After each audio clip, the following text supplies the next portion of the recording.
Hi, hello.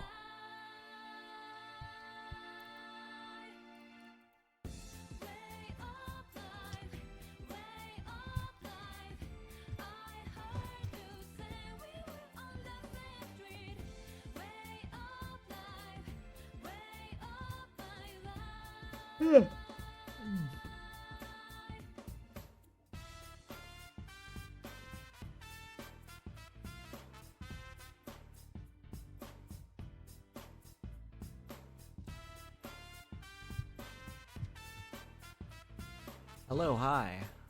Hi, hello.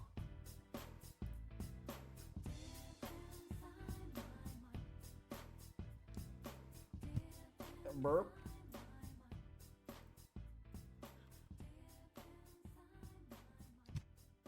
I'll be honest, I don't even remember where the hell I was in this game.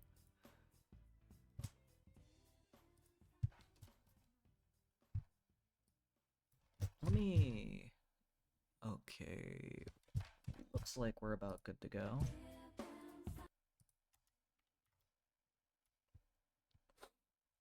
Oh, fuck. Maybe I should have made another coffee. Or maybe I should wait for this one to hit.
What else did I need?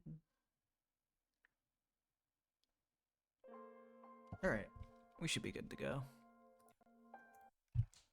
What the fuck was I doing in this game?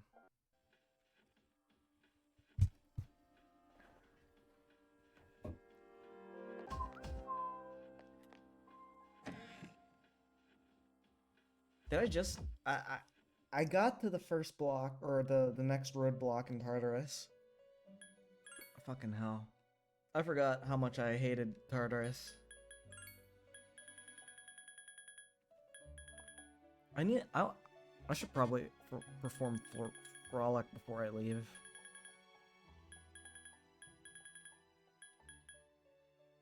Jack Frost of Dia, high cut armor.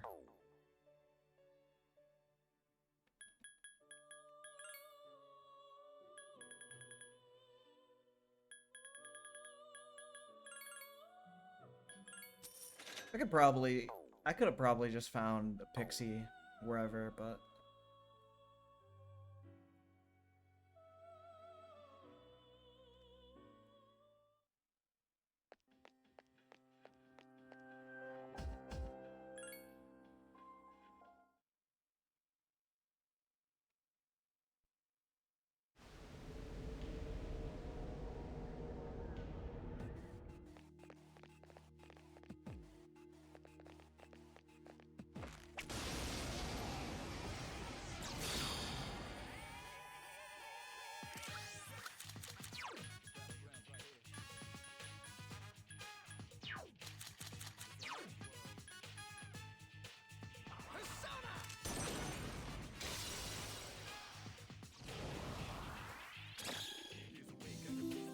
What the fuck is happening?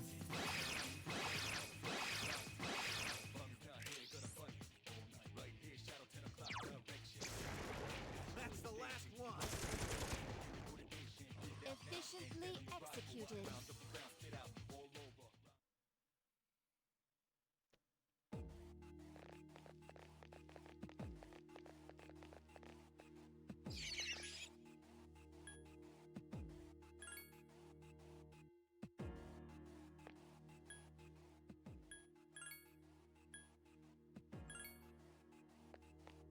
Please spread out and search the area.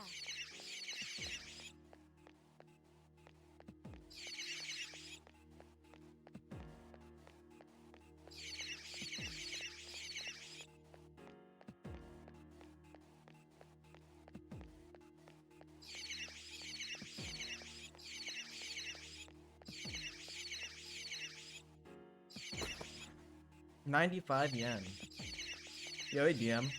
What's up? I'm about to get out of Tartarus here. But I just needed to do one of Elizabeth's quests. Fuck, is there no teleporter? How do I open up the map here?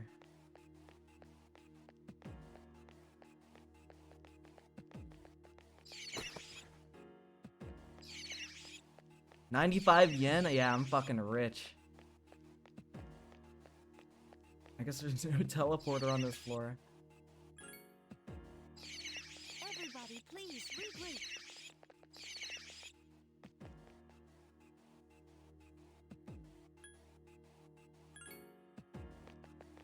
Please spread out and search the area.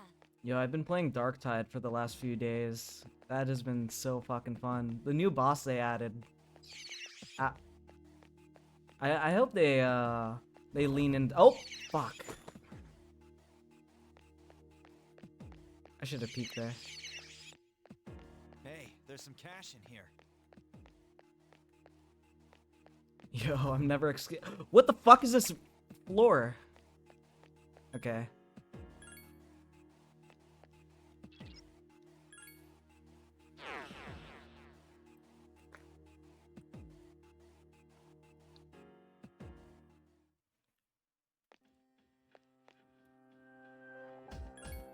I'm pretty far into the game. I only have 4 months to go. 5 months if you count January, I guess. But there's nothing to do in January. This is a new game plus, by the way, because I don't like, I already played this game on stream before, so I don't want to have to go through the fucking, raising stats again. I just made sure I didn't have, levels or compendium, because that just makes the game boring at that point. My S-Link spread is pretty okay. Max Kenji. I hate Kenji, but I max him out just to get cert. And Max Emperor. I think his is okay. His S-Link is okay. I always like the Hierophant, but it's also kind of boring. I just got Yukari since we got the toaster and did summer vacation. What else here? I only really do the S-Links I'm kind of interested in. I'm at 94% on your P4G compendium. P4G, I feel like like getting your compendium is a lot. I don't want to say a lot easier, just because, you know, you still have to spend a shit ton of money. But compared to like I just spent fucking 10k yen on summoning a pixie that was like level 2. Yo, what's up, Monty? Yo, yeah, this is a Naoto respecter. This is a Naoto. I don't fucking know. Yeah, I picked Laugh at Kenji. It's always funny. Like I know that like fighting her or something is gonna net me more points with him, but like I don't fucking care. I hate Kenji. Kenji's a faggot. I literally just started streaming. Oh, how long am I streaming for? I don't know. Maybe until Patrick goes on. If he comes on today. Oh, I could start Akinari's S-Link. Yo, Naoto heads in chat. This is a Naoto head board meeting.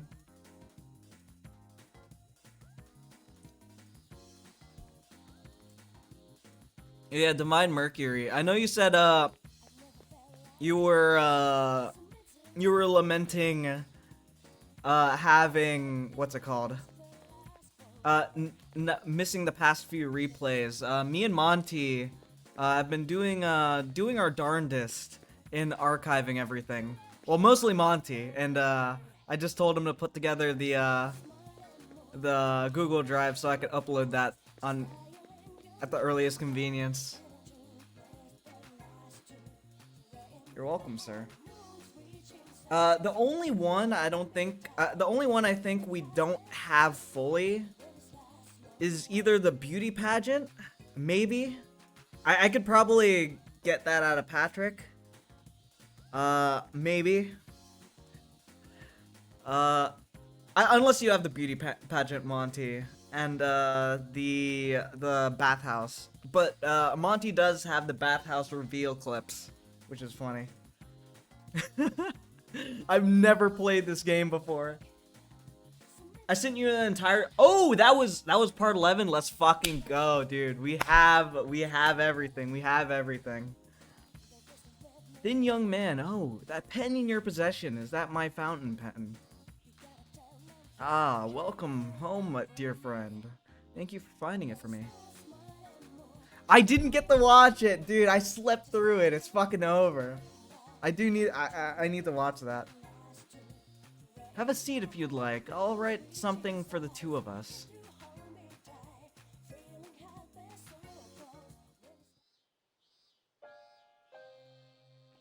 I remember you. You're the guy who was playing with the elementary school girl.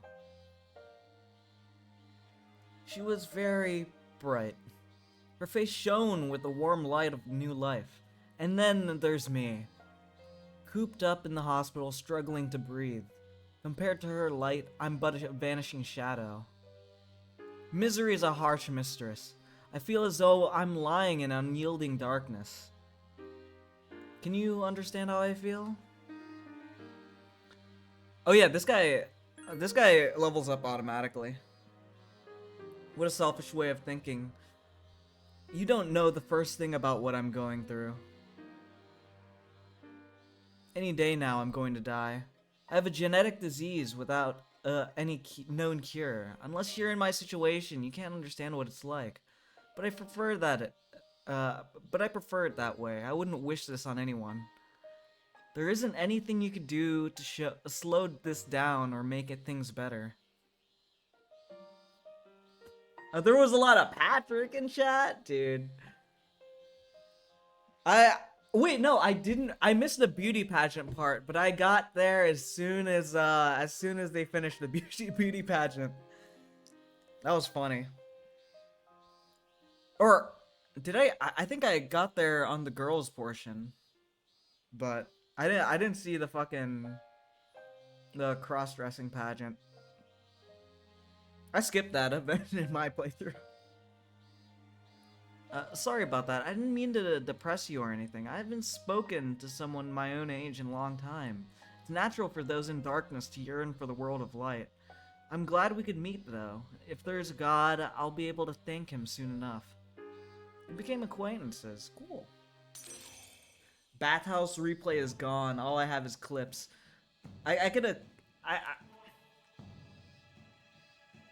This one link is the most thematically appropriate for Persona 3, yeah. I love it.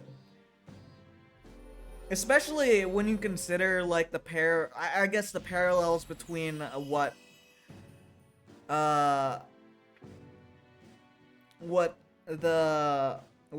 Seize goes through in January compared to Akinari. Like, having this inevitability of the end.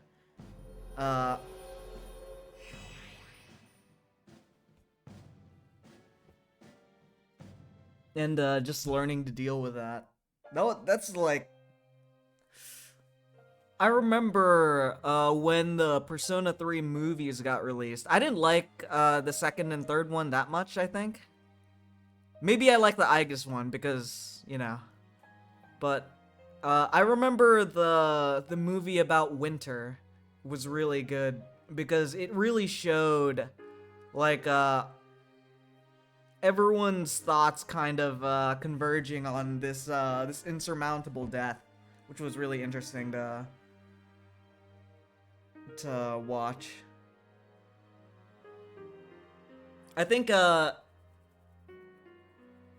lot of Akinari's stuff got put near there. I completely forgot. It's been a while since I watched it. I'd rather not you come here ever again. You only live once, right? So why waste your life among the dying?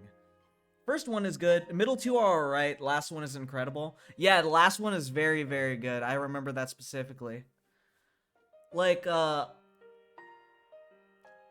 be honest, at that when I first watched the first one, I only played Persona 3 Portable because Direct Command was like a deal breaker for me in the PS2 release.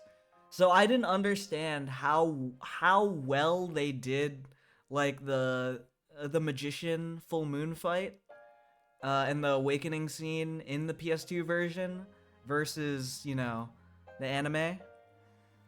And like going from the fucking PSP release, going from the in-game battle render PSP release of the magician versus, you know, versus fuck, like the anime, I was just like, this is peak. This game is kind of like if someone tried to turn the story of Jesus into ancient Greek tragedy. That's exactly what I'm saying. That's why I love this game. Like I was talking about it with I don't remember who. Welcome back. Hey Mitsuru. It was a while back. It was a few streams back. I forgot their name. But I was talking about how Orpheus Telos isn't the ultimate persona of the MC here, because like he never really summons Orpheus Telos as part of a plot point. Like specifically, the persona of the Messiah is your boy's third tier here. He's the only one that gets a third tier in this game, technically. Hold up. I'm gonna go through this fucking talk again. I'm gonna grab Orpheus, Thanatos.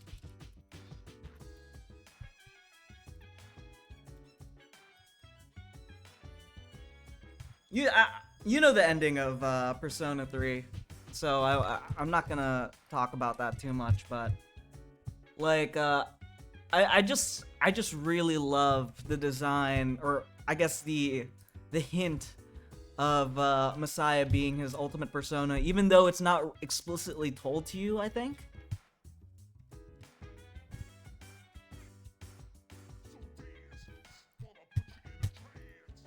Like the design parallel, like how they use elements of Orpheus and Thanatos to create the design of the Messiah as like as a symbol of his sacrifice and his victory here. Yeah, the movie handled the last scenes really well. I love, like, at first I thought the 3D render of Nyx was kind of goofy, but at the same time it was fucking creepy as hell. So I think they achieved what they were doing there.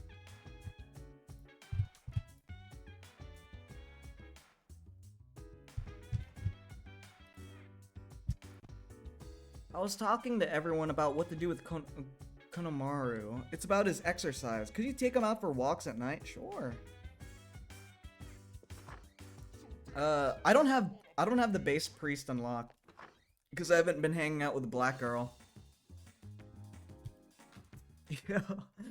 Yo, DM, fucking yo, first time I played this game, the first anime GF Pap rizzed up was the black girl, like a true right-wing leader, like a true dissident right leader. Hello, Aigis. I'll explain Konomaru's persona to you. Its name is Cerberus. It is proficient in fire and darkness skills, very fitting of the guardian of Hades. Okay. Just like in sports, no matter how strong you are, if you don't study your opponent, you can't win. It's the same with school. If you don't study, you can't pass your test. That's funny.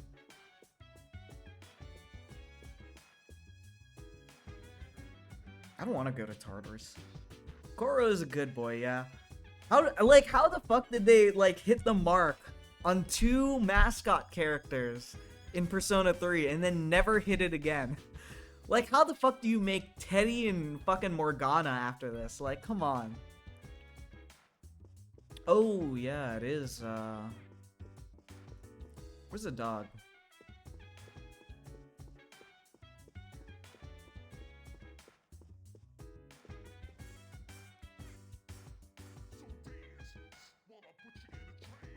Hello, guys.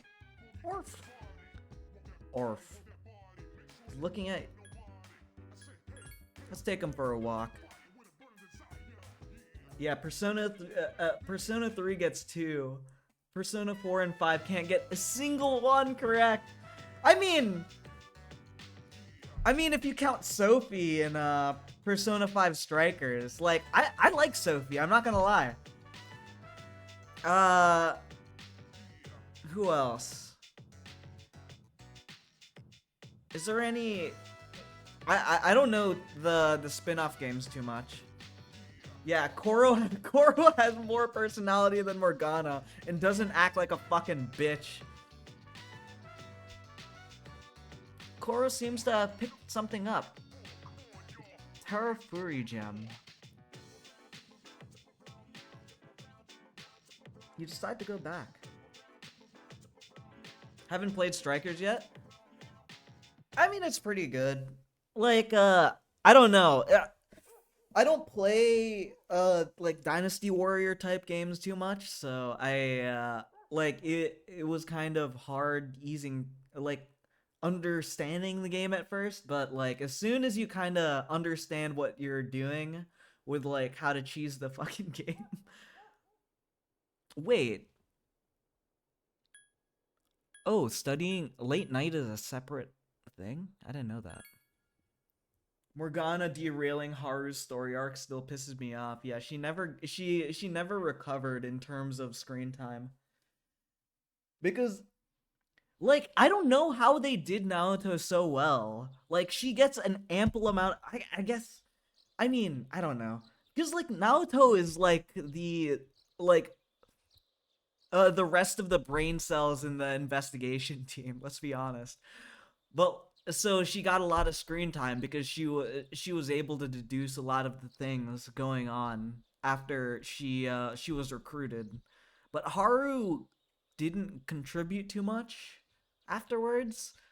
Like, honestly, they should have, like, she was fucking rich. Like, they should have been like, oh, she's like funding everything and she like has a lot of say in the team because she literally pays for everything. She pays for fucking Futaba's internet or some shit. I don't know. They could have done anything with that. But instead they're just like, nah, she's just there. She's the chick with the fucking gun persona. Hold on. Oh wait, no, never mind. Let me see if I have Persona 5 installed. I want to see my save. Oh, I have to... Everyone besides MC and Naoto has 90 IQ. I will say, Yosuke, before Naoto is in the picture, he actually gets a lot of stuff right. Like, I remember talking about it in, like, when I first played P4G. Because, like, the first time I played the golden version of Persona was on stream. But I didn't record any of that. But I remember, like, going through the early parts of the game, and I was just like, wait a second. How the fuck does Yosuke... How the fuck did Yosuke, like, I don't know. Like, Yosuke got a lot of stuff before it was very clear. Yeah, Persona 5 has a problem with introducing characters and forgetting about them. Exactly. Like, On could have been very, very good. On could have been great. But instead, they were just like. Instead, they like kind of tossed her aside after the Kamoshida arc, and her S Link isn't good.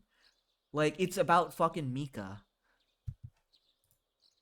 Like she kind of has the same problem with Makoto as like wait Mika is Makoto's or I don't fucking remember. Yeah, On's S Link isn't good. Like literally her entire S Link is finding a reason to like finding her reason to be a phantom thief, and it's just like, bro, what the fuck are you doing here then? But oh shit, I uninstalled Royal. It's 32 gigabytes. What the fuck? All right, let me clear up some hard drive space real quick. What if Risk of Rain 2 installed? I haven't played that in like years.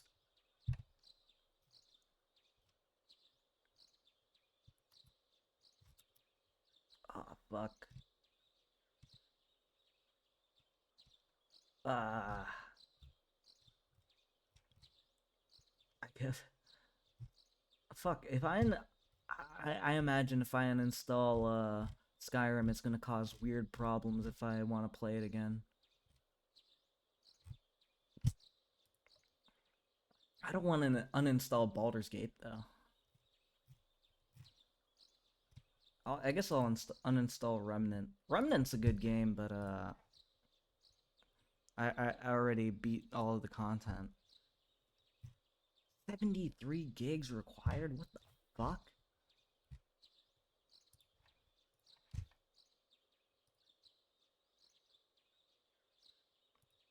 Alright. I forgot about, yeah, Anne is a Happa. Happa with blonde hair and blue eyes. What the fuck? But, or a child of a Happa. I don't know what IRRC means, but if I recall correctly, or I don't know.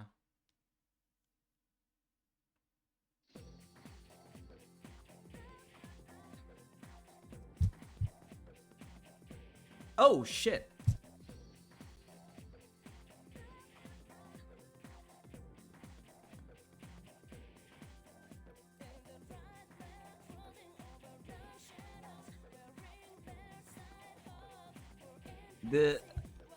Yo, I'm looking, dude. I fucking love these old like game facts guides. Like, look at this shit. This is peak gaming content here.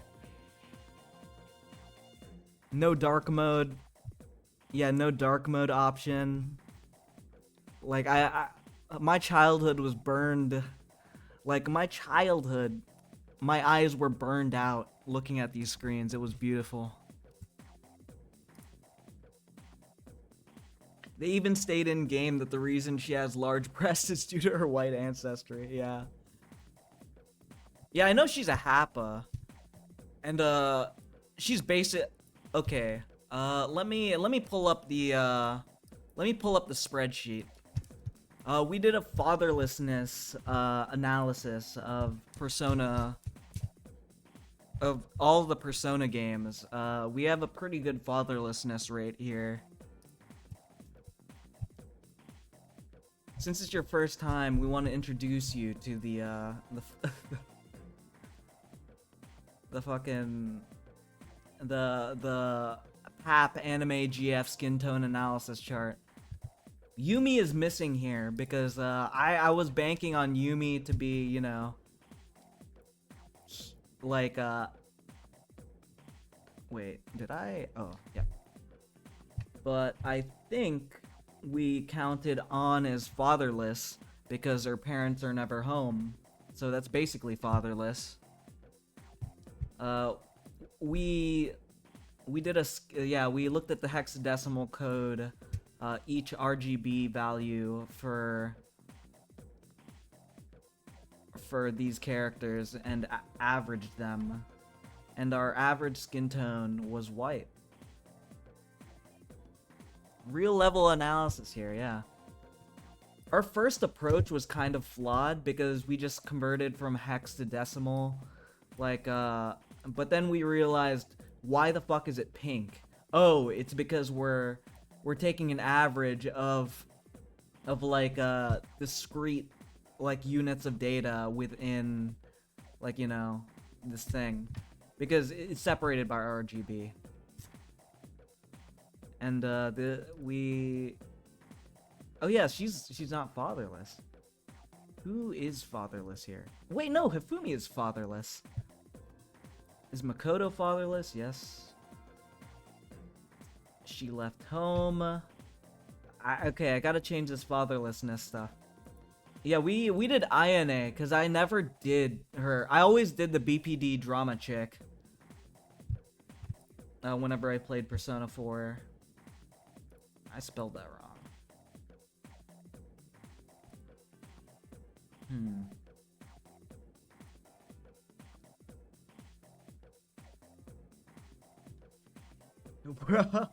Monty, you get off the skin tone chart?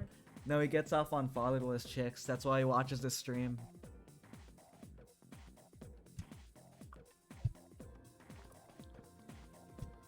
Yeah, Philemon is a absent dad, so I count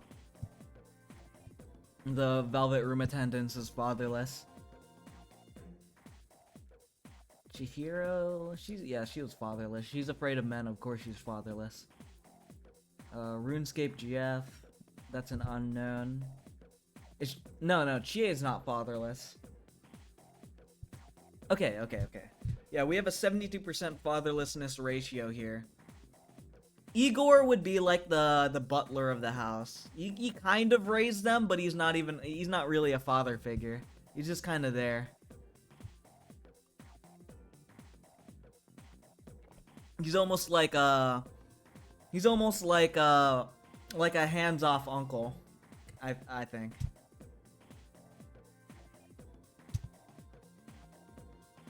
If anything, it means Igor's fatherless. Yeah, that's real too. He's like the older brother who had to take responsibility because the fucking butterfly is like I don't know, doing whatever. But yeah, I am sad. I am sad and disappointed that Patrick fumbled Yumi so bad and we couldn't update this ad hoc.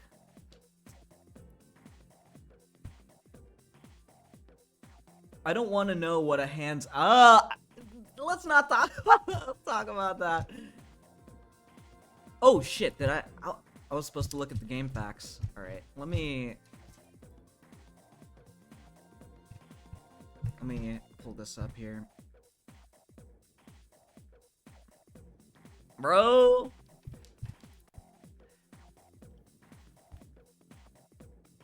Despite the heat, the lecture continues.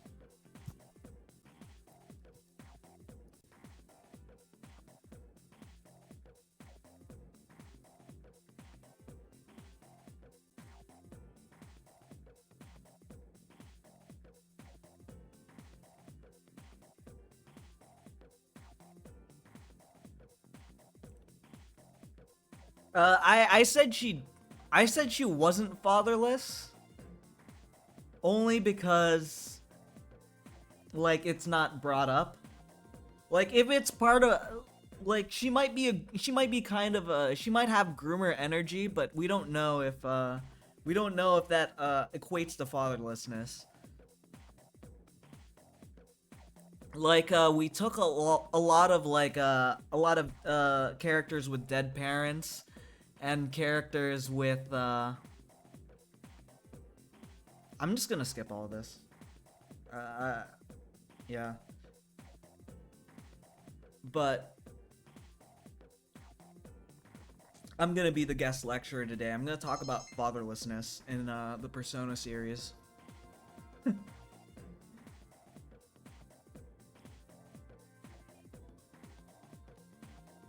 Toriyumi is my favorite groomer in Persona.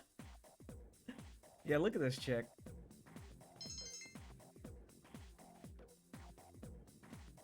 Toriyumi is the best groomer. I don't know, Takemi's a pretty great groomer too. She even drugs you. She's good at her job.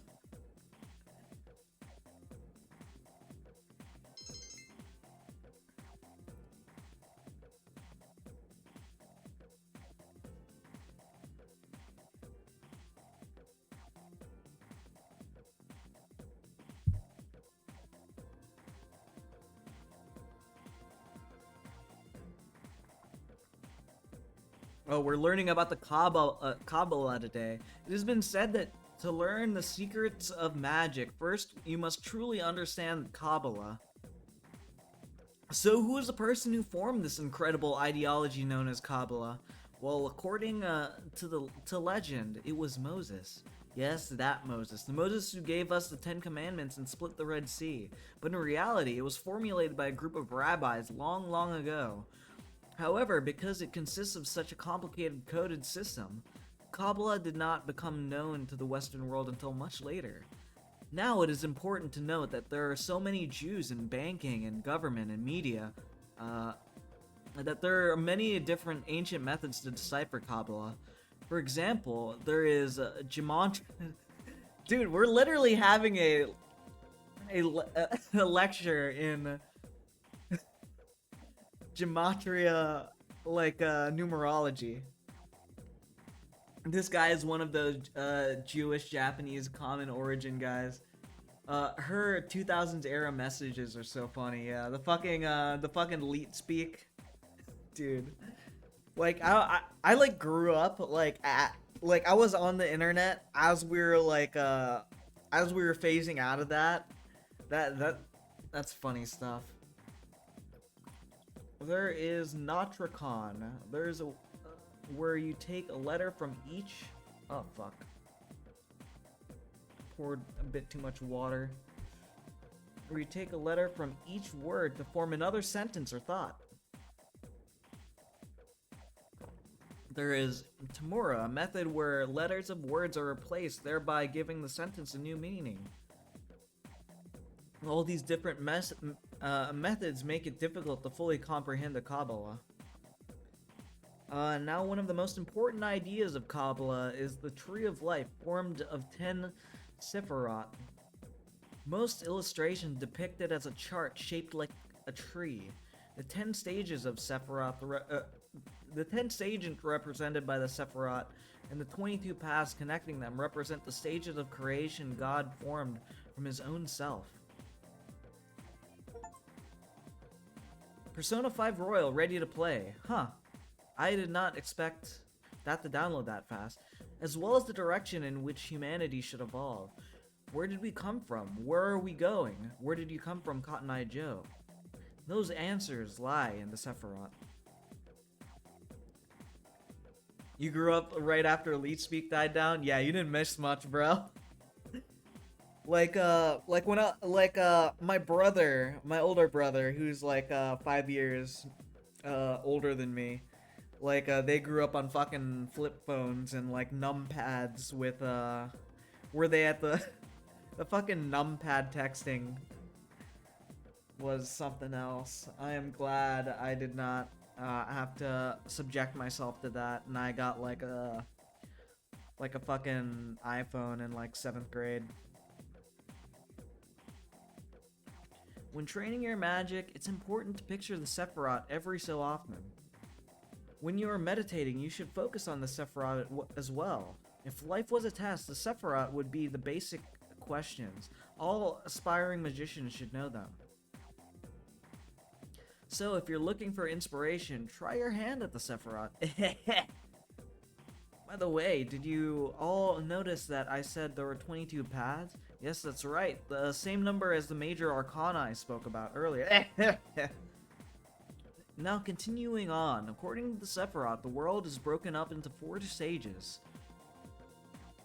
Oh, before I forget, I'll give you supplementary lessons in Ursif's office starting the 2nd term. I'm thinking of doing demonstrations using tarot cards. But I won't have time for that during the lecture, so if you're interested, stop by after school. Everyone is welcome.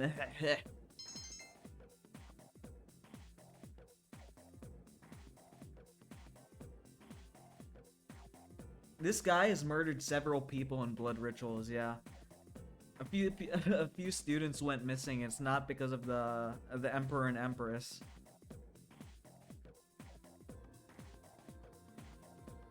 Despite the heat, the lecture continues.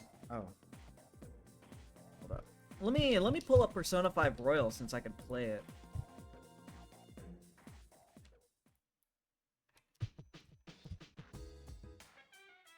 Oh, I fucking love Persona 5 Royal, man. It's such a good dude. Such a clean game. I went full autism mode and let me put a save state here and then I'll switch to Persona 5 Royal for half a second. Did I exit properly? You want to shut down? Yes, sir.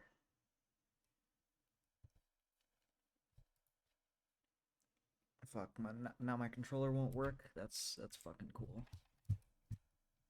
Or at least for this. I think it doesn't really swap properly. I wonder who Pap is gonna like in this game. I don't know. Maybe he'll like Makoto. Maybe not. I don't know. He'll probably like Haru. I mean, everyone likes Haru, so there's nothing wrong with Haru.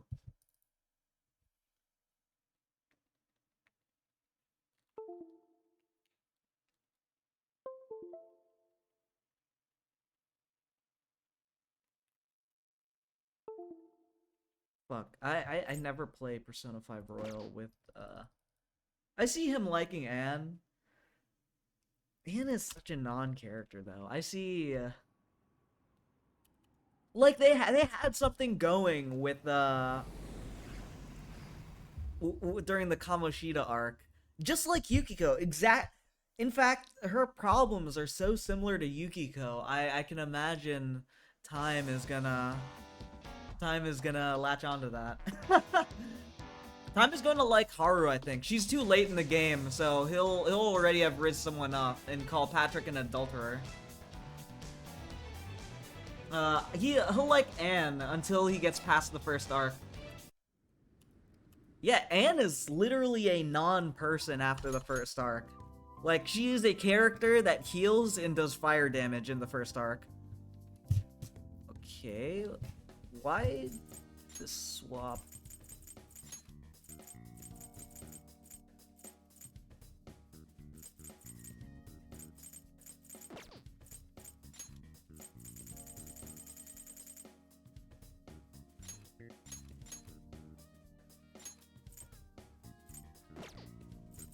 Display settings, there we go.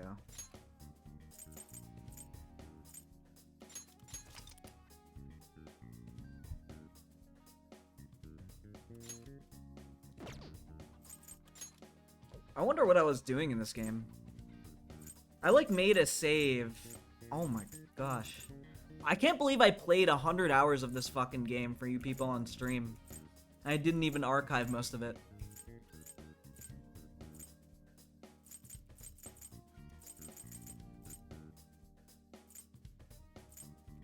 I think this is a...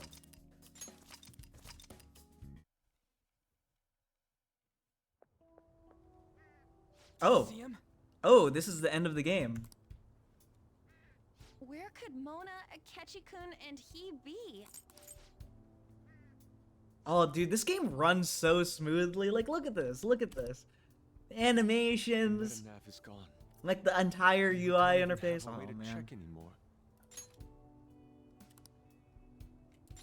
At any rate, there's no Oh, point the in royal worrying about it content is here. so good, too, man. Okay, how do I reset?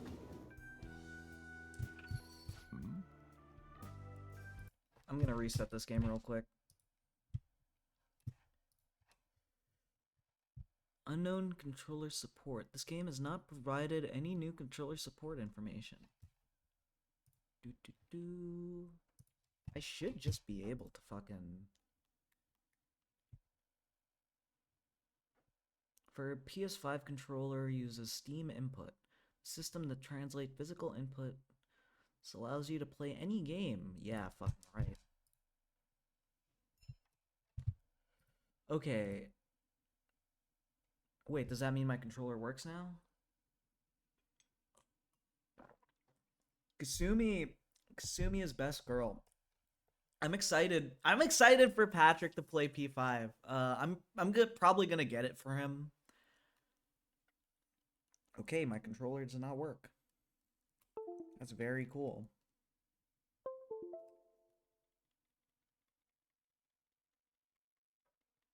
Oh well.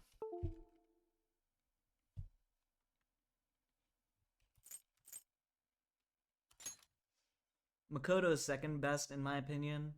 Yeah, I agree with that. I don't know who would even be a follow-up besides like the adult characters like Takemi. Yeah, basically just Takemi, cause like the fortune teller is like a non-person after S-Link. Yeah, Makoto's S-Link is trash. Like they had such a good chance to rewrite it because it's not about her. It's not about her at all. It's some random fucking chick that gets like scammed.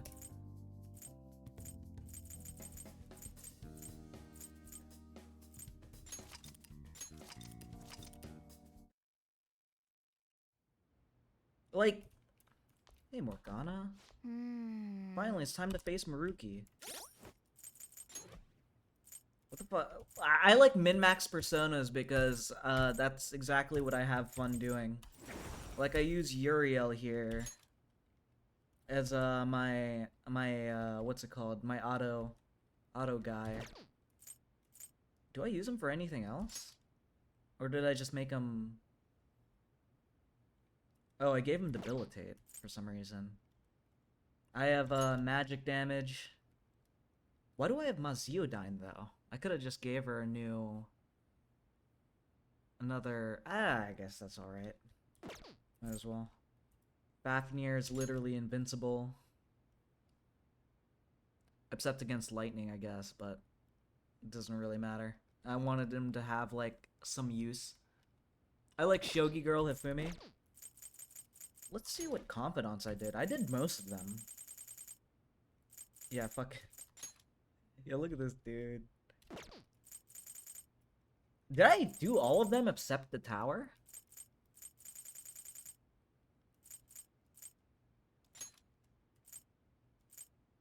Magician, Priestess, Empress. Emperor, Hierophant, Lovers.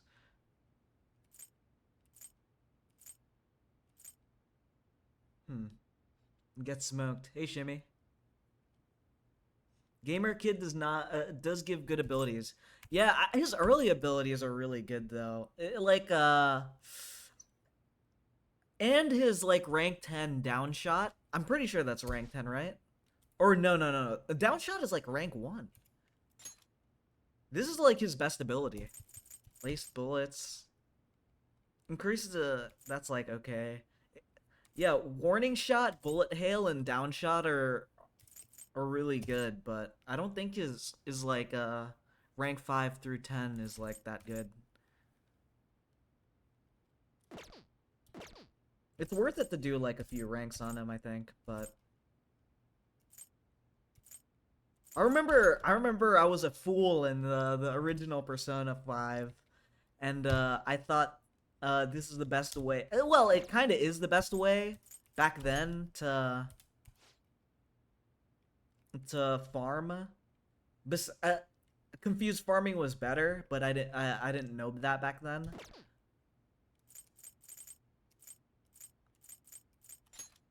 Best girl. All of Togo's abilities are extremely good. And her S-Link is great too. It's like, yeah, it's alright.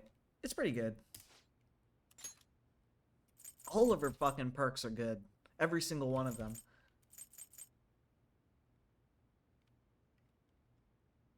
I'm so glad they made this a low-level perk. Cause, like, I, like, max her out just for Togo system, because Togo system is insane. Oh, dude. All of her perks were great. I'm planning to start a 100% run of this game once I'm done. It's a lot easier. It's a lot easier than Persona 4. Which is pretty great. But yeah. Do I have Yoshitsune in here?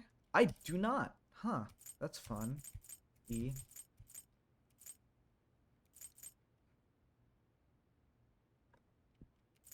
I just saw Kabbalah Harris is playing Baldur's Gate 3. She's only level 48 though. I guess like it doesn't matter that much. Oh, it's because I didn't like min-max her. Endless item grinding. Doing all the quests in Persona 4. Yeah, all the item quests is hurting. That shit hurts. I remember on my original save, I had a Kaguya Picaro with 99 magic because I was autistic. I think that's on my PS5, but I don't know. I usually don't get the DLC personas, at least the new ones, because they're all busted. But Raul is pretty good. Like Raul is insanely overpowered, but not in the way Izanagi Picaro is. This is the panic button. This is if I don't like the boss I'm fighting.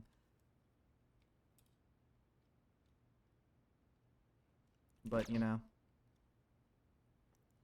Kamala Harris, a U.S. vice president? Yeah.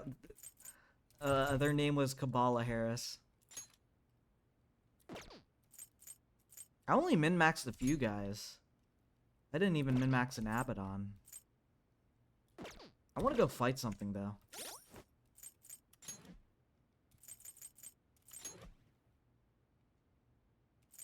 Do I not have a save in... Oh, I do.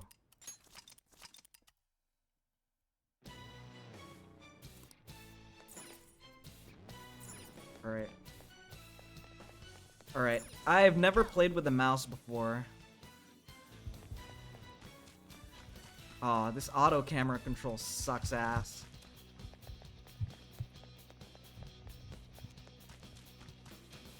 I know Maruki is that way, but... Aw.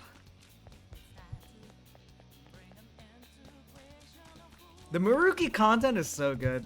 Maybe I shouldn't be playing this. Like, Patrick's gonna pop in here and have it, like, spoiled for him.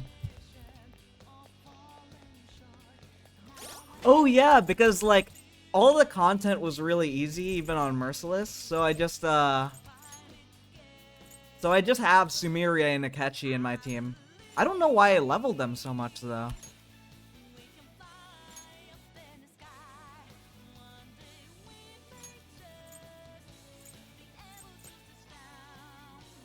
Apparently this is really good, but I never got, like, amazing use out of it. He just uses Debilitate and Tyrant's Will. Yeah, Patrick seeing this would be bad. Yeah, let's go back to, And there's no fighting here anyway.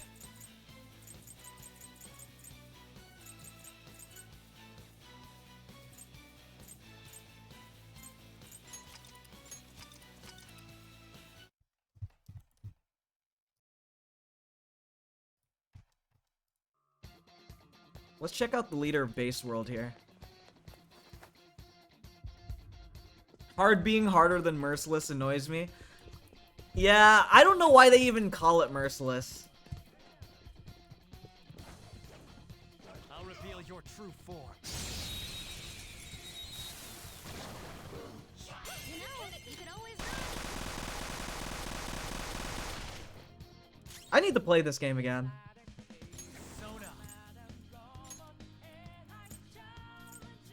What was I working with here?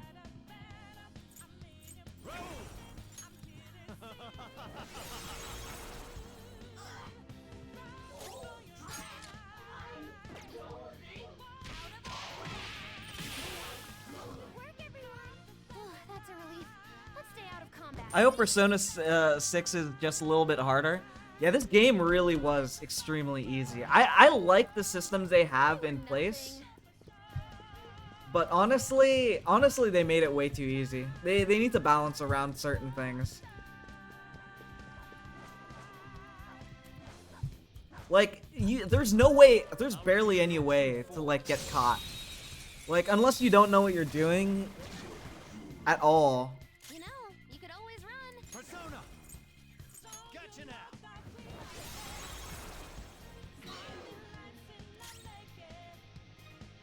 Oh, I didn't even have, Persona!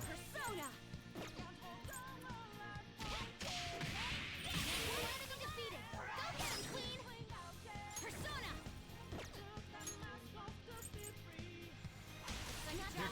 probably why it was such a hit. I don't know. Like, I know people like the challenge. But at the same time, like... Black Frost! You're mine.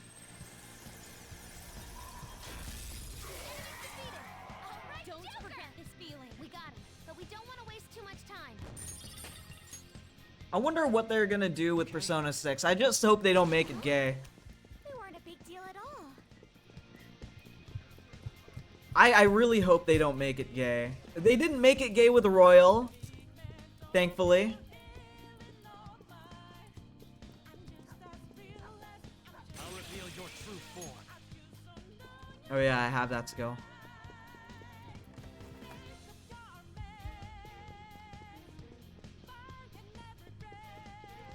I guess I'll fight Shido.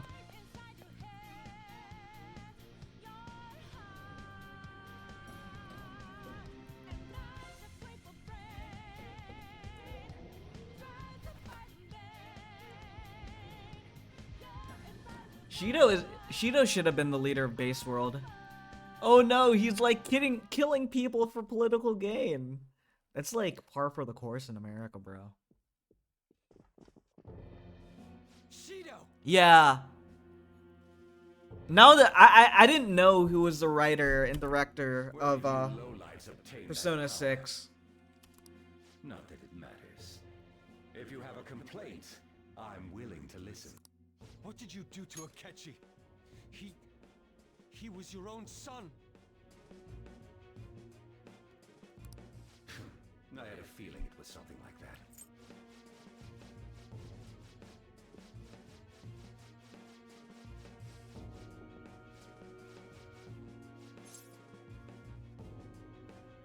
that. There are writers that still exist that know how to write a strong woman without auto-making them bull dykes.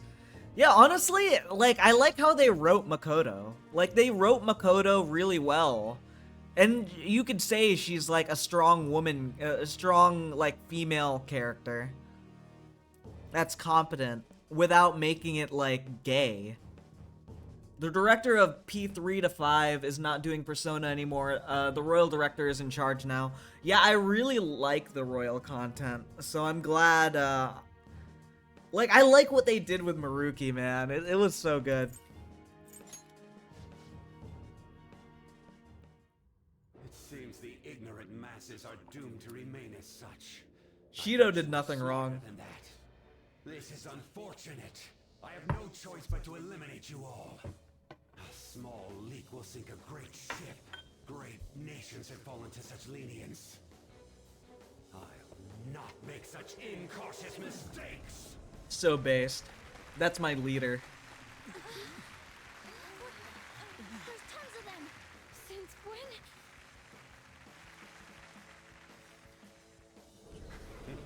They should have made... Like, I like what they did with Maruki, because he understood his world. He understood his palace. Like, I wish they leaned into that a little bit more with Shido, since he has Wakaba Ishiki's research. He might not, like, understand it fully, but, like, I don't know. Oh, yeah, someone told me about that. Oh, yeah, you told me about that, I think. You said that, oh, wait, no. Someone told me that Maruki was, Futaba's dad. Our leader's gone through shit because of you. It's on!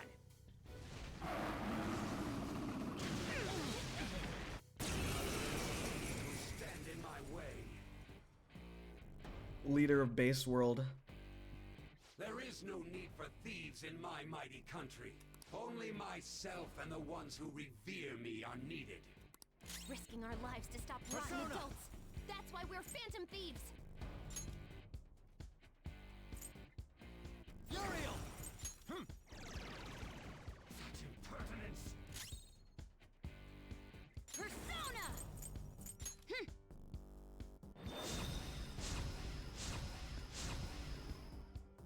Do you think we'll be? I don't know. Persona! They want to appeal to their demographic, so I don't know if they're gonna do that. Allow me! I won't go easy. Persona!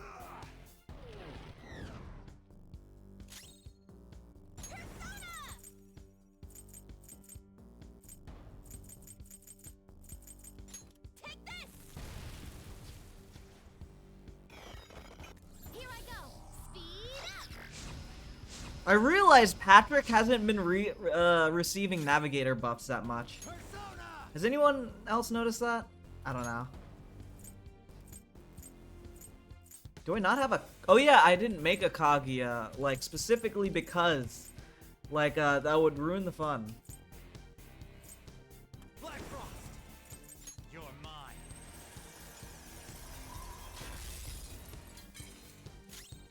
I'll use my persona! Let's go. I don't know about a female pro tag. The male insert is really popular in Japan, exactly. Persona! How's this?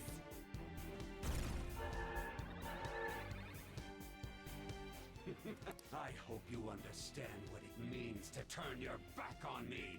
I don't want to understand. Then you shall perish. You shall regret these foolish actions against me.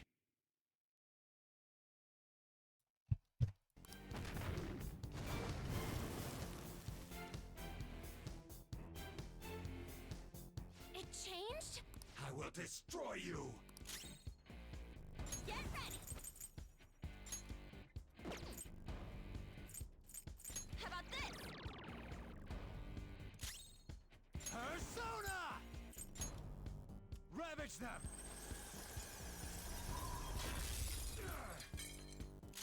Oh yeah, it's physical. Persona! Okay.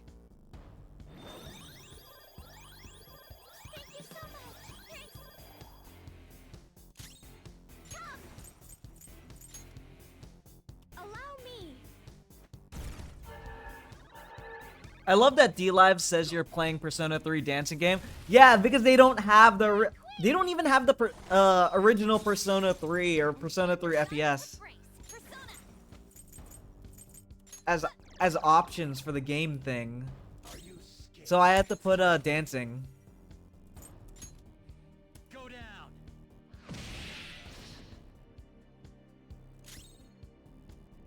You oppose that. Persona. Shall we? Go. Noir dodge the enemy's attack.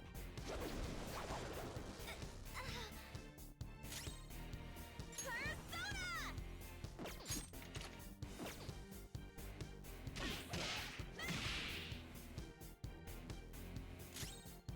Persona! Do I have a better physical Persona at this point? Dude, this boss music is so fucking good, man. I don't, I guess. Uriel! Alright.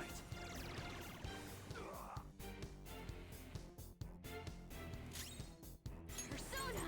Let's go. Really wanting Atlas to go full blue archive mode and rip everyone out of their company. Wanting to make stuff pause. Wait, did they do that with blue archive? I didn't know that. That's hilarious. This is a part of me. To think you manage this. Why won't you stop resisting? The nation I strive for is the ultimate realization of the public's happiness.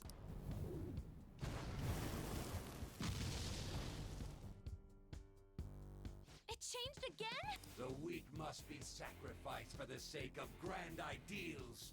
That is the natural order of this world. Get ready! Let's heat things up! Are you scared? Persona! Something else. Potent hypnosis. Oh, that's really good. Black Frost! You're mine.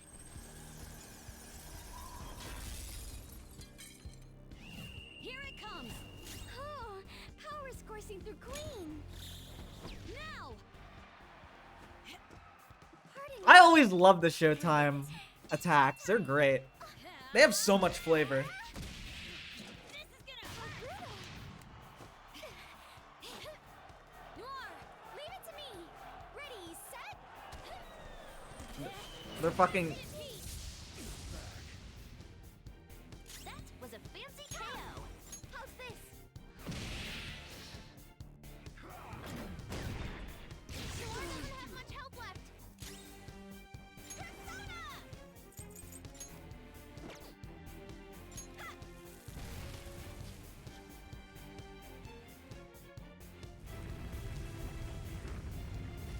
Yeah, some feminist gestures were found in their marketing and management acted when the fan base responded. Oh, that's hilarious. Useless, ignorant masses! Shido is so based.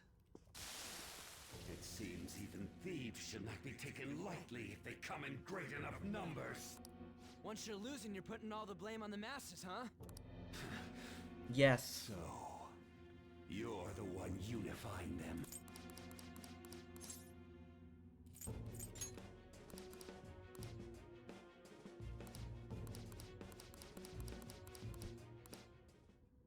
Any who stand in my way. Fucking 3-phase boss Shido. Shit's great. But the game is baby mode, not gonna lie. What is this power? Careful! Those muscles aren't just for show! Persona! Uriel! Persona! She needs Let's help! go. Thank you so much! Thanks! And stay down! Are you scared? Persona!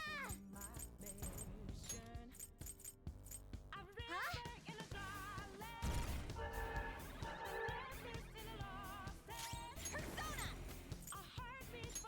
Go! Not bad. Persona! All right. Such impertinence! Persona! Okay.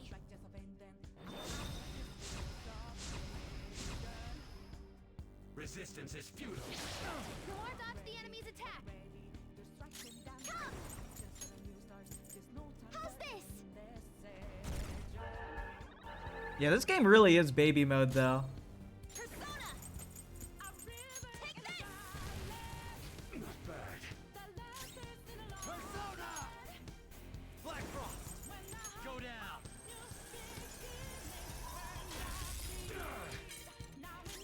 Persona! Out of our way! Not bad.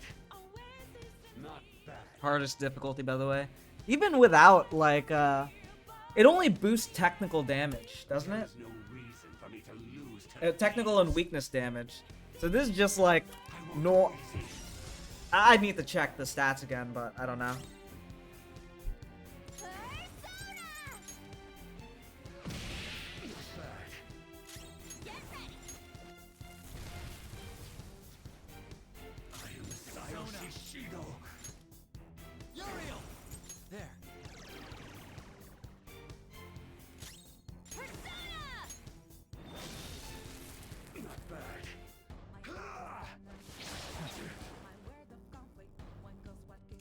Persona!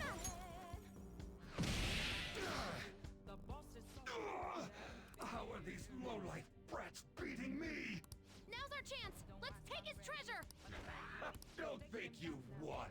The power held by the most elite is what rules over our society. It's vexing that I have to use this on some foolish brats. I will educate you through and through. He's still gonna come at us? Gotcha!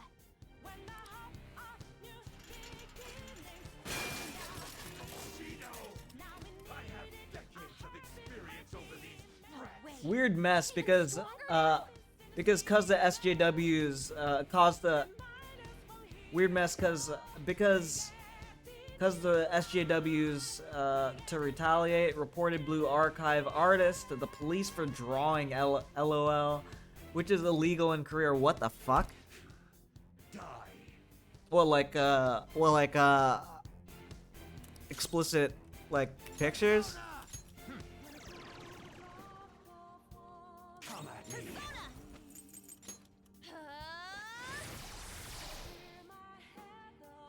Are you scared?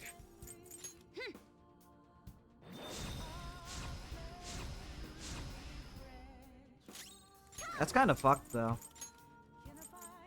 Allow me! Resistance is All I heard is a ting in the background. Is that a counter? Not much health left. and stay down. Here I go. Speed up! I didn't need speed, you dumb bitch.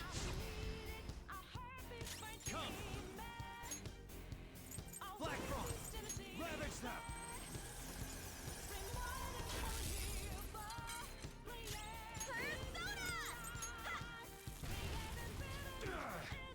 Let's get out of here. I want to play Persona 3.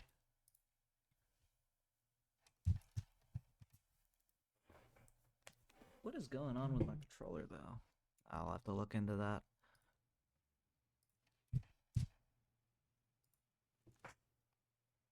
Alright.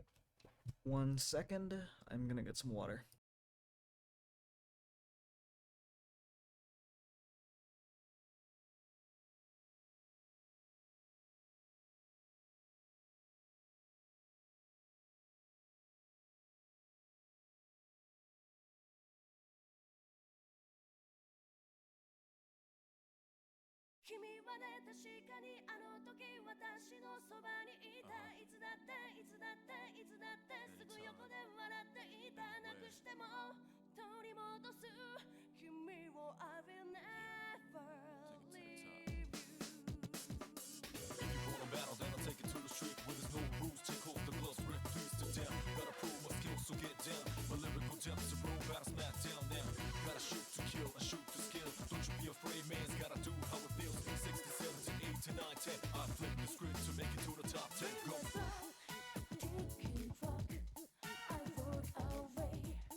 Need. It must be rough. Like, how It must embarrassing. be rough. How Like, Sorry, I was listening to the casino earlier. I accidentally tapped my my headset, I guess. This song is so good. I want to watch this intro too, because this intro is really good.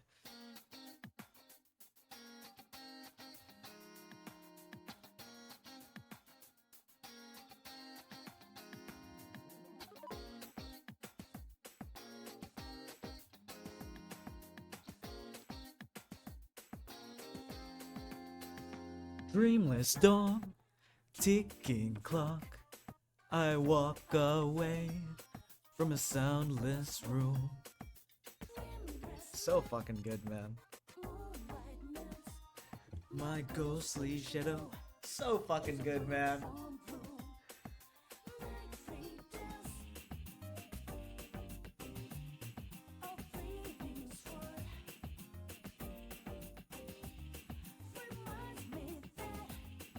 Yo, they even got the fucking the PBS museum style intro.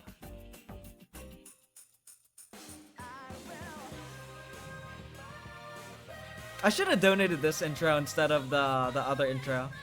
The answer intro.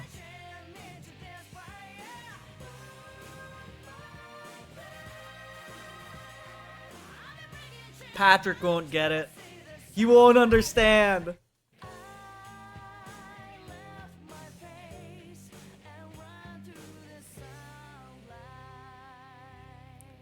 It's Kino. It's Kino. All right, let's load a state here and get back to. I don't think there's anything to do during the summer, unless I already have. Oh, Aigis can go with me. Let's fucking go. What is Aigis gonna wear outside? Kuromaru-san seems very happy. He's able to go on his walks and come here with his friends. This must be where the summer festival I have heard about will be held. For what reason is it required to clothe oneself in a yukata? I would like to infiltrate the site tomorrow to investigate this matter further. You spoke a while with Aigis. Welcome back. Shall we return to the dorm? Let us come again, Kuromaru.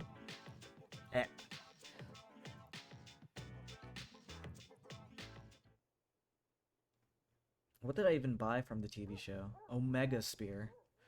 5 veggie supplements. Oh, I thought that veggie supplement was something different.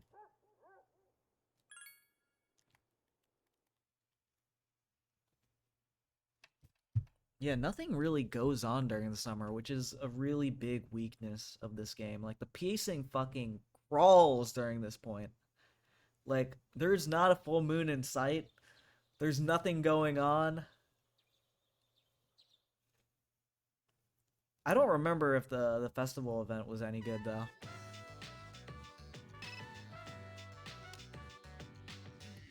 Oh, hi, Pat-kun. This is Yukari. Hey, did you know the summer festival is being held at Naganaki Shrine? Want to go with me? Are there other people to go with? I think I only have... I don't think I'm dating anyone yet. No thanks. You decided to go to the summer festival with Yukari. Hey DM, did we ever talk about how... Honestly, I didn't play the answer, but what I've heard is Yukari got absolutely character assassinated in the answer. I'm planning to play the answer right after this playthrough, though. I've come to Naganaki Shrine with Yukari. The shrine is filled with people eating food and playing games. Oh, that yukata is cute. I didn't know they make ones like that. I should have looked harder.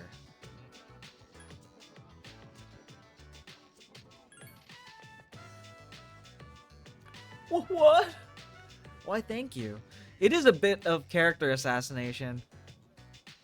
I have seen a few cutscenes.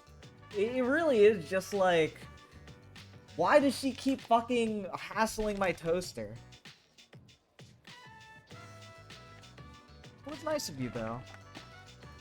Oh, let me just open this back. Got snacks. Oh, did I not get water? I completely forgot about that.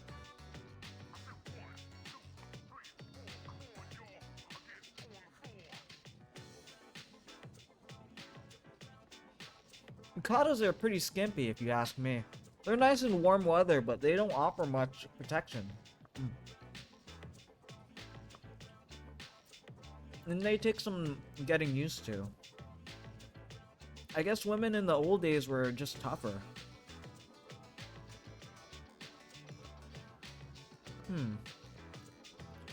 Yo, Takoyaki? Yo, Yo, I went to Japan earlier this year.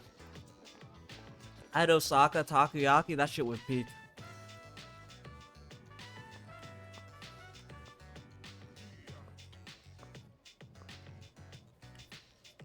Yeah, that's exactly what that's exactly the vibe I got from Yukari in the answer. Like, she took every single line of dialogue to bitch at fucking Aigis about stuff she couldn't fucking do anything about. Like, oh, why did you get the wild card and not me? Like, shut the fuck up. Yukari realizing she's a side hoe. Just like every lover's Arcana.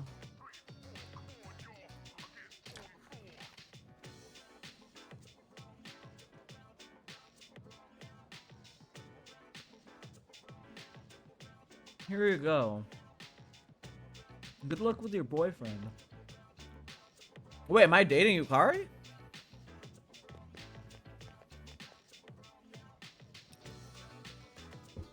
Did you hear that? She called you my boyfriend, giggle.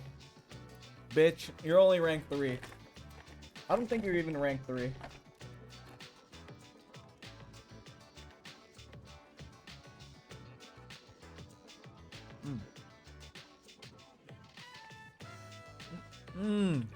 Hitch hike. What the fuck is he trying to say?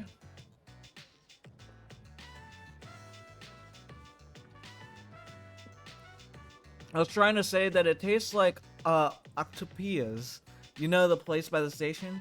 Maybe she works at both places. Either way, it tastes good.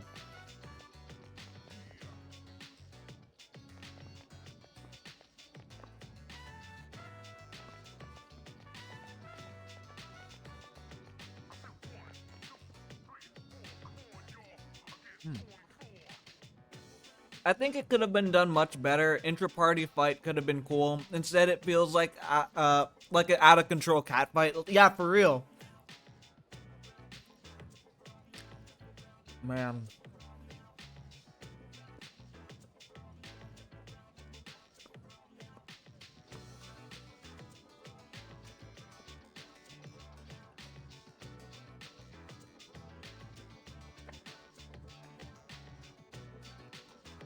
I'd need to play it first to see how they did it specifically, but yeah, from what I've seen, they could have made it better.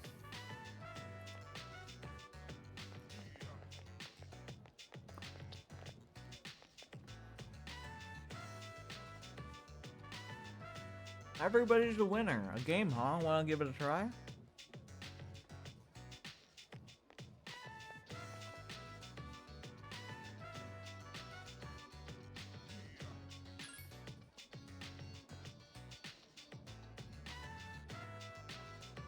Oh, let's see what... You actually won? How's that I mean, congratulations! Here's your prize, Kaleidoscope.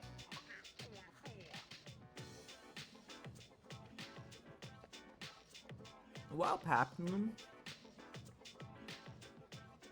I didn't think you could actually win at a place like this. This is probably the first time I've seen someone walk away with a prize. Hope we'd see some of our classmates here, but I guess not. I have to admit, I'm a little disappointed. But we had fun anyway, so I guess it doesn't matter.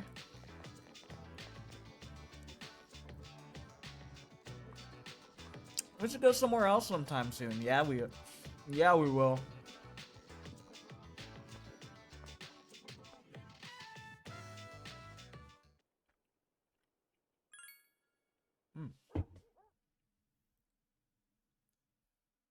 Here. Does that not boost our S-Link? I didn't see any notes.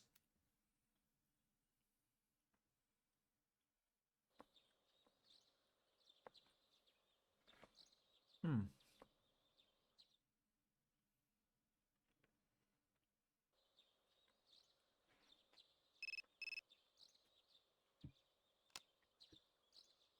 Hey, dude, it's Kenji. You want to go to the movies? No.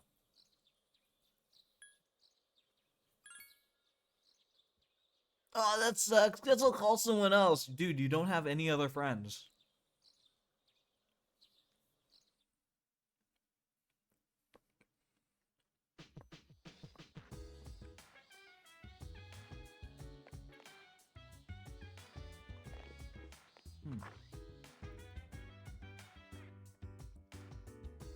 I already did it. I already did Maya.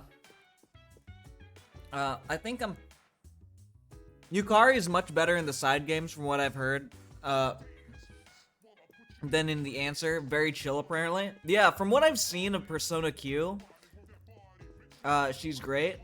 I do want to play Persona 3 or Persona 4 Arena and Persona 4 Ultimax all the way through. Those games are pretty decent. I don't like the show storyline. It feels kind of corny. I'll be honest. But the arena storyline, of the first game, that was great with Labrys. Tell Kenji to go with Amiri. Yeah, that's who he's calling, definitely. Metokur took me to the festival. It was a great cultural experience. Konamaru's food, he usually eats vitamin-enhanced dog food, but sometimes we feed him our leftovers. It's important that he eats a balanced and nutritious diet.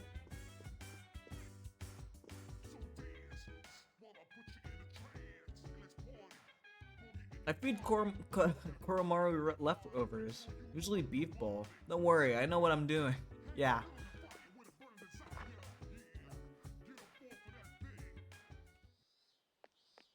Have you played the arena games, DM? They're great. They're actually pretty good, from what I know about it. Like, I'm not very experienced with fighting games, but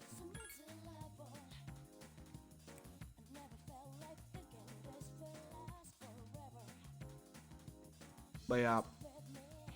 I'm pretty sure Guilty Gear was made by the same dev, so they had a really good track record. Yo, Frisk, what's up? You've not played any of the spin-offs? Yeah, I haven't played. I realized I play a lot of them. I have played a lot of them, haven't I?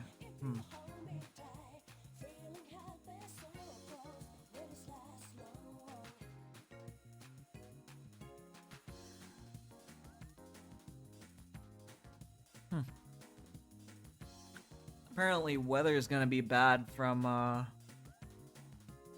Sunday and Monday.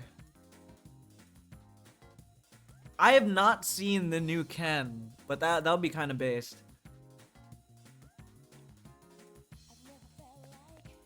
Do I have those installed? I think I do. All right, we're gonna boot up another fucking game again.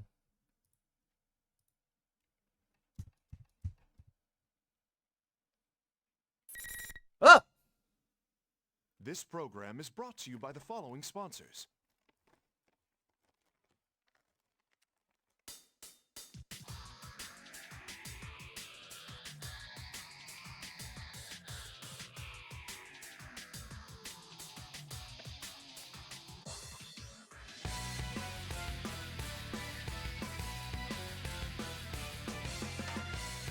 Bro, I hate the summer months in Persona games. There's nothing to do. I always max out my party members way before that.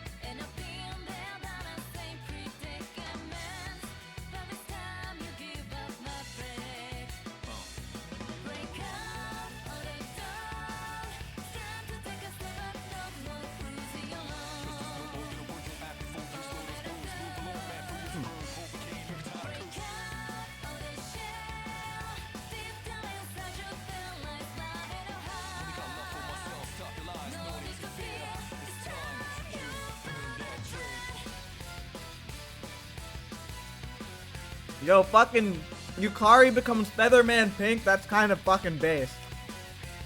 Dude, I love the new references to Persona 4 Arena in the new Reload stuff.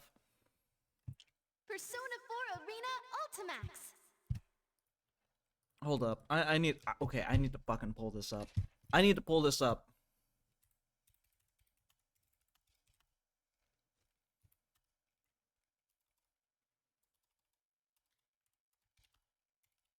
I'm fucking pulling up 5 things at once. Because we're scatterbrained as fuck. Yeah, Yukari is 3rd G.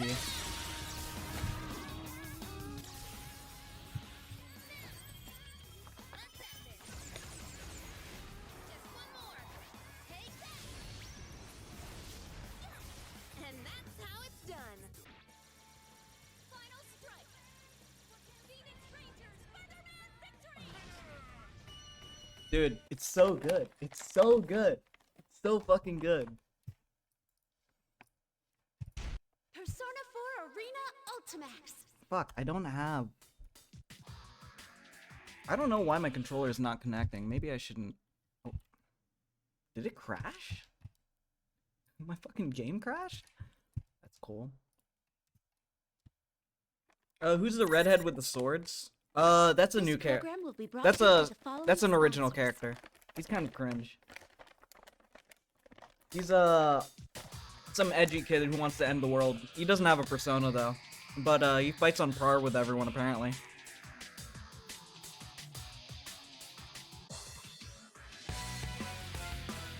Okay. Okay, how do I skip this now?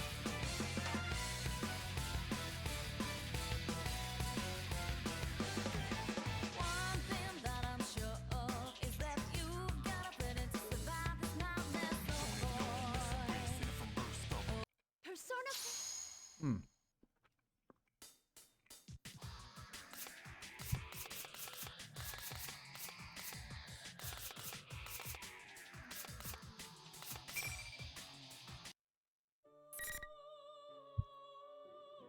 How far did we get into Aigis' story?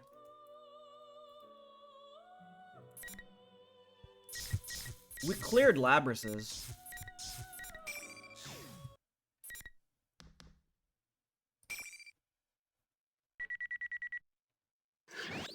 Yeah.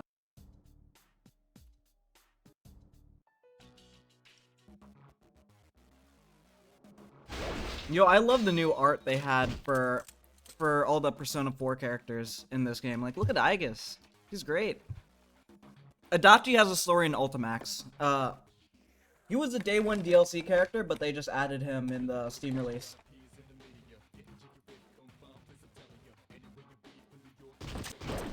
Dude, his story mode is really good.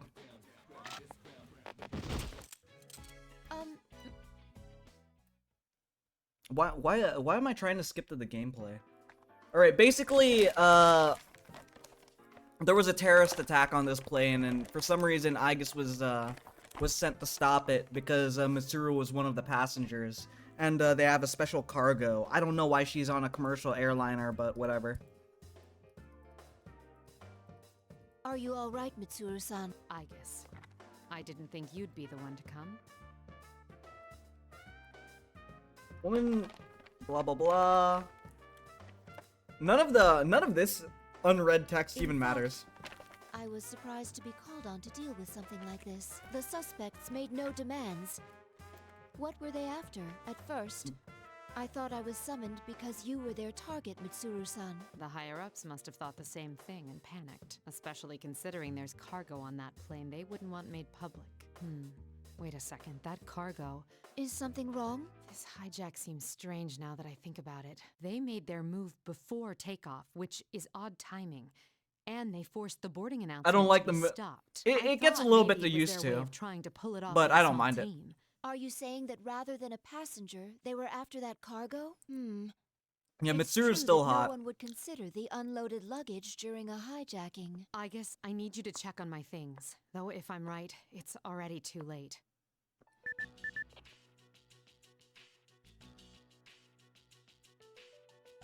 Even if you're right, Why would they be interested in your belongings? My usual cargo wouldn't be worth hijacking a plane over, but I was carrying something sensitive this time. Normally, if they wanted it, they'd have to bypass a Corregio facility's security or attack the vehicle transporting it. But by doing it this way, they can divert the entire country's attention with a few model guns. Mitsuru-san's cargo. Sensitive belongings for a vacation.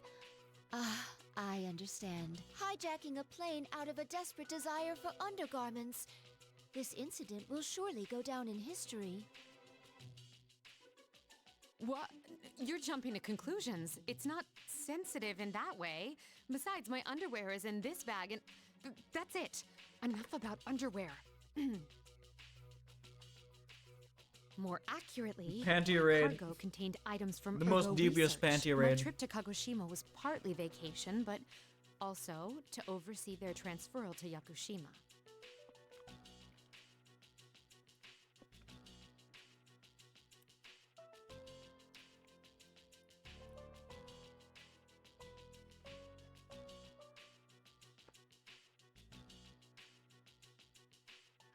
Tell us more about your undergarments, Mitsuru. Aigis speaking. I see.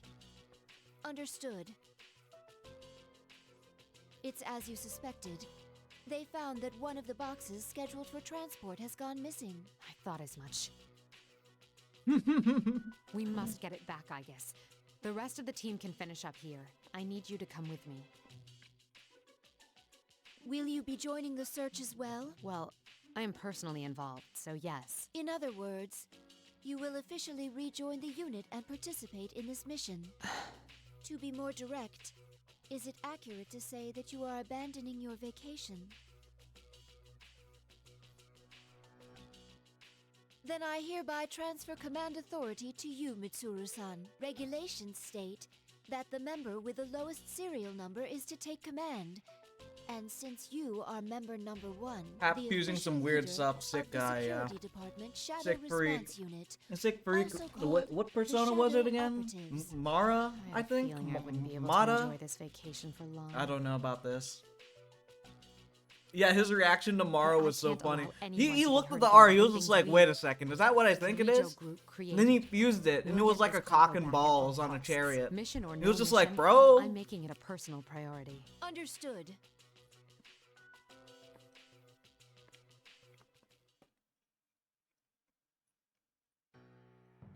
I'm Aigis. My official name is 7th Generation Anti-Shadow Suppression Weapon. As my name implies, I'm not human. I'm a humanoid weapon, essentially a robot. Though with the right clothes, a surprising number of blah blah blah. I was created in a research facility owned by the foremost conglomerates of the Kiriju group.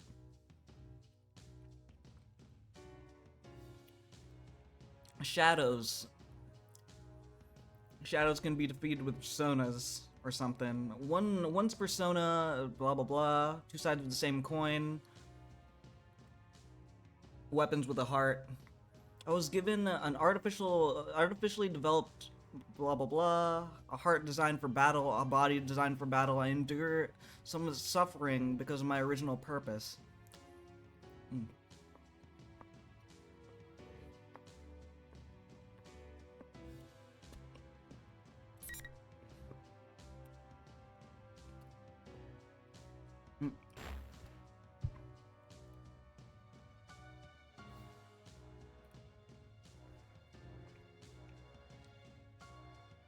Hold up. There are some... I'm pretty sure some of these are Persona 1 and 2 characters, but I haven't played those games, so I wouldn't know too much about it. I think... This is definitely the fucking punk rocker kid, I think, from Persona 2. No, I don't think any of them are Tatsuya. I got spoiled on the ending for Persona 2. So... yeah, I don't know any of these characters. The Mara scene in Nocturne is very amusing. You could be gay in Persona 2, what the fuck? How did they allow this?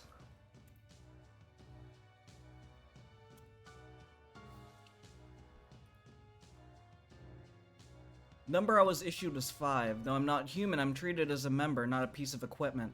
Moreover, my number is in the single digits. It's possible that there are missions like today where I must take command of dangerous operations. In other words, I'm recognized as having the same life and dignity as humans. Because Metokur and the others have trust in me, I want to repay them with the trust, that trust with the results. There's another reason I'm working my hardest on this case. Soon after the hijacking, the stolen cargo was identified. Its contents surprised me. The fifth generation anti-shadow suppression weapon, the unit named Labrys. One of my sister units. She was sealed over a decade ago and has been in storage with other artifacts ever since. Labrys, a humanoid weapon, just like me. It's possible that she has a heart, and if she does, I want to save her before she's misused. Bro, dude, I don't know how they wrote Labrys' story before Golden, and then they wrote Marie. That doesn't, like, square in my mind. Like, you know? You could cuck your blonde hair, blue-eyed GF for an effeminate guy, bruh. I don't think that's the pap way.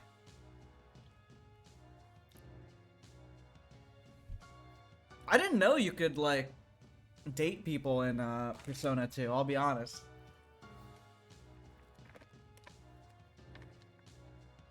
This mission, yes. But moreover, I feel like it is a duty I must carry out.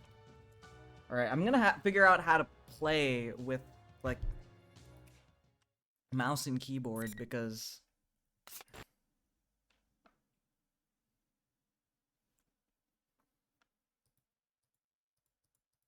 Tracking And Labrys. the interrogation of the suspects? It's begun, but all of them are claiming that their memories at the time are very foggy. Adachi? So they've been sent in for evaluation. The psychologists who interviewed them think it's possible they're not lying. So none of the 5 have any memories of what happened during the hijacking. Normally that would seem preposterous. There may have been some hypnotic effect, but even then... We're dealing with someone after materials from ergo research. They'll likely be very well informed about shadows and the mind. Knowing that, it doesn't seem so strange. It would also explain the extreme lengths they went to create a decoy. Adachi What worked else do for we know? Mitsuru? Yep, Mitsuru Since put the the cage entire stored in Inaba fifth thing together. generation is too large to transport by personal auto, we narrowed our search to large vehicles that left the airport. That, combined with the testimony from our observer and data from the transmitter, allowed us to pinpoint the vehicle in question. The police are already pursuing it via the N system. This is the most recent photo. The Inaba area. Wasn't this the place where... Yes, our routine investigation last year rated the potential shadow activity in the area at level 4. Prior knowledge of shadows after all. If it's true, we must be extra cautious. Many people don't know about shadows and the possibility of destroying the world. If someone is trying to manipulate them, we Let's must talk prevent about it the at all stolen costs. 5th generation unit. Aigis, as the 7th generation, would be her younger sister. A sister. My older sister.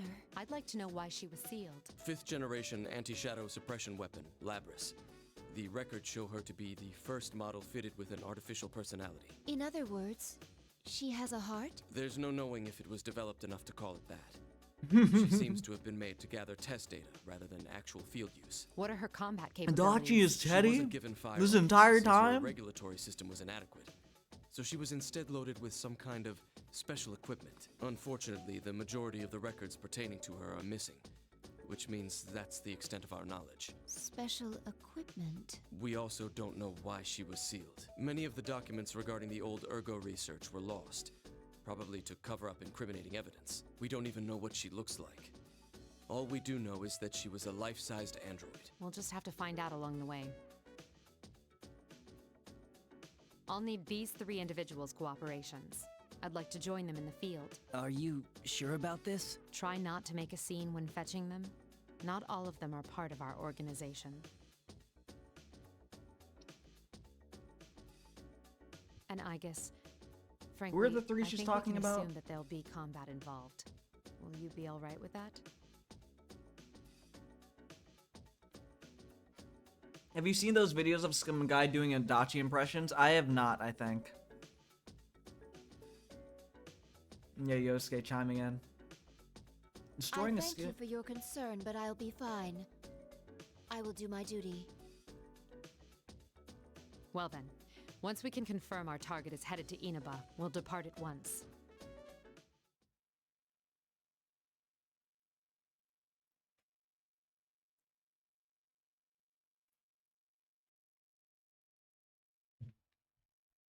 I wish my controller worked. That would be cool. Will we be able to find Labrys? My sister? Will we be able to save her? Isn't that what you really want to ask? Don't worry. As I mentioned to Akihiko, fighting Labrys is not our priority. The reason I formed this Shadow Operative team is to save lives. We will find her, Shadow whatever Operative's it literally takes, doing and nothing bring her ever. back. We can do this. Yes. I'm sorry to be so pessimistic. Those feelings you have for Labrys, you should tell her when you see her. I will. So true.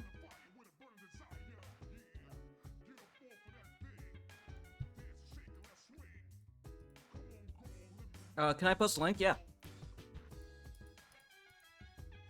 Oh yeah, we have whenever I do Tartarus, I'm not like too keen on like grinding my ears against the Tartarus battle music or the Tartarus exploration music, so I take a free song requests whenever we do that. If you guys want. All right, let's watch this. Any female born in Inaba can't cook. All they know is charge they phone, twerk, be bisexual, eat hot chip, and lie. If you say have a good day, then you'll be praised as a nice person. Say enjoy the next 24 hours, and now you're seen as threatening. So there I was, barbecue sauce on my... You know what? Maybe I shouldn't tell this story in front of Nanako. Ah, fine, I guess Bro. you are my little bog champ. Come here. Oh, 80% of boys have girlfriend. Rest 20% are having a brain. The phrase, it's just a game, is such a weak mindset. You are okay with what happened? Losing? Imperfection of a craft? When you stop getting angry after Bro. losing, you've lost twice. Dude. There's always something to learn. And always Who said that again? Never. Was that XQC? You're a third-rate duelist with a fourth-rate deck, Narukami. You're not a clown. You're This is a so master. 2019 for real. He turned himself into a pickle, Dojima. Funniest shit I've ever seen.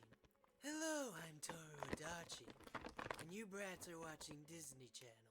With the glass ceiling broken, all the oppressed groups shall prosper, especially the most oppressed group of all, gamers. Enough about women's rights.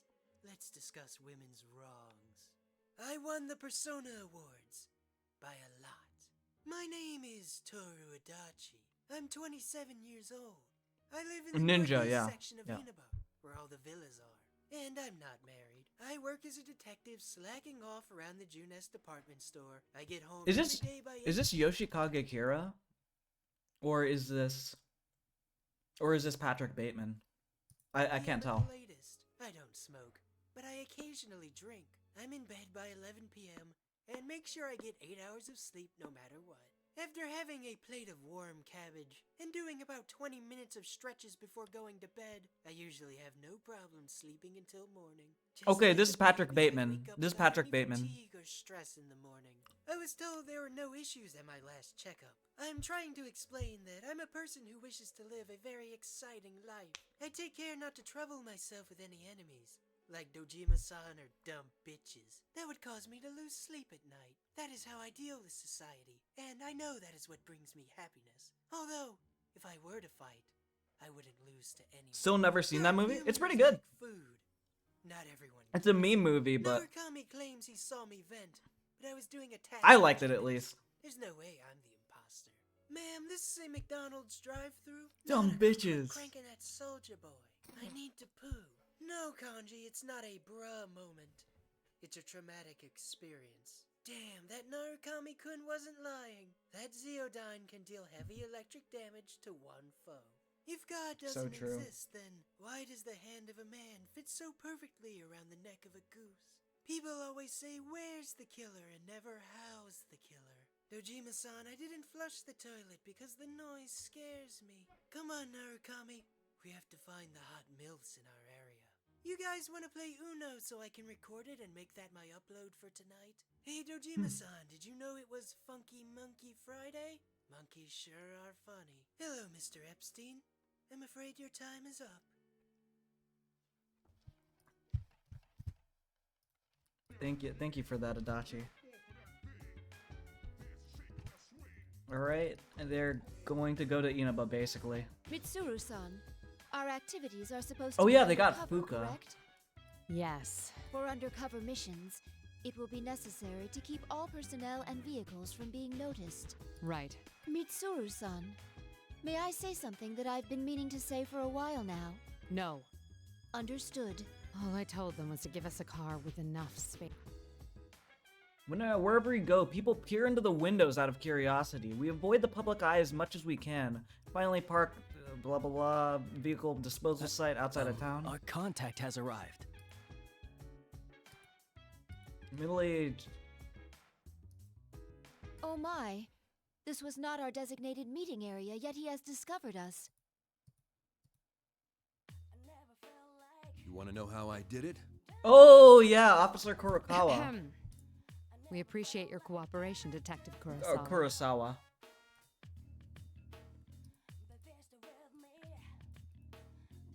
His job made this risky, but he always acted on behalf of what he believed. Yeah, he believed the fucking high schoolers asking them to give, asking for weapons. Long time no see, miss. And Aigis, was it? Indeed. It has been a while. Oh, sorry for staring. A humanoid weapon. I was skeptical when I heard, but seeing you in person doesn't leave any room for doubt. I'm sorry that I kept it hidden back then. It's all right. It would have caused more of a headache if you'd gone around looking like that. Seeing you laugh like that makes it harder to believe you're a machine. I shouldn't make you stand while we talk. Please. Ah, sorry. I haven't seen you in a while, so I had a lot to say. Yeah, the three people are Kurosawa, Fuka, and Akihiko. I don't know if you've seen the new Fuka design, DM. The arena Fuka design. First, I don't. I reviewed the report It's on different. the incidents from last year. One of the suspects mentioned the word persona. I locked gaze with So Mitsuru. what went on here last year? It's probably related, but I wasn't done there. Parts of this guy's testimony were even more outlandish. If you can take what's in the record at face value, it seems persona users can enter TVs within the Inaba region. Enter TVs? What does that mean? Just what it sounds like. You physically stick your body into the screen and go inside. He claimed there was another world in the TV, and dropping people inside it was the method behind last year's murders. This all sounds rather absurd. I'm surprised it was included in the police report. I got in touch with the detective in charge at the time and said the same thing. Apparently the report was filed by a young partner of his at the time. He'd entertained the wildest testimonies like this one. He sounds like quite the oddball. If this was what really went on, the police would have had no chance cracking it. But that Detective Dojima is one shrewd guy. Even with all the supernatural hocus-pocus surrounding the case, he caught the culprit. That's all I have for you. Yeah, right yeah, now. Dojima caught him. I should be going. I doubt either of us has time to reminisce over the old days. It's funny though. I thought the fighting was over, but you guys surprise me every time I see you. Thank you very much, Officer Kurosawa. Why don't we at least see you off? Oh, that's all right. I've got my own car. I doubt my department would appreciate Dojima your caught Adachi, tastes. LMAO.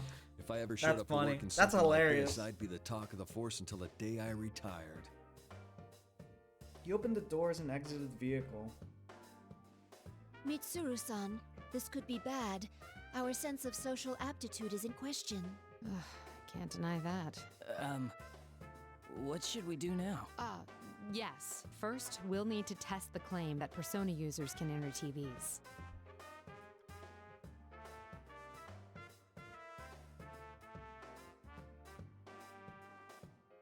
There is a discarded TV over there.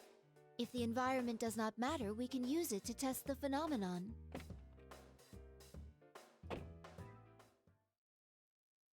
Wait, Aigis. Don't worry. I'm just going to touch it.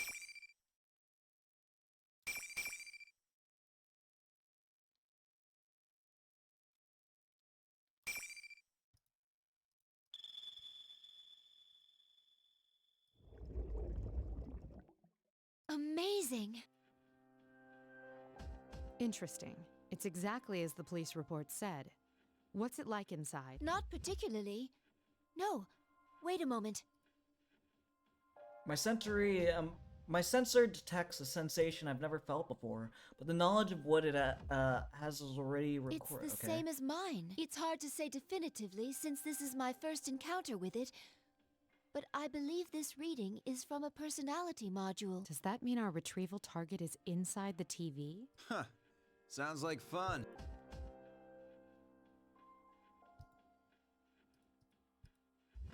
Is that Akihiko? You didn't show up at the rendezvous point, so I went looking and found you here. This whole TV thing is pretty interesting. Not much of the text matters unless you're doing the Labrys or the Elizabeth campaign. It's been a while, Akihiko-san. Yeah, good seeing you.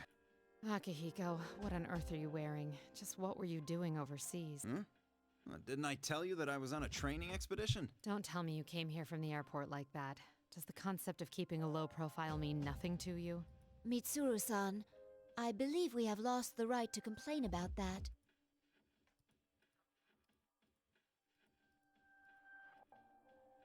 Anyway, we can get inside from that TV, right? And what are we waiting for? Still the same Akihiko. We don't know the situation inside yet, and we'll need a secure means of getting out. So what? If we want to get this Labrys back, someone has to go inside, right? No one can do Akihiko like Liam O'Brien. I will never accept the new VA. Yeah, the fucking new VA. Oh, it's so off. Like I thought my worst one would be Aigis, but Akihiko's did not fit. He sounds like a fucking geek. He sounds like Urkel, bro.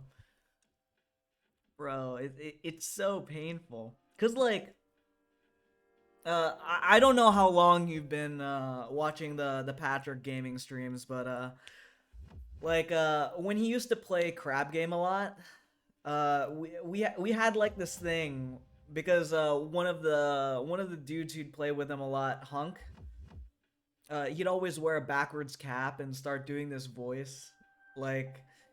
You'd be like, hey losers, like you know, the typical fucking Disney Channel like bully type character, and he'd do that voice. What me and Frisk were talking about, and Monty, I think, basically every male character, every male party member in Persona 3, they have to sound like they're wearing a backwards cap. They have to sound like they will call someone a loser. In that exact tone, or it won't be them. It's not them. It's not the Akihiko voice actor. He sounds like a geek. I think I've been here for 6 months. I came in during the Minecraft era. I don't remember when's the last time he played Crab Game, I'll be honest. Well, that's... Our target hijacked a plane to throw her into a TV in this town. If we sit on our hands, it's possible we'll be put in serious danger. We're different from how we used to be. We made the choice to fight shadows as professionals. That's why I traveled around the world and trained harder than ever. And now that something's actually come up, you're hesitating? Oh yeah, the plot of this game is that while Narukami visits Inaba, for some weird reason the Midnight Channel is coming back on and showing like a tournament style like TV show, which actually really ties in well to Labrys' character. Now that I remember it again, but it starts showing a tournament style TV show, and with each party member as a contestant in the arena. It's like called the P1 Grand Prix or some shit like that. I haven't seen Crab Game, heard a lot about it from the D-Live chat though, yeah. Fucking Crab Guy. We agreed to do this. I'm ready to stake my life on the mission. But, well, in Angle we don't see until we see the Persona 3 side of everything. In this is, Labrys, an anti-shadow weapon, was thrown into the TV and is possibly creating the space of the P1 Grand Prix. And once you go through her campaign, it doesn't have any fighting bits. It's a lot of story. You kind of understand why the P1 Grand Prix took shape, which is interesting. All right. Wait right here. I need to go make a phone call. Okay.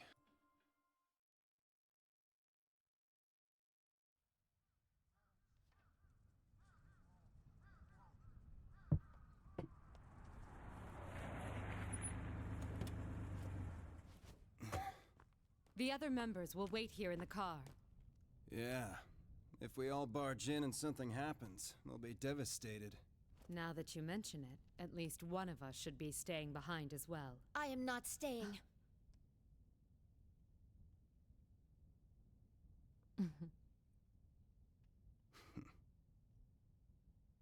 Us three will be plenty.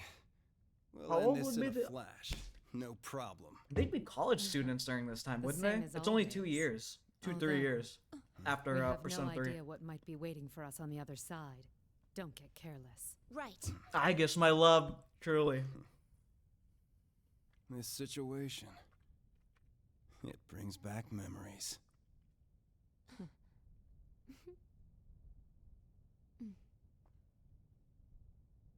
Ready!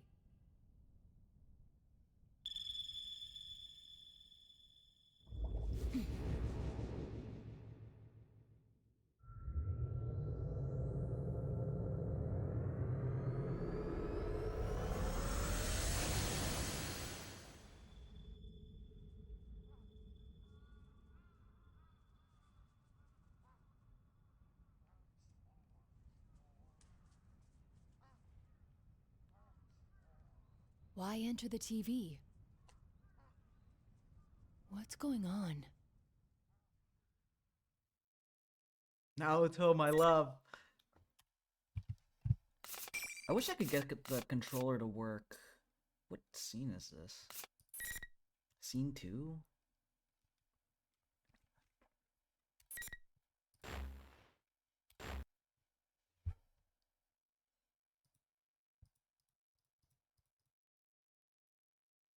I should probably start a little bit of Narukami's. And then go back to this.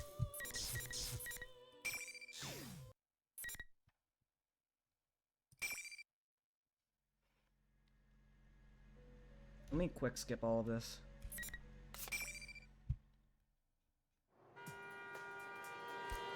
It gives a recap of Persona 4. Narukami's visiting. Yo, Nanako. Don't worry, Dad knows about it. He gave me money for the bus. He said he couldn't make it, Nana- so I came instead. I will say, Divine Mercury. The Persona 4 portraits with the moving lips is so fucking cursed. Like the Persona 3 ones, okay, I got used to those pretty fast. Nanako with moving fucking lips scares the shit out of me. Elizabeth, Aigis, Nanako, Kasumi, a man with impeccable taste. Welcome back, big bro. I wanted to see you so much. Thanks. I'm happy to see you again, too. Voiced Narukami. Narukami with moving lips is fucking cursed. It's extra cursed.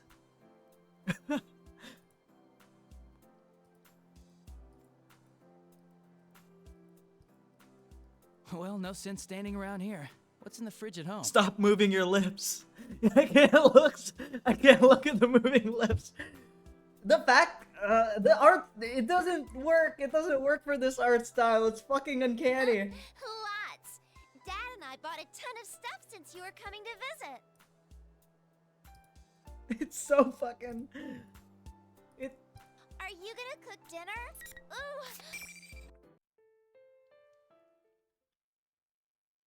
Ooh. Okay, this is the pre-one Grand Prix.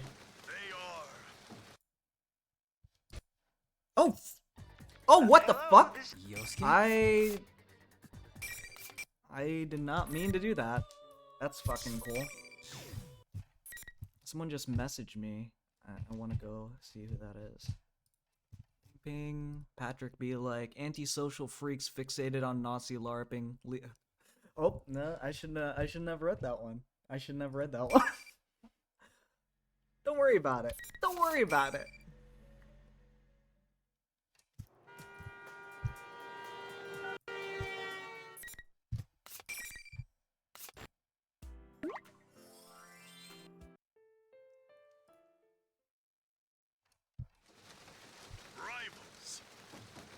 Hey, Corb. Friends, yet powerful foes. The desperate fighting program amongst high school students. A new legend is about to start. May the manliest of all men come on down! Nobody touches his precious Nanako, the sister complex kingpin of steel, Yu Narukami! So based. Natural. Wage slave in the boonies by day, by night. Wage slave in the boonies. Yosuke Hanamura. Everything that bores me has gotta go. A spunky dragon with deadly legs. The carnivore who's discarded womanhood, Chie Satonaka. You need to eat more meat. Please escort me to the ring, my prince. The unconquerable Snow Black, Yukiko Amagi. I'll finish you in one strike. Blooming roses and Tashi bulging Waji. muscles, the blood-curdling beefcake emperor, Kanji Tatsumi! Deep into realms of romance, Bro. the body of a child, the brain of a genius, the 2000 IQ killjoy detective, Naoto Shirogane! Is this an army of idiots? Fight and survive towards the one throne waiting at the end! The P1 Grand Prix where fierce fights will be fought! The battle begins tonight! Alright, so that's all the background you need to fucking know for... What? For that. 2000 IQ Killjoy Detective. Alright, let's go back to Aigis' story, because that one's really interesting. Alright, they make it into the TV. They got split apart. Is this the music room of a school? No sign of Mitsuru-san or Akihiko-san. Did they land elsewhere? So much noise. I can't contact anyone like this.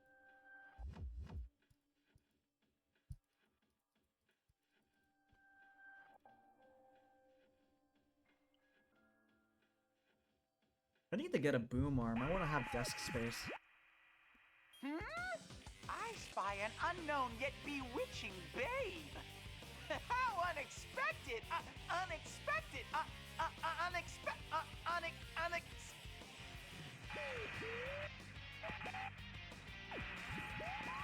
Distorted and the image disappears. It reminds me of a malfunctioning machine. I stare at the monitor. I have a hunch that it will return soon.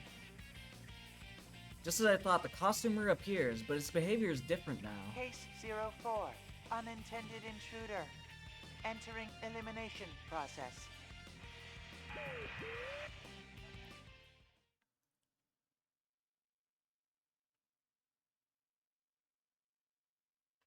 Stay away from Aigis, Teddy, you fucking freak.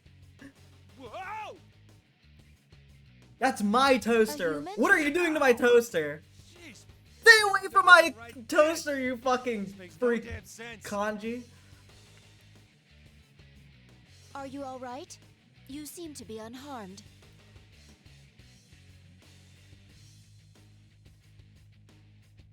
What?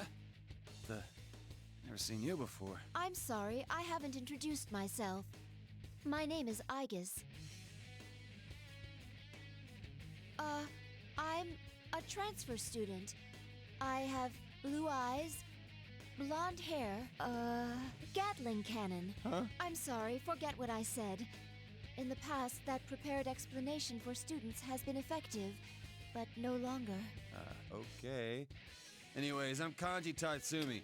This mean you're my next opponent? Opponent? What do you mean? What do I mean? I'm talking about a scrap! You mean a fight? But we have only met Tatsumi-san. Actually, where are we? Kanji, you will never get Naruto. It was made canon in the Persona 4 Golden anime. All the chicks are climbing over each other.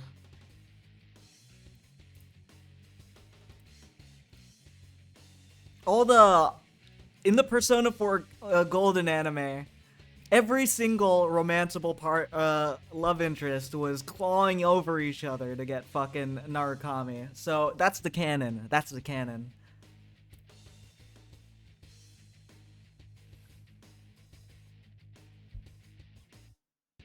Kanji would die if he fought Aigis, shoots gun. But I ain't gonna hold back against a robot like you.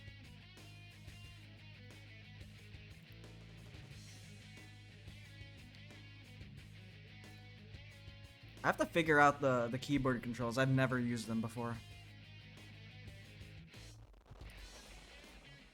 I detect the faint interference. Because it appeared uniformly across all my sensors. I hadn't been aware of it. What is this? I'll make the first move. Take Mikazuchi! A persona?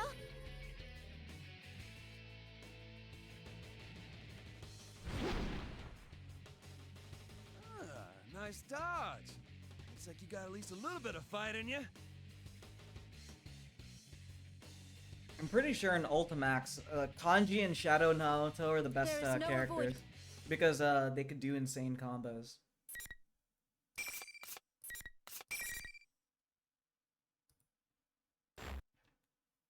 Alright, I have to figure this out.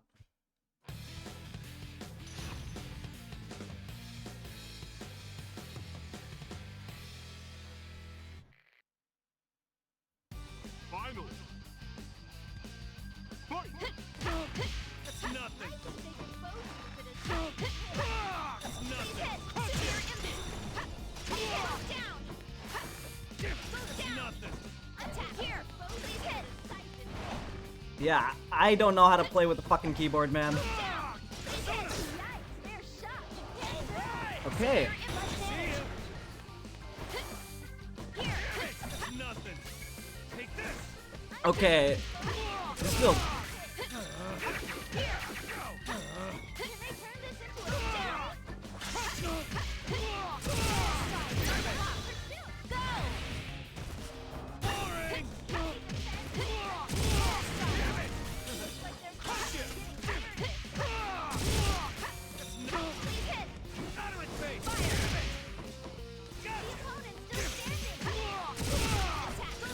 I don't know how to sprint.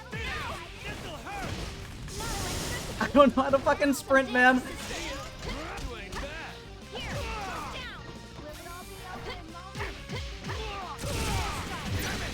I know one combo. I know a single combo. How unfortunate. Better luck next time. Oh, I didn't mean to do that. Are you alright, Tatsumi-san? No! Damn it! Ow! Oh, whoa! Hands off! I'm sorry. If you can't stand, then I'll carry you. Whoa! Damn! You're a hell of a lot stronger than you look. Whoa, whoa, whoa, whoa! How come you're carrying me like this? Like a bride or something? Get away from her. This is That's the my spousal toaster. method of carrying. No, it ain't. It's the bridal. Oh, wait a sec. Are they pretty much the same thing? Tatsumi-san, you seem completely fine. That's what I've been saying. Even though we Stop got with the shot multiple Tatsumi-san times. Crap. It's making my skin crawl. Just call me Kanji. You don't object to being called that? I'm an artificial person, after all. Huh?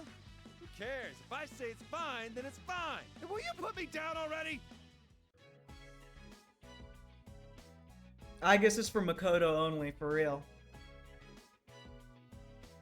The change in demeanor compared to how he was before.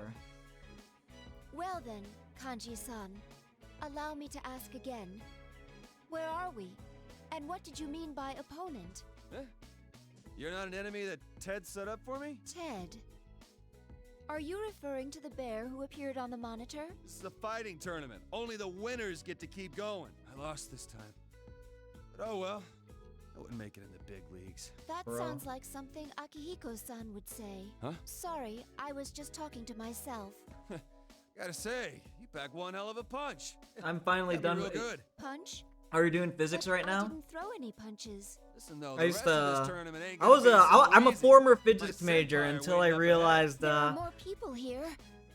Until could you I estimate how many? I didn't want to work too much and still make a lot of money, so I went into tech instead. But you know,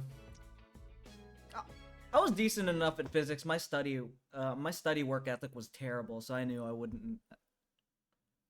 What's it called? Yeah, I did decent, but I didn't.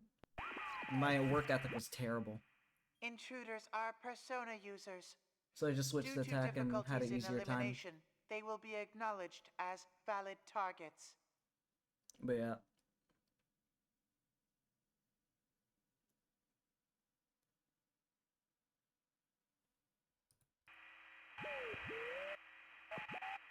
I suck at physics, but I'm very good at coasting. Real.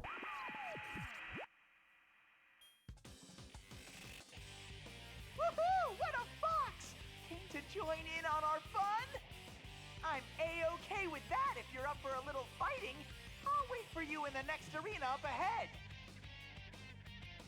Oh, silly me. If you're cutting in, you don't know who I am. I am General Teddy. Remember that name well. Teddy's a really good character in this game. Like a fighting character. He's still Teddy. But Teddy's villain arc or something? Kind of. He was always the killer. So it's not really his villain arc. His entire arc is his villain arc.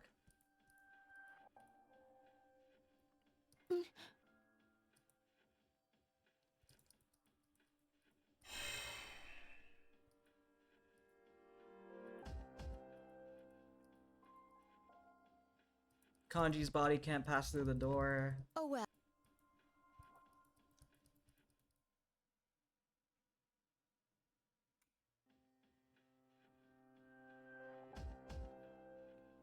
He killed my enjoyment of several scenes, that's for sure. Yeah.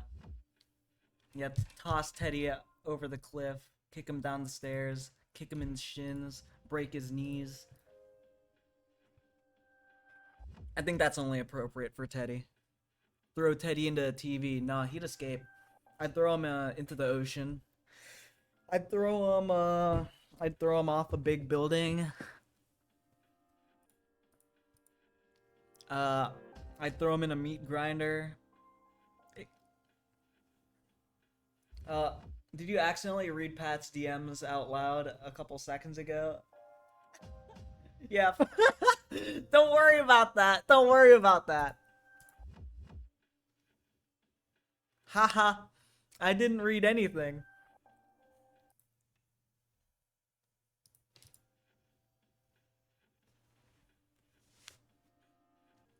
D&D Live is not letting me save any stickers. I got rid of 2. Yeah. There are some that say unknown error, please try again. For some reason, you can't save those. So I know what people do is use Vampy and just search for stickers that way.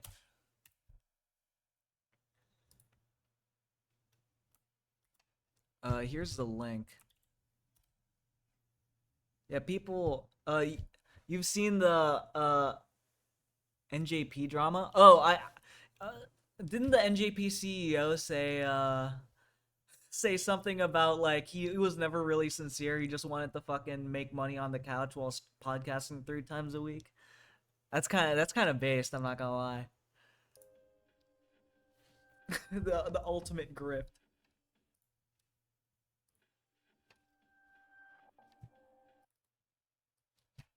Oh, that is my web browser. You shouldn't be seeing that.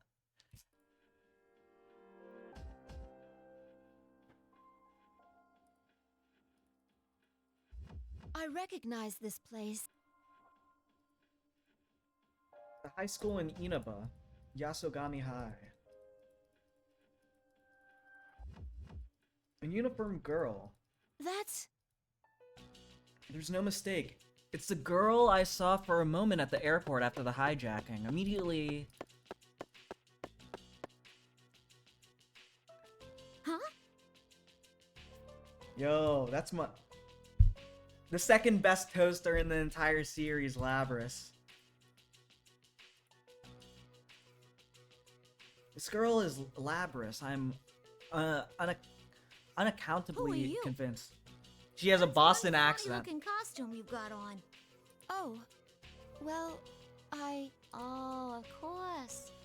You all mixed up in this racket too, aren't you?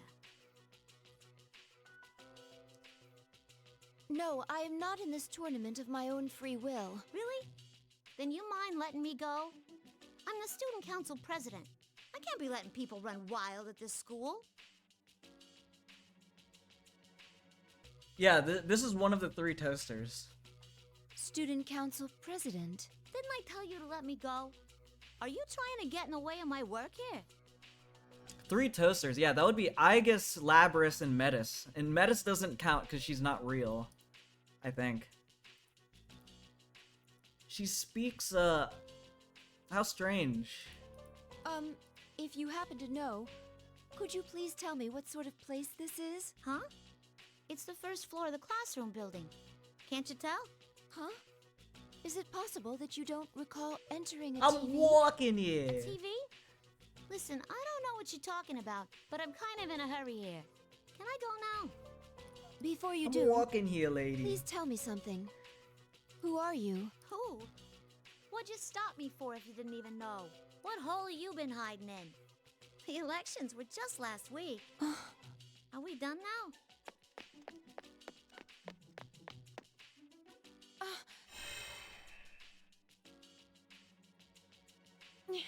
That wall again.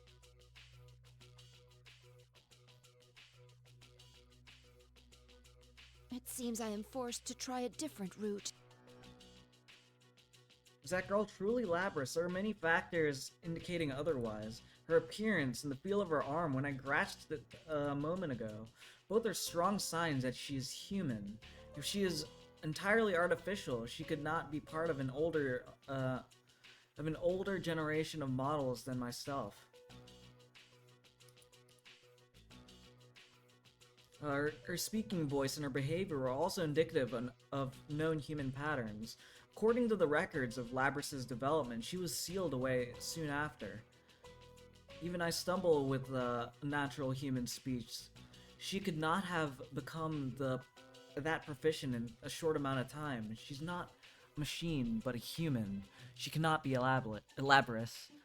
Usually I would not hesitate to make such judgment based on available data, yet I cannot shake the feeling that she may be Labrys.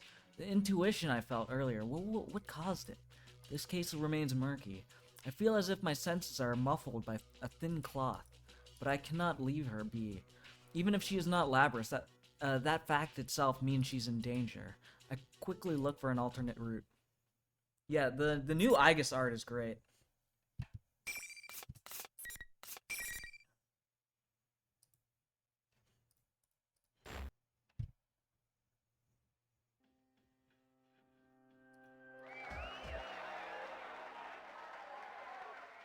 This is impossible.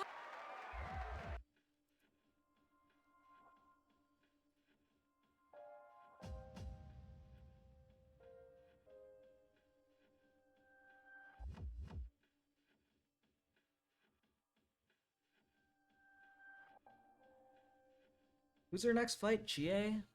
Or is it... I think it's Chie.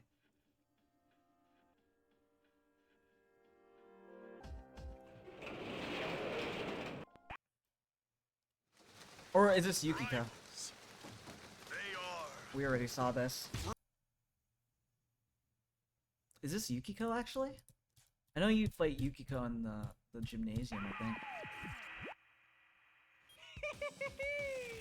Looks like you're officially getting in on the action. Welcome! Look, everyone, another challenger! Well then, bring out the next opponent! Oh, Chie, I yeah. heard that you're elbowing in on the tournament. Suits me fine. Let's do this! Huh?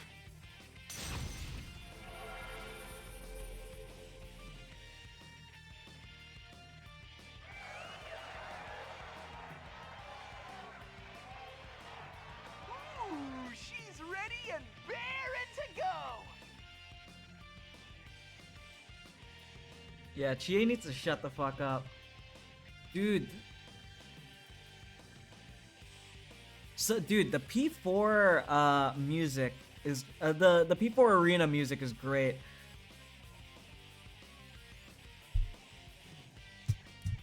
I think this is Chie's theme. Hold up. Let me put a pause on this real quick.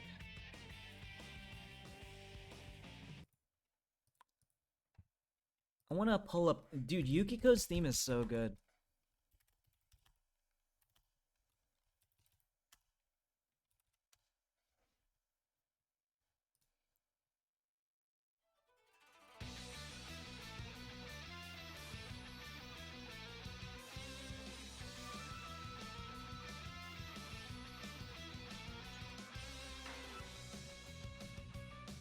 It's so good. It's so fucking good.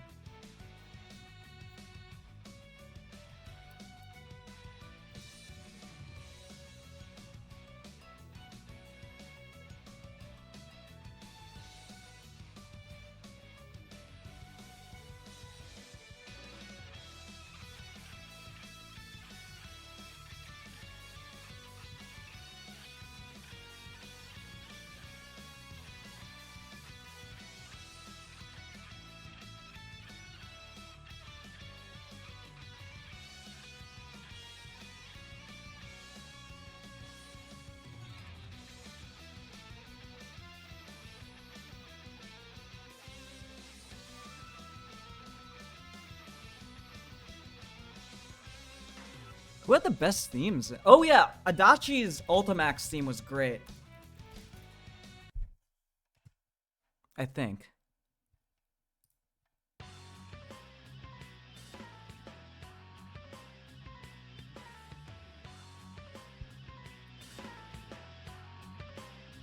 Goofy, clown looking dude. Look at this fucking guy.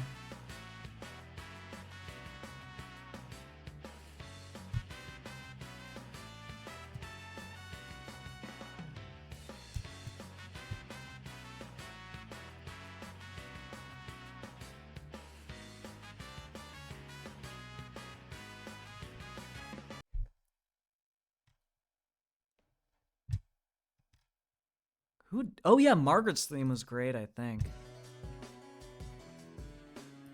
Yeah, you in the original Persona 4 arena, you could play as Elizabeth. In Ultimax, Margaret and Elizabeth are playable. They're low tier characters though. The new Margaret art is so good. I need to do her story mode. I still haven't touched Arena at all. Or Ultimax.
Dude, everything about the composition of Margaret's theme is so fucking good, man.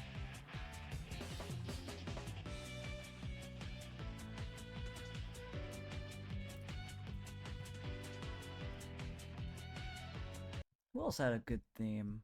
Character themes. A lot of them, when they got ported to Crosstag, because a lot of them got put in the new BlazBlue game for some reason. Their teams got ported, or their themes got ported over. Teams. What the fuck am I thinking?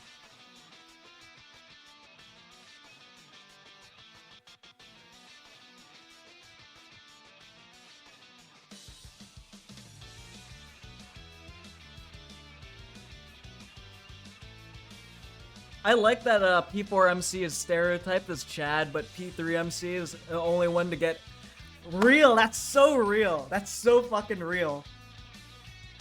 Bro went on a fucking death march with the amount of girls he dicked down and never had to face consequences for. He died before Valentine's Day. Or actually, no, he didn't die before Valentine's Day.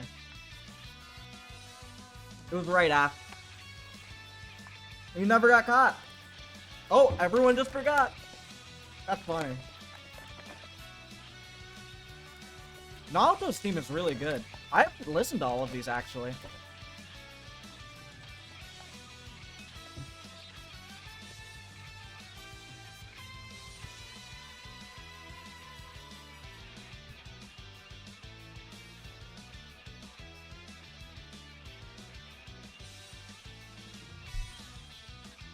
Bro.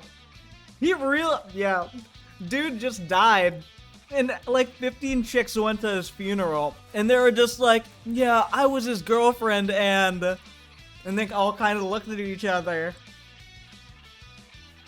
That was funny. That's funny.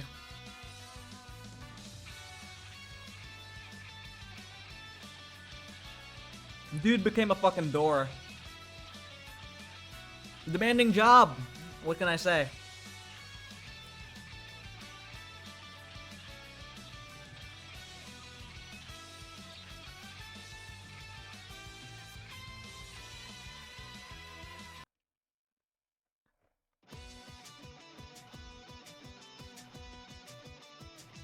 I don't think I like this theme that much.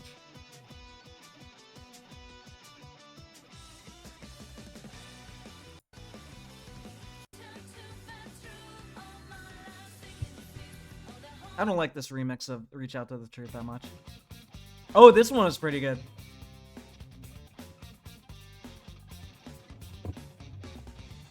The Weiji theme. Toriyumi will forever live with the fact that she missed her last chance to confess to him. Yeah, dude, that must fucking suck for Toriyumi. She asked him out to dinner and then she fucking ran away without doing anything about it. And then he fucking died the same day. Yeah, he dies the next day. He dies the next fucking day. That's so funny.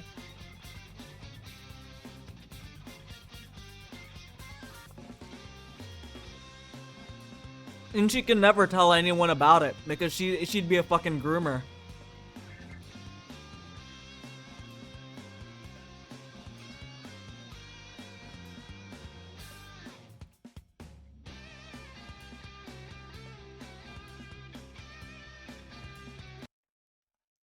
What was Con?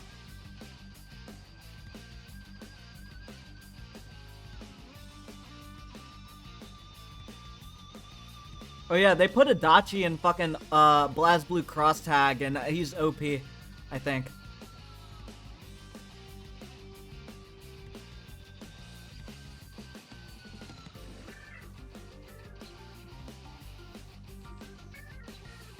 This one's okay. Elizabeth gets the best fucking remix of Battle for Everyone's Soul. This might be just the original Battle for Everyone's Soul.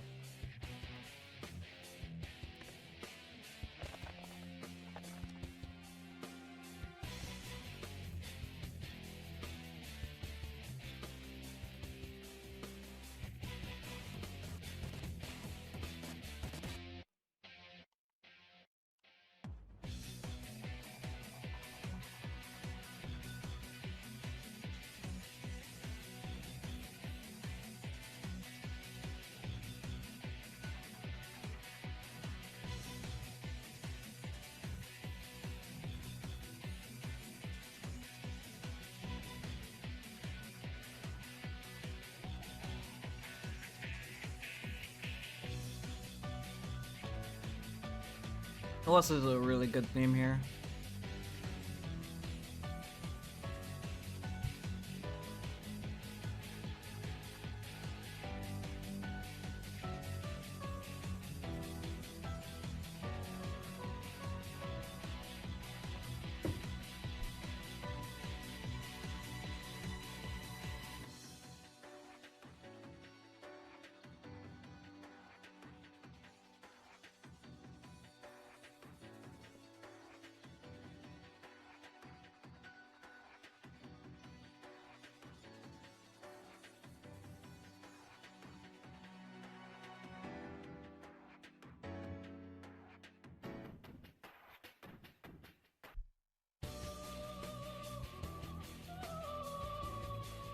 I don't even remember Labrys' name. I'm gonna do that one and then get back to the actual game.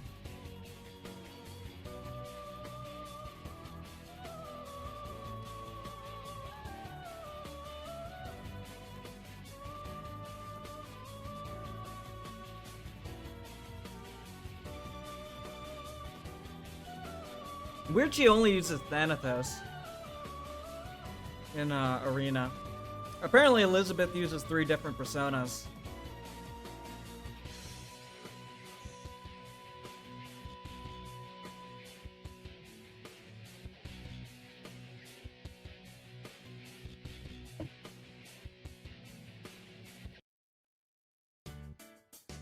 What the fuck?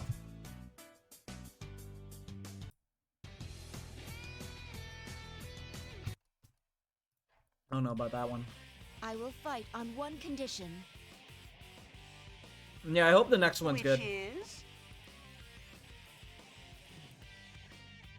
That you immediately release all these students from this school, or rather from this world. If you do that, I will fight as you wish. Tut tut! Are you making demands to me? Before you get too worried about other people, why not worry about yourself? I will not fight unless you guarantee their safety. Sheesh! What a stubborn I hope it's girl. not another fucking child.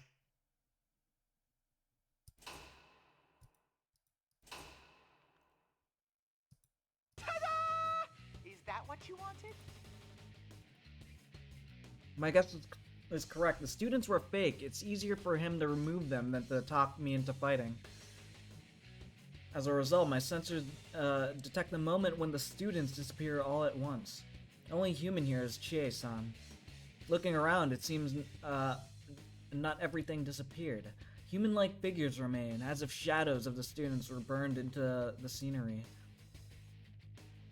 There were several about the stadium. Honestly, you're in no position to be making demands, you know. Yep. I mean, I like Lavenza as a character, but honestly, it's weird. It's really weird. And I like the twins, definitely, as a character. But the whole, like, finishing their S-Link kind of thing is really fucking off. I'm making an exception just this once, because it's no fun if you don't both go at it tooth and claw. Even if you don't resist, your opponent will show no mercy. It'll be a grisly No, I'm sight. not into Lolly. That's... Come on! Even if the crowd was still here, would you not have hit back when I hit you? No. The safety of the people must be prioritized above all else. Ha! That's pretty cool of you, actually. But self-sacrifice doesn't mean much coming from a machine. They can just fix you right up. Oh, that's right. It doesn't even count as self-sacrifice for a machine. It's just what you're programmed to do. You probably Arian don't feel Aigis. pain or anything, huh? It just seemed that way because you look human. You may not understand, but Yeah, I fuck can you, sense Chie. pain as well. Fuck you, stupid Really? bitch. That's such a weird thing to program into a weapon. Doesn't make any sense to me. That's... Well, that's fine with me. Means I can fight you without pulling any punches.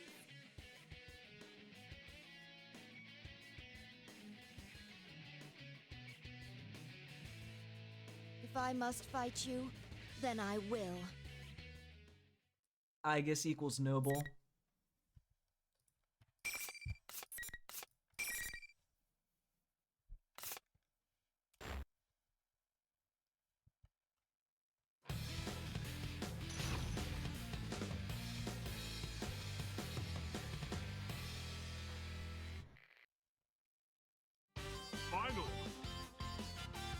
I'm back to grinding the tomb dungeon.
Back to grinding the Troon dungeon. You need more money?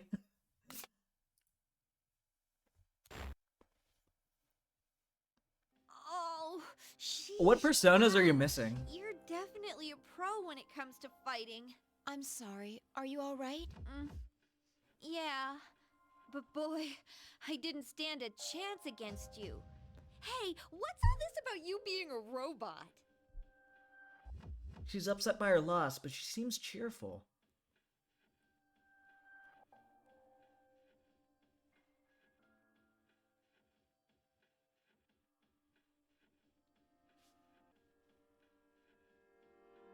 I may seem like a ridiculous machine to you, but I'm still... Huh? I never said that. Wait. You're not acting like you did before the fight. I'm surprised that you're a robot, but what gives? I have 4,000 yen now. Bro's broke, bro.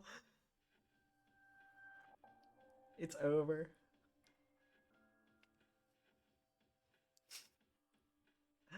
Damn. I should avoid drawing conclusions solely from speculation. That reminds me, I haven't introduced myself yet. My name is Aigis. Looks like we let our fists say too much before we opened our mouths. I saw the introductory video. You're Chie Satonaka, correct? Yep. Oh, you can just call me Chie. Aigis, Sandalphon, Arda, and Lucifer. Okay, you didn't need to bring that part up, and I didn't discard anything. I can use a persona, but I'm just an ordinary high school student. I go to Yasugami High. So anyways, are you, seriously a machine? No foolin'? Yes. I was created as a weapon for a certain purpose. It may be difficult to explain to you. Nah, I can tell from the fight you're telling the truth. Huh, so you're not cosplaying. Then again, it'd be pretty nuts for someone to come out here to cosplay. Speaking of which, Chie-san, can you tell me what this place, this world, is? I confess that I am looking for someone. While pursuing them, I heard the rumor about going inside TVs and ended up here. Oh, right. You can use a persona. That's how you got into the TV. Where should I start? I don't know exactly how it works, but this place is supposedly a realm formed by human thought. By thought? Does that mean this is someone's mental landscape? Yeah, her legs are made of metal because of cosplay. Yeah. World? Through a TV, no less. How can this be? To tell the truth, Chie's a dumb bitch. I never understood it so well myself. There was this insane monster thing around town up until early spring. It created this whole world, and I got my persona because of what happened in here. Come to think of it, all this stuff should have been over and done with. Her see-through shoulders are cosplay. See that ad showing on the monitor over there? It what a dumb started getting shown on TV in reality. There's no way we were gonna stand for that crap to be shown. So that's why me and my friends came in here to put a stop to it. Your friends are here as well? Yeah, a couple. Also, that Teddy guy who's hosting this, plus the girl Rise who's serving as commentator. They're my friends too, but they're acting so weird. Oh, sorry, listen to me, babbling away. Do you think you can find this person you're looking for? Actually, could whoever it is get in here? I don't think normal people can enter the TV. To tell you the truth, I have already encountered one such person, but...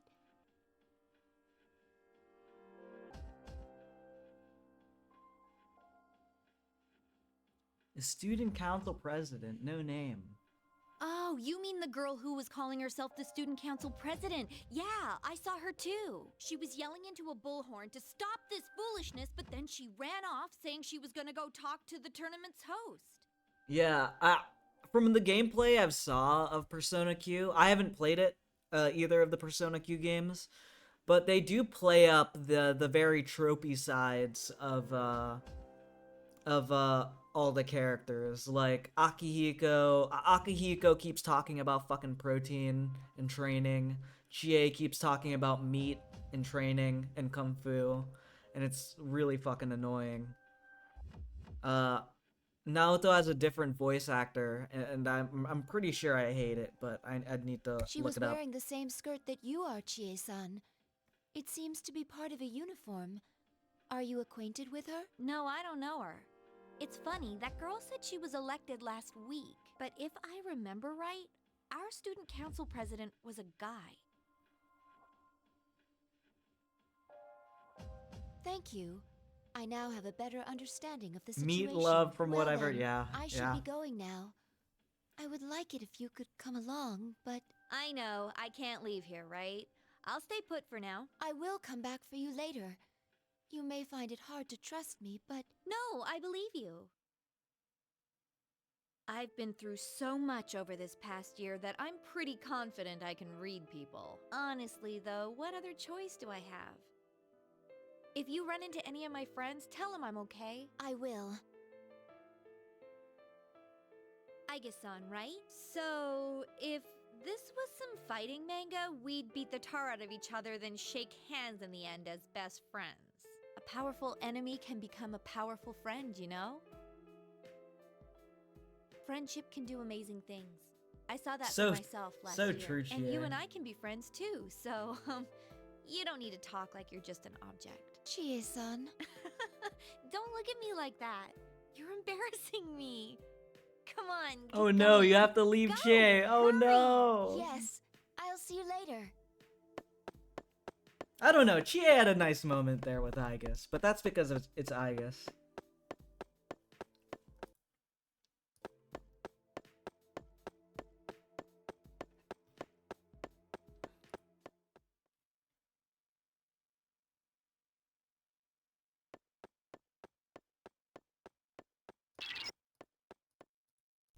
Guess you hear.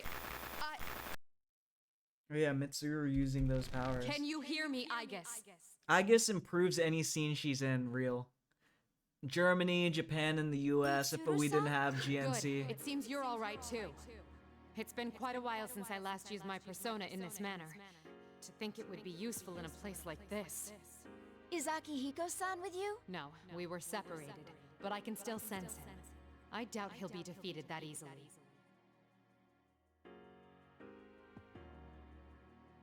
I'm sure you're aware by now, but although we came in search of Labrys, we appear to have been dragged into another incident. Don't worry about meeting up for now. Under the present conditions, we'd only end up fighting amongst ourselves. Enemies can become friends. I don't know how Labrys ties into this situation yet, but be careful.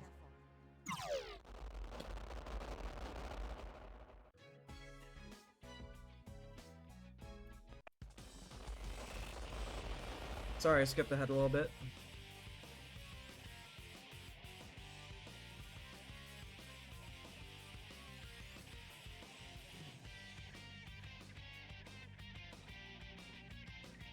Well then, bring out the next opponent! Be careful. Thanks, Mitsuru. Yeah, thank you. Wow, Mitsuru, I didn't think about that. A young man wearing a hat. Naturally, of the three of you, you're the one I encounter first. How does anyone believe Naoto's like a dude?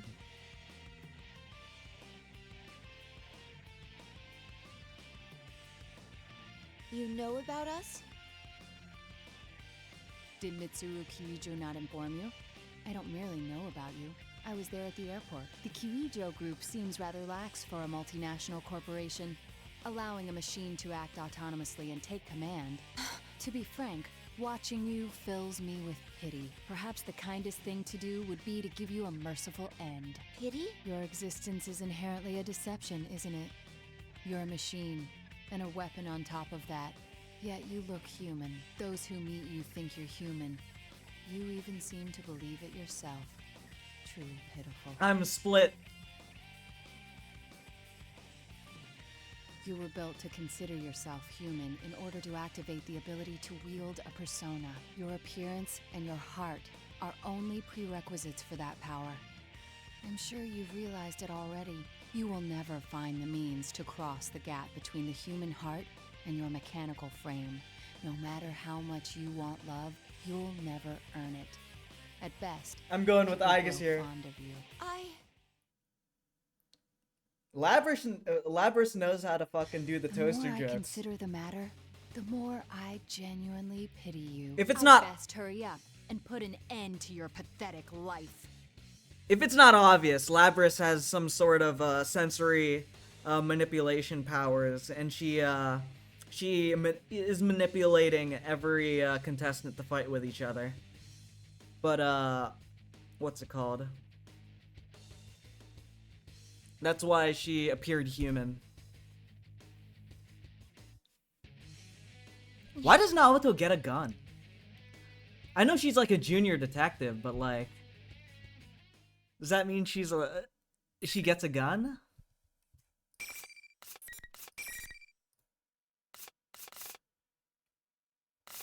Scene 22, scene 12. Okay. I could tell that isn't Naoto talking. Yeah, that's not my wife talking.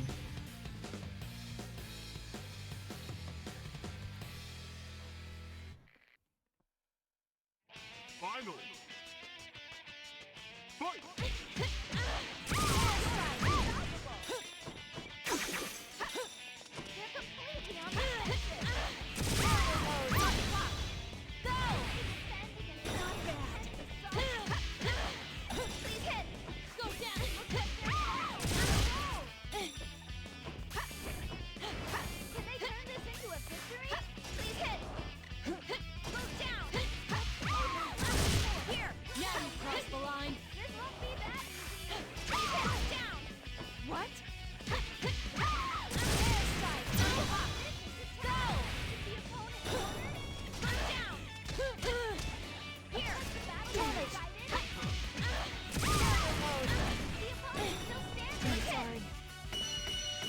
Because guns are cool and Naruto's cool. True, true. I would have given her a gun. I would have given her a gun. I guess I should say. Gaven? What the fuck? Is that even a word?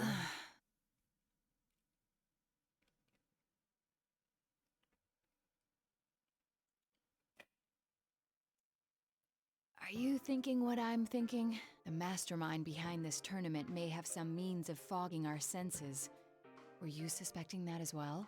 Yes. Then we are in agreement. Its aim appears to be to make friends fight one another, though it's a mystery to me as to why it would do such a thing. Gaben. But the battle is over and the interference has been lifted. Given past examples, the pattern is clear. How about it? Why don't we talk things over?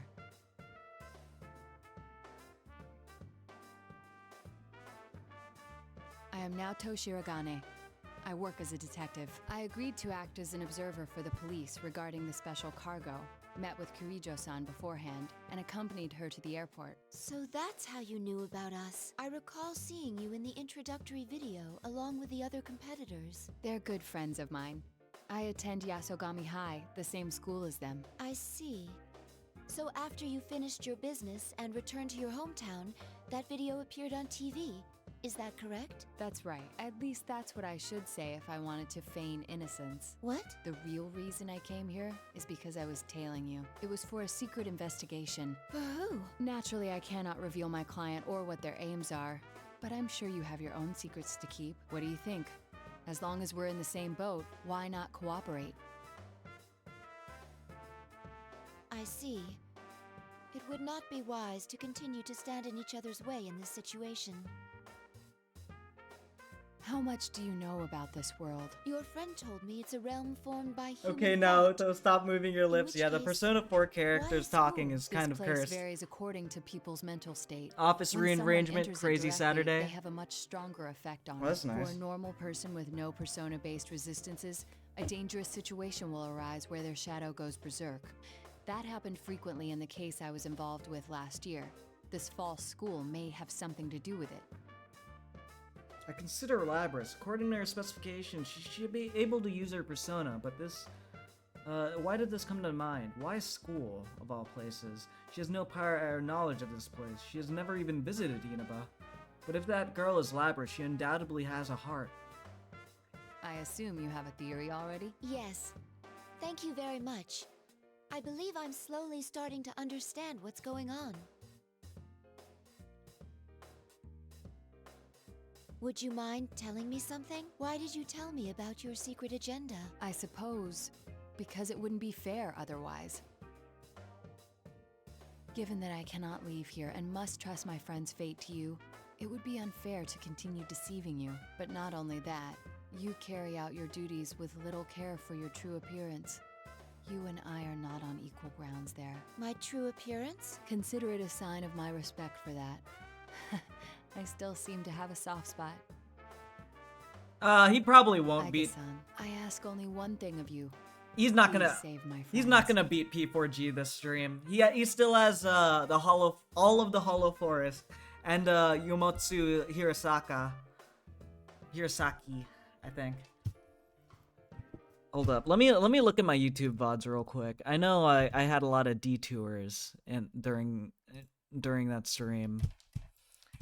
But let's see. Yeah, the finale I did both Hollow Forest and Yomotsu Hirasaka.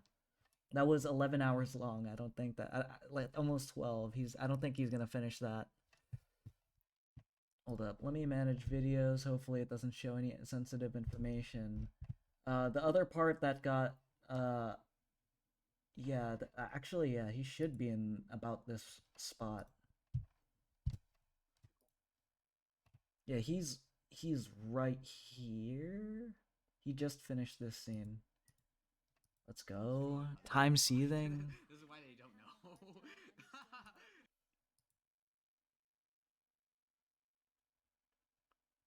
The fucking Layla situation, man. Yeah, he has at least 10 hours of gameplay if he plays almost perfectly.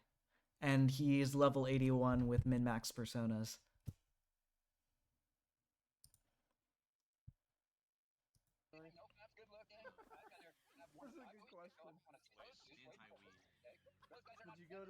He still thinks he beat the final boss. Look at this fucking dude. My sense of time has been lost after 10 hours of the Troon Dungeon. Well, you could dress up as a Mexican anime character. Yeah, this was my starter Persona 1. I don't know if I ever show it, but yeah. That is my intention. Thank you. I'll wait here, secure in knowing that. Anyone amped for Kwanzaa? It's only Kwanzaa. Just a week curious, away. Though, when you refer to your true appearance, do you mean the fact that you are a woman? What? Am I mistaken? Oh, well... Your clothing hides it, but my sensor scan shows the body measurements of a human with female proportions. What do you mean? How much can you see? Loses her composure. Covering her chest. What happened? Let's go. Milk. I'm driving the milk truck. Hey, enough with the chit-chat! Hurry up and move on to the next! Would you like to know your current measurements? From top to bottom, they are... That's quite alright. Never mind, little old me. Let's go! I demand it! How did we get so off subject? Finish it. If you're going to go, please hurry and leave. Finish that line of thought now. She yelled at me. I must have said something rude. Innocuous remark can greatly upset someone. Must keep practicing.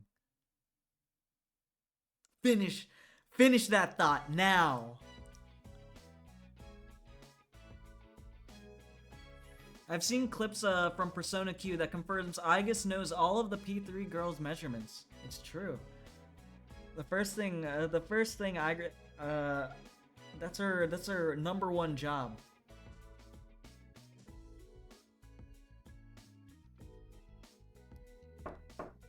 Before being an anti-shadow weapon, she must, You're that girl from before.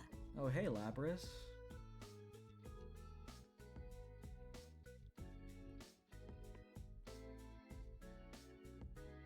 What are you doing here? Ain't it obvious?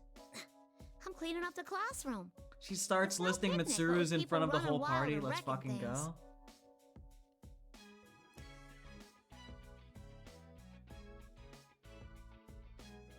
But I guess this is all in a day's work for a student council president.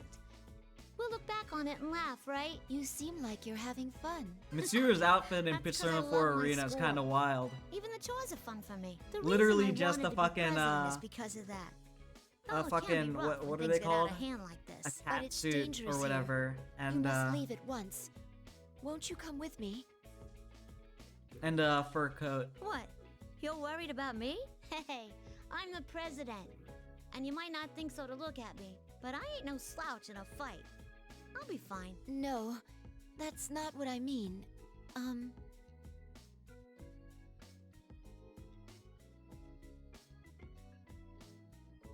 Your clothes are pretty out there, but I can see you mean well. Thanks. Some of these students won't I'm listen to walking a you. word I say. 32, And I 22, feel like I 31 gotta be confirmed. here. No, Bro. I wanna be here. Even if it puts you in danger? You're really a drama She queen, rocking a aren't ya? D cup. Let's Who's fucking to say go. I'm in danger for sure? Besides, I knew Mitsuru was great. even if you're right, I'd want Or- to stay here. There's no need to test her commitment. It is consistent with the fact of this world being created. Then is she human? I always wanted to go to school with everyone, just like normal. I love Japan. Does So that good. imply you couldn't do so before? You're asking me that now, honestly? Back then? Apparently, Persona 5 Arena should be the next. I'm pretty sure that's the next spin-off. What's better wrong? be. Weird. And it better have Kasumi in it. Past. How come it's...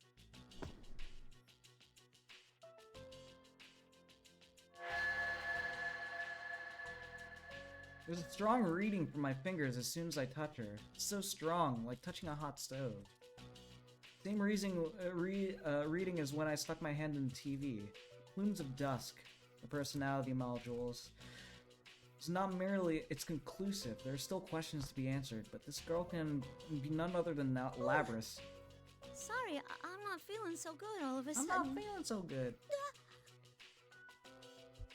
They're always releasing new spin-offs, but I just want Persona 5 Arena to come out so they can conclude they can continue the Arena storyline.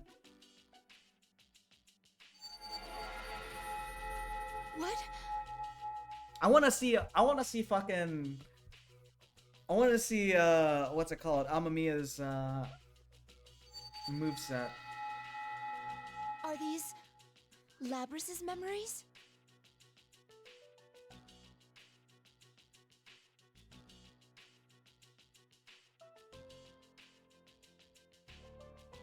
I'm the last number of the anti-shadow weapon project. I inherited the data from the previous models, both tangible and intangible.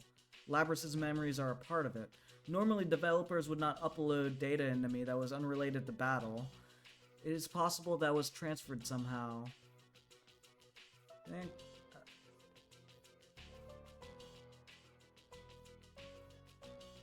Dude, they tie in Labrys' and Aigis' story so fucking well. I don't know how. Like, they made it work. Like, how the fuck did they write Labrys then write Marie? Like, I'm just saying. The sea. The cerulean sky and the lingering clouds, emerald blue water. All the other memories are of cold mechanical rooms or the night sky, but this one is different. What was that just now? Labrys, that's what it does, huge. She staggers, blah blah. Wait! I try to chase after her, but only after a few steps I trip over my own feet. Information overload has prevented me from making any sudden movements. Are you sure you want to take that girl out of here? Kasumi is integrated into the main story This so is the well. only Marie! place she can fit in. No one will understand. understand her. I want to go on another rant about Marie. That bitch is so fucking poorly written, man. Like, dude, the entire Hollow Forest arc, like, I like the Hollow Forest as a dungeon, but Marie, like, oh, it's so painful. Like, they understand Marie is a fog monster. They understand she's a shadow. And she's trying to disappear. And then they go to her boss fight.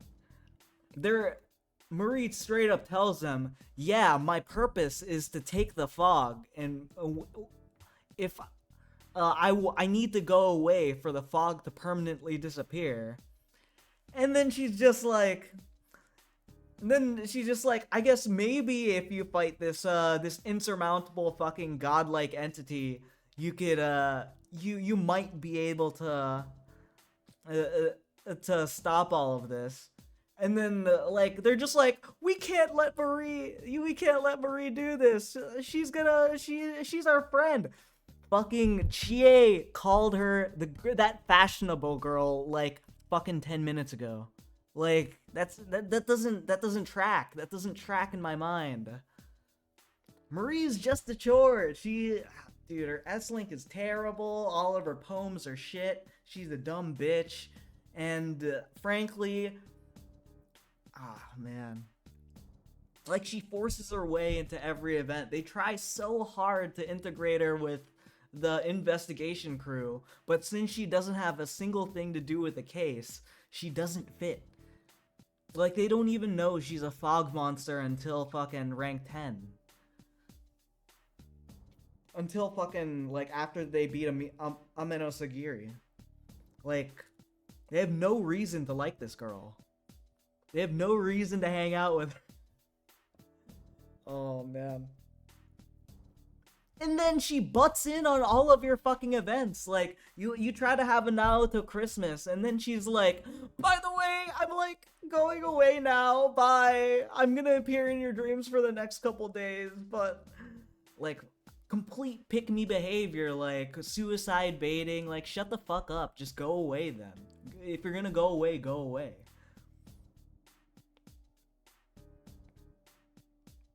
And then she butts in on your Valentine's Day too. She butts in on your Valentine's Day. No matter who you pick, you always see Marie before you go home. I hate her. I hate Marie. But she can't become human either. So she has no other choice but to wallow. Joey in this Wheeler sounding illusory goof. stool. Pitiable, isn't she? But this is the only way she can be happy. I'm going to die. There's nothing you can do. It's over. I have to die. 5 seconds later. Actually, if you just beat up this emo monster... Actually, let me rephrase that. Actually, if you beat up this kind of fine-ass looking monster... Nah. Are you going to take that from her? What was her name again? Kusumi something?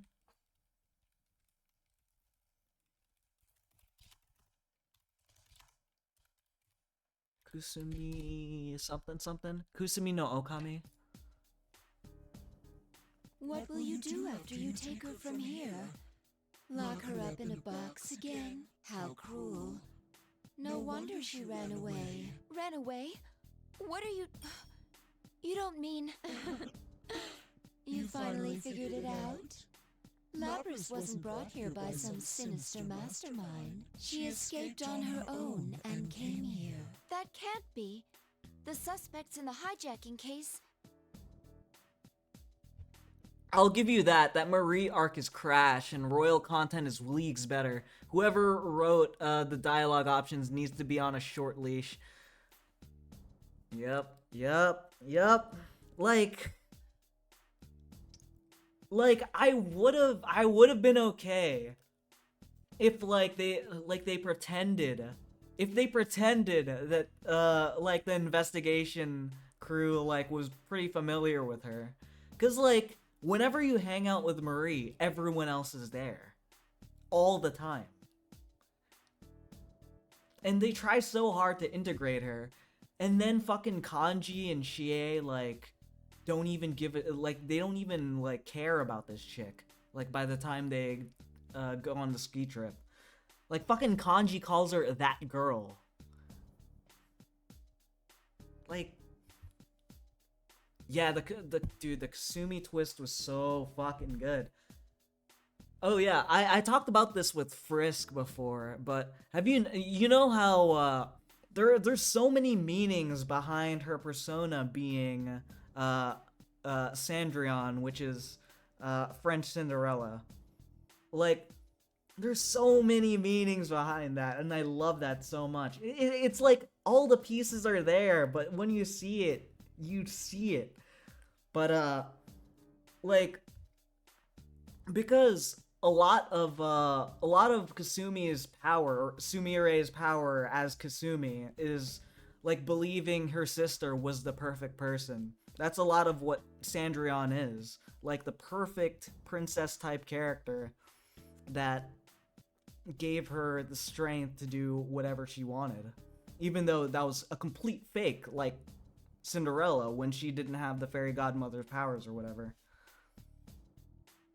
And that kind of plays into how, I don't know. I put a lot better before, but it's great. And they don't have to, and they don't pretend that the thieves have a connection with her. It's you, yeah, it's you and Akechi, basically. Like, they're friends with her. Like, it's basically those three that have like this rivalry friendship, kind of arm's length kind of thing. And Akechi knows her pretty well. Apparently they're friends. And like the rest of the gang is basically like, yeah, we won't abandon you. Yeah, in the beginning of the arc, it literally was they fell for it, and those three, well, Akechi and Ren don't fall for it. But yeah, they get to know her after it's realized she's Sumire. But yeah. I'm sure you've seen the opponents you fought so far robbed of their sanity. Have you forgotten already? You're saying that was Labrys' doing too? Yes.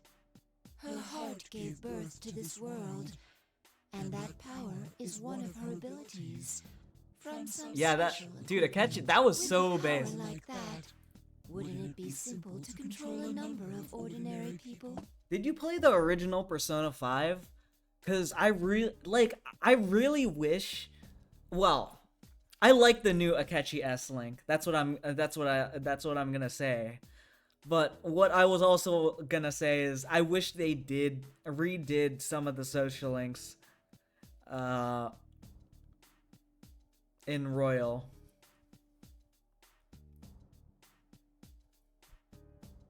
It does seem strange to go to so much trouble to come to a place like Makoto's, this. Of course. If she did in fact do this, then she must face herself. What gives you the right to say that?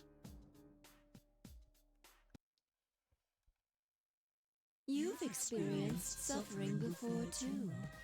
It pains you to have a heart, knowing that you can never be human.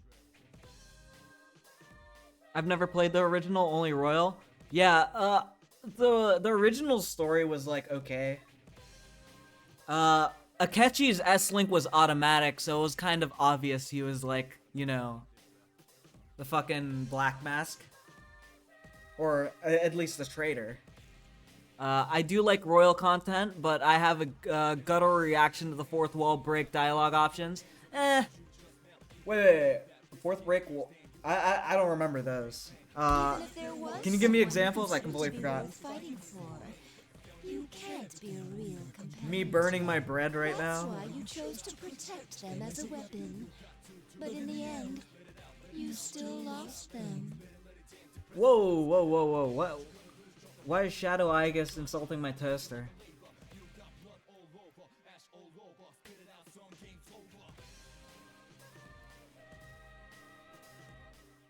What gives you the rights to say that? You've experienced suffering before too. It pains you that you have a heart, knowing that you can never be human.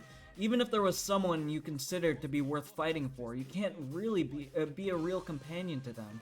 That's why you chose them. That's why you chose to protect them as a weapon. But in the end, you still lost them. Oh, she's talking about the answer. What do you know about me? Mere words will not cause me to abandon hope. A brave bluff. But a tool like yourself can never be a true partner for a human. Doesn't your heart yearn to be by their side and to be loved? It hurts so much that I wish I could go back to how I was before I gained a heart. Has that really never once crossed your mind?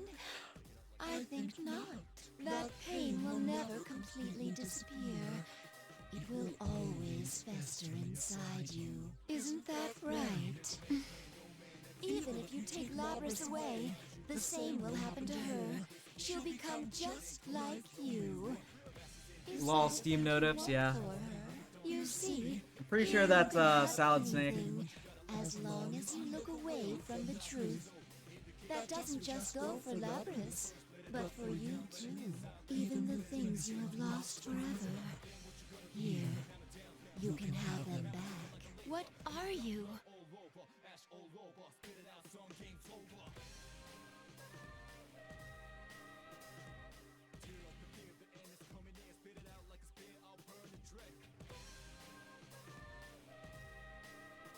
Yo, Shadow Toaster, she's gonna burn your bread.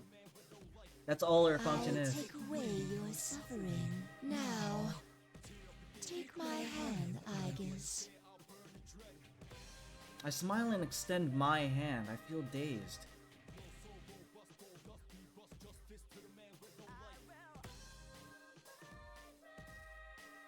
Pardon my interruption of this seemingly trivial conversation. Yo, best girl, two best girls in one room. What the hell?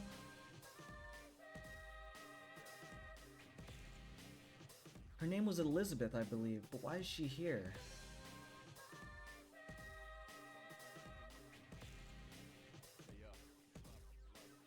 Excuse me, but I would like a word with this lady over here. Would you mind leaving? I like where this is going. If you don't leave the two of us, I must resort to giving you a hearty thrashing with my book. It's a hardcover, leather-bound edition, and is quite powerful. Enough to do over 4 digits on average, I'd say. What?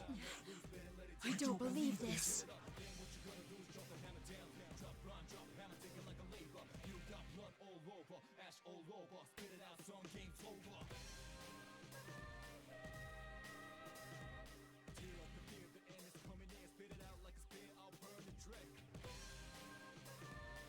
It's only been 2 years since Persona 3. What the fuck?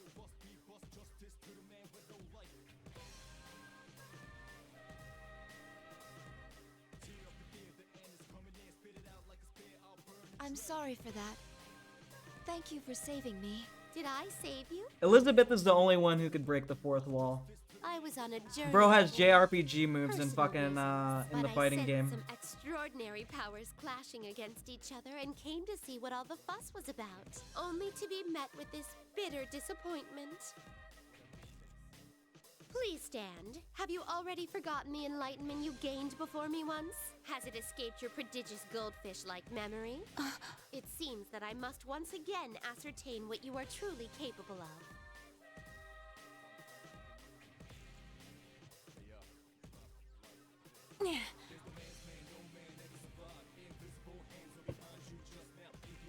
Well then, here goes. The cards will decide your fate.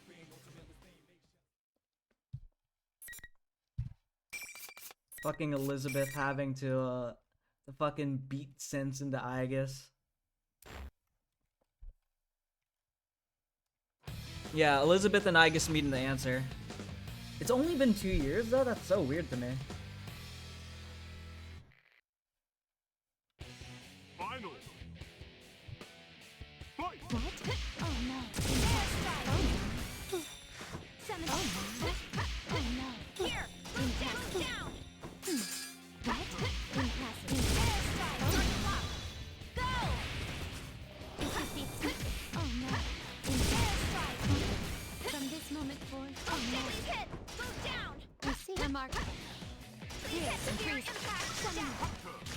Okay.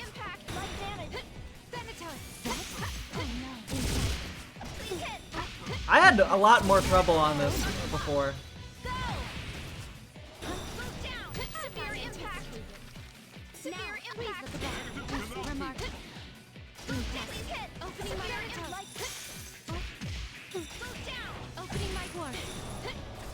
This is your proof of growth. I swear I didn't put it to easy AI.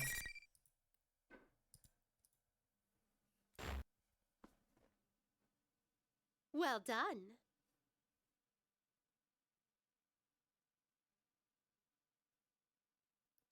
Well, for Elizabeth stands from her kneeling position. Though she lost, she did not so much as break a sweat. While I, for my part, am detecting strain on my entire drive system. I could see myself lacking the energy to speak, reflected in Aigis's clear eyes. You are indeed neither man nor any ordinary machine. You are truly singular. But then can anyone be said to be the same as anybody else? People anguish over the gulf between themselves and others. Yeah, I'm gonna play... And the lack of any who could possibly understand them. Yeah, I'm planning to play the answer after my current Persona 3 playthrough. Because I've never played it before. How is their situation different from yours? What defines life is not death, but bonds. That is the answer you once reached. Then take that to heart and go forth. Remember that your bonds will remain unbroken, giving you the strength to withstand any suffering. My bonds. Yeah, let's go. I too am currently on an endless journey, but I anticipate that you will become a compatriot of mine, unbound by the limitations. Yeah, make sure to hit that follow and the notification. I don't want to I don't want to do that YouTuber shit. I bid you good luck. Even ironically. Elizabeth bows and finally something. She turns on one heel and walks towards the door. I suddenly remember. There are rules to this tournament delineating behavior after a match. Such parlor tricks can get stuffed. I shall be on my way. True to her word, she leaves the room with no trouble and closes the door with an exaggerated slam. Those walls were nothing to her, but come to think of it, Labrys didn't seem subject to the rules either. She remains a complete enigma. It may be true that this world can grant one's true desire, but I want Labrys to see past herself to a world where other people matter, even if one discards their bonds to avoid pain. All that awaits is a numb, desert-like future with no promise. I thought as she did once, so I'm sure I can understand her. Elizabeth and Aigis together on a never-ending mission to save Makoto for the rest of time. Yeah, that's what I want to see. Honestly, that's what I want to see out of P5. I want to form a bond with Labrys, with my sister. I want to teach her things that she cannot learn if she is alone. I feel like that's the direction I want to see in a Persona 5 arena, but at the same time, it might discount what's happening in Persona 3. Because, like, Mementos is a way to manipulate the human consciousness. But at the same time, Raoul is probably an agent of Elizabeth. Maybe, who knows?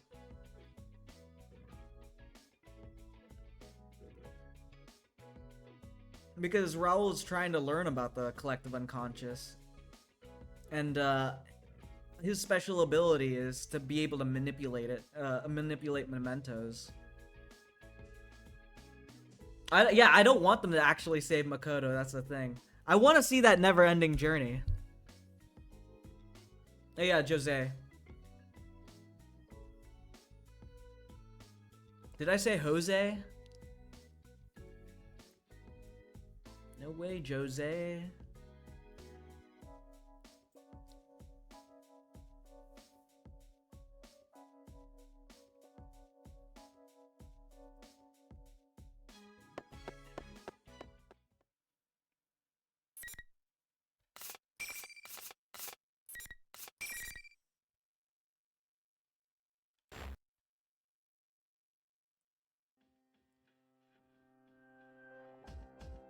Oh, Raoul? I don't know, I was thinking about the third tier. in Persona 5. Fucking Raul.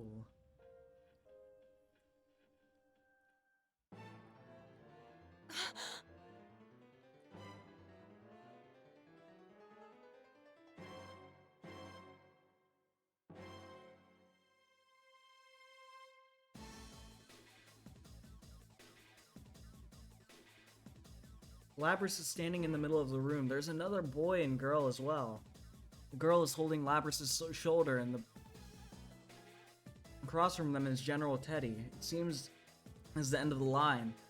The boy's face in the video, Yosuke Hanamura, I believe. I'm not familiar with the girl's face, but I do recognize her distinct voice. This is the fighting announcer. I recall Chie told me that Rise-san was originally her friend. She could be another victim. General Teddy gives a cruel smile. What a shame. You gave it a try, but there's no way anyone would understand you. Huh?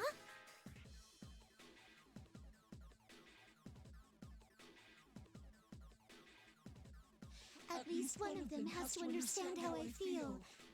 Isn't that what you thought? The important part is that it's all your fault. That's not true. You still refuse to remember? Look at me. And stop deluding yourself.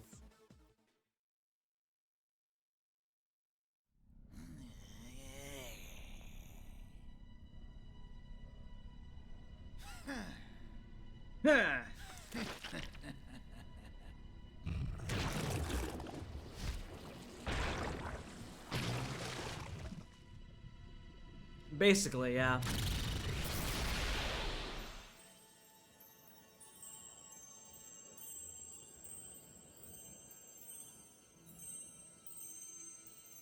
Yeah, Makoto's gonna be freed at the end of the human race. He's gonna be standing there with Doom Guy.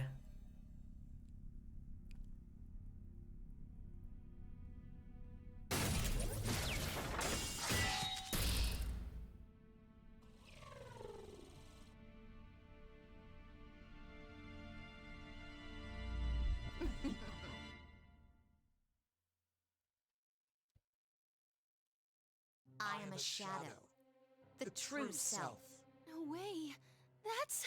She has my face. The rest of her body is covered in metal. There is no doubt that is man-made. Stop! I'm not like that! Calm down. It's just taking that form to agitate you. He's frantically trying to calm down Labrys. He's just trying to agitate you. That's what he says, but is that really the case? I have my own suspicions. No! Taking that form, huh? Well, you have a point. I do have the power to confuse people's senses. Warp what they're seeing. Twist. With only his toaster and Elizabeth. Doesn't sound so bad. Fight each other. Of the things you're Let's seeing go. right now, which do you think is real and which is fake? No, Labrys' shadow breaks out in the grin. No, I'm not like you. I'm human, aren't I? Huh? No, you're a What do you toaster. mean? I can see Yusuke does not know the answer to How the did I sudden come to have question. these special powers? Why, it's because I have them.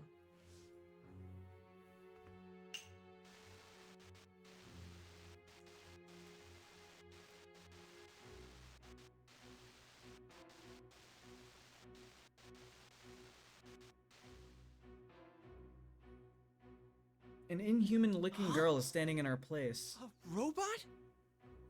Mechanical arms and legs extend from her uniform. Thrusters from her back that shaped like wings. Identical as Shadow in front of her. Look, that's what she really looks like. It's her who's been deceiving you all from the start. Not only you, but herself. I love, dude. I unironically love the Boston accent. Living a normal life at school to reinforce her make-believe is real. She prevented herself from accessing any memories that could contradict that. It's supposed to be like an analog to like the to a dialect that's really different in Japan. I think it's a Kansai dialect or some shit. I don't fucking know. But she even sealed away her it's own great. name. No, hurry up and remember me? Remember yourself. It's Something- pretty rude if something you like even that. forget your own name. No! I don't want to remember! Huh. Is that so? Looks like you still need an extra push. Aigis just standing there. Yusuke-senpai! They like to make fun of that accent a lot in comedy anime. I didn't know that. What the? I deflect the strike with the metallic part of my arm. It's heavier than I anticipated. It's a fucking axe. A girl? Wait, you're a robot too? You must remember, that is the only way the future will open up to you. You must accept it, no matter how painful it may be. I tell her name in a clear voice. Her official name, which is something no Your human has a true model. name is 5th generation anti-shadow suppression weapon, Labrys. Labrys quivers violently. Do you guys want to see the Labrys storyline? That one's really good. Her head hangs lifelessly as she stares at her mechanical limbs. She's in shock. Across from us, the shadow glares at a. You can't be. I am the same as you. 7th generation anti-shadow suppression weapon, Aigis. I am the model that came after you. Are you here to seize her? I won't let you. Not when I'm almost free. Tell her, Labrys. Or do you want to be caught and locked in a cramped little box again? Her eyes wander in search of something to settle on, eventually fixated on Yosuke. Yosuke's just like, I'm out of my depth here. I'm just grinding the Troon dungeon. I'm fine with whatever. No, don't Gotcha. get me wrong. I was just a little surprised. No, it's okay. That's how a normal person would react. I won't let you take her back. I will gain my freedom, whatever it takes. Suddenly, the shadow fires its arms.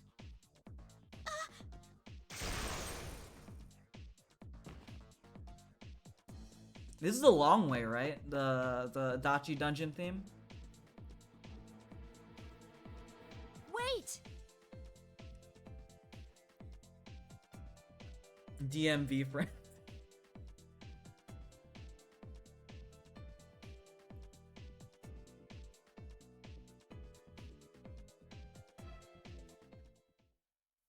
I dread having to go to the DMV. As described, a TV studio. The spotlight's hanging over the scaffolding, the camera's here. Up until now, no matter how warped things got, they still looked like part of the school, but not here.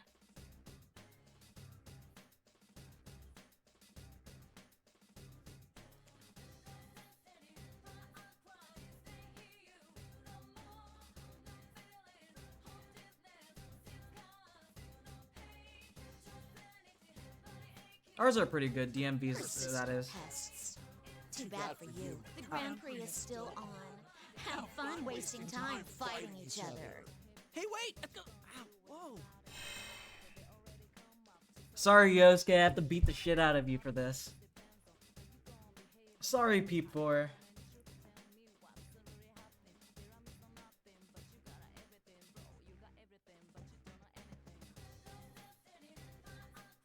I guess this means we have to fight. Sorry, I feel like I got in your way.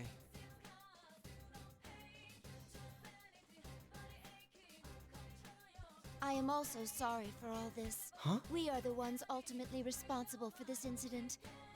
I am sorry to have dragged you all into it. If your friends are safe, I would suggest you evacuate at once. But in these circumstances, I must go after her. There's no need for you to take the blame. I mean, I feel the same about wanting to go after her. Why? I'm not sure this concerns you. I promised I'd protect her. But I couldn't back her up when she needed me the most. Yo, So Yosuke actually gets the girl here, and bro. actually keep my promise Labrys this is time. his. I feel Labrys like is I his can't leave her alone appliance. right now. In my I eyes, think I should explain certain things to you. I'm not authorized to disclose everything, but...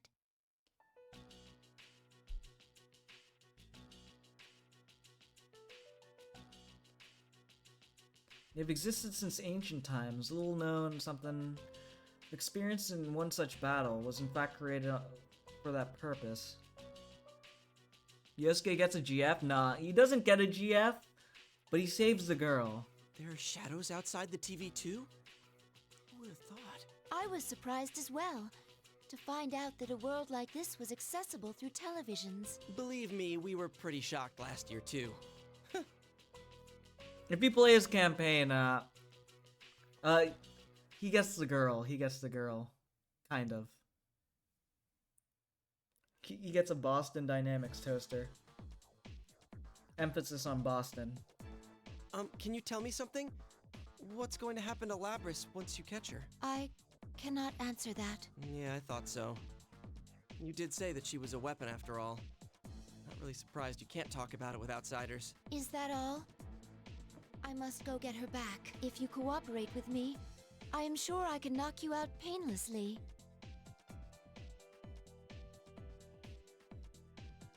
Sorry, but I can't back down. Are you really going to fight me? Not to boast, but you would challenge a living weapon? She said she wanted to be free.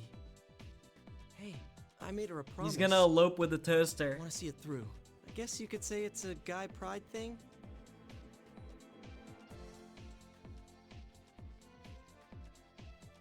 Yosuke kinda based. Not gonna lie. I understand. I accept your challenge.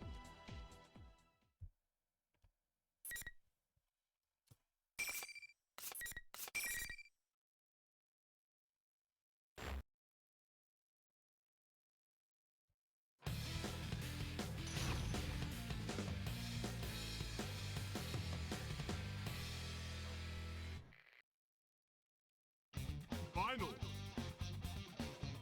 Fight!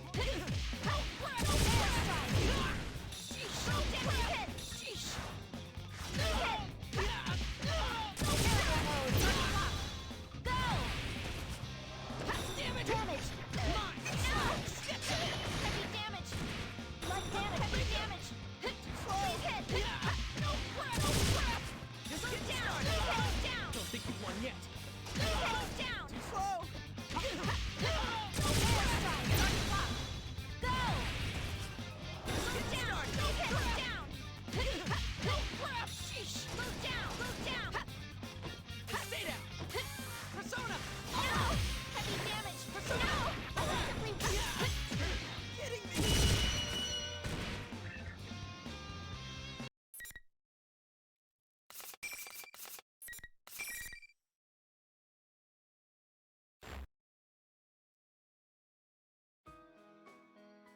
Yosuke sheepishly. Okay.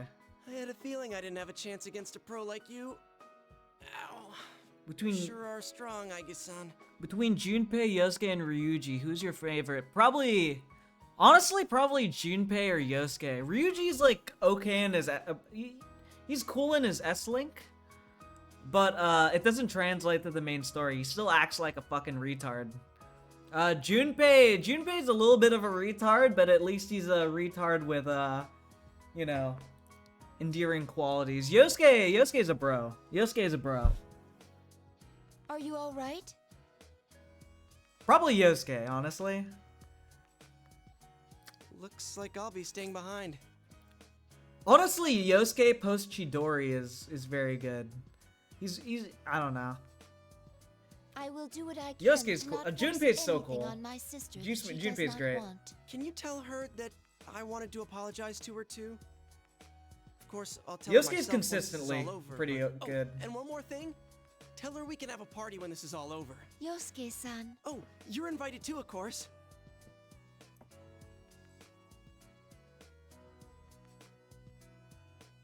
Yes, I will make sure to tell her, though we are not capable of eating food.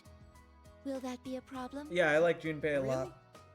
Nah, it's no problem at all. He's a guy with his own flaws, and he has he needs to find his own reason for fighting other than his own pride, which is great. And I like that development within him after he loses a loved one, and then he's just like, yeah, I don't want this to happen to anyone else.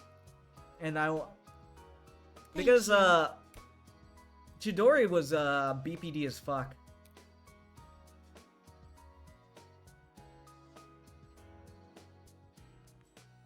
And Careful. That shadow looked pretty strong. And it was part of his sacrifice that, or her sacrifice that, allowed him to see the true value of life, which kind of goes into his own resolve at the end, which is amazing. I don't like that they brought back Chidori from the dead. They did? Did they? They might have done that in Arena, but not really. I will. Please stay safe.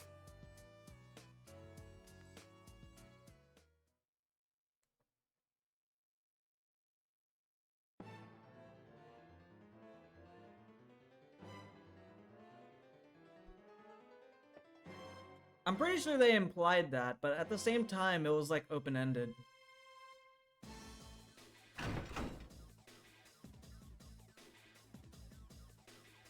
That's like the intro of Junpei's story. You're late. I had a feeling you'd be the one to come. Was Yosuke-kun a tough opponent?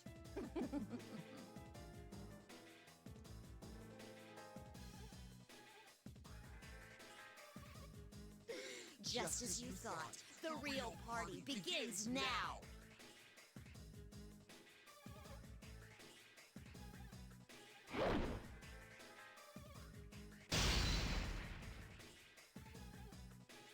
What? Sister! Oh, so close.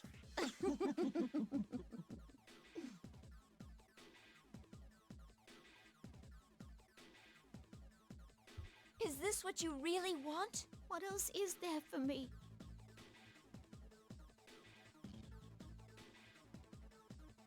Wait, what? They did that? I did not know that. I've never seen that scene. I've always gotten the scenes where she's dead.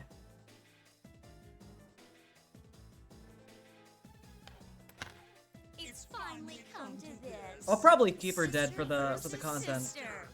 Let the battle begin!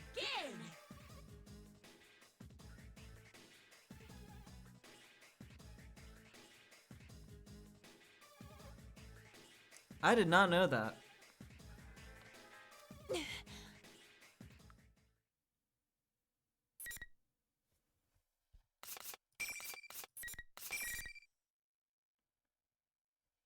Should I do that for the content? I want to keep her dead, honestly, because it fits better with his story arc.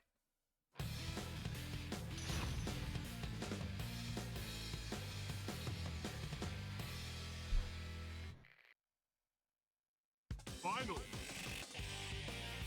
No! Light damage! Please hit! Move down! Airstrike! Please hit! Move down! Please hit! Move down! Please hit!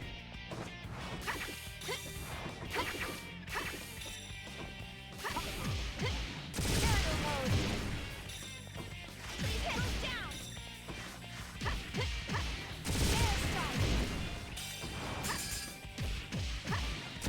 Here! Please hit! Please hit! Move down! Please hit! Move down!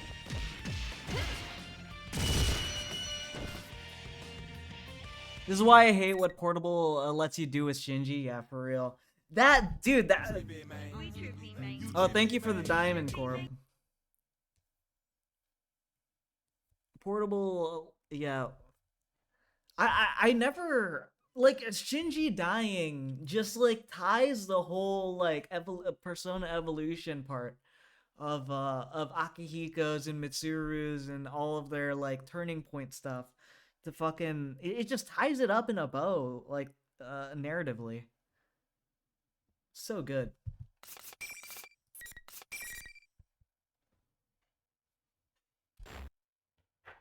I'm about to head out later, guys. All right, see you, Corb. Why? Why can't I stay like this?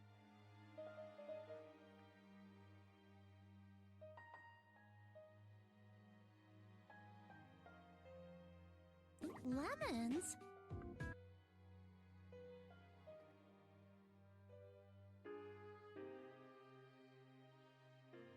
Lemons? Lemons?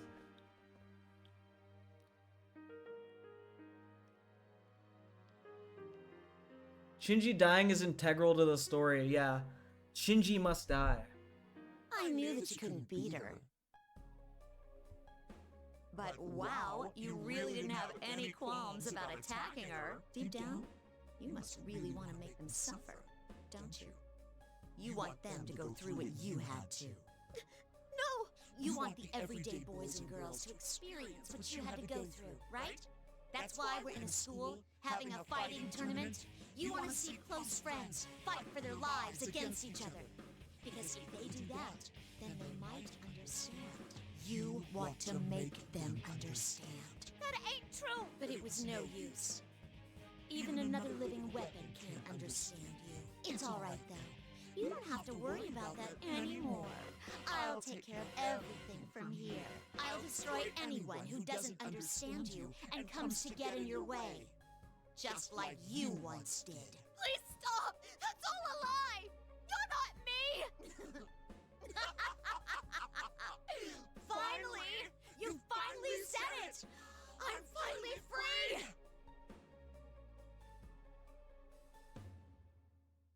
Oh, Shadow Labrys is great. She has a different. I know you played Royal, so you might have seen Ariadne in the Persona fusions, and also was it Asterius or Astaroth? I think it was.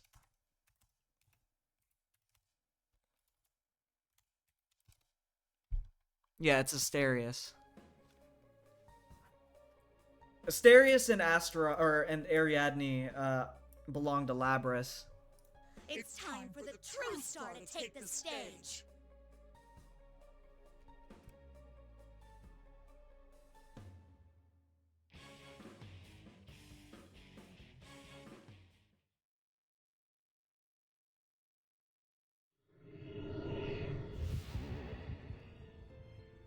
Yes, the power!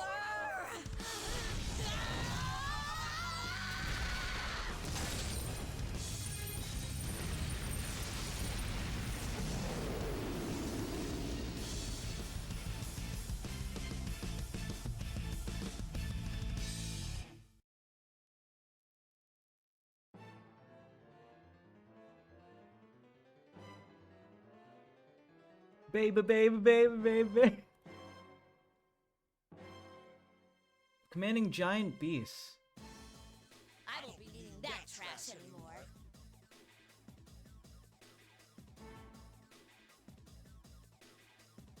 Clench my own teeth. Now, Okay. let's get started, shall we? This isn't just for Labrys. This is the enemy of anyone not It seems that human. I must take responsibility for this.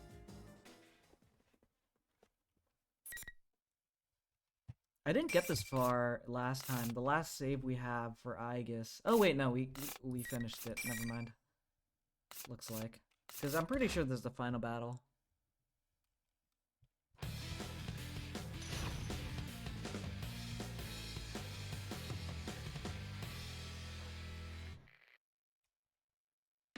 Finally! Fight!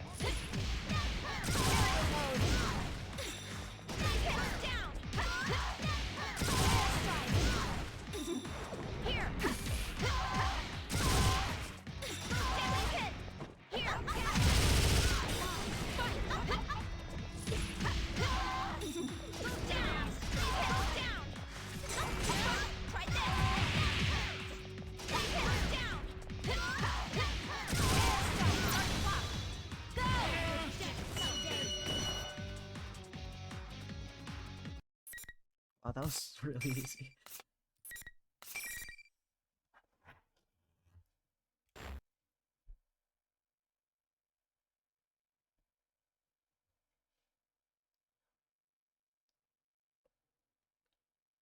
I somehow pulled through. Are you all right?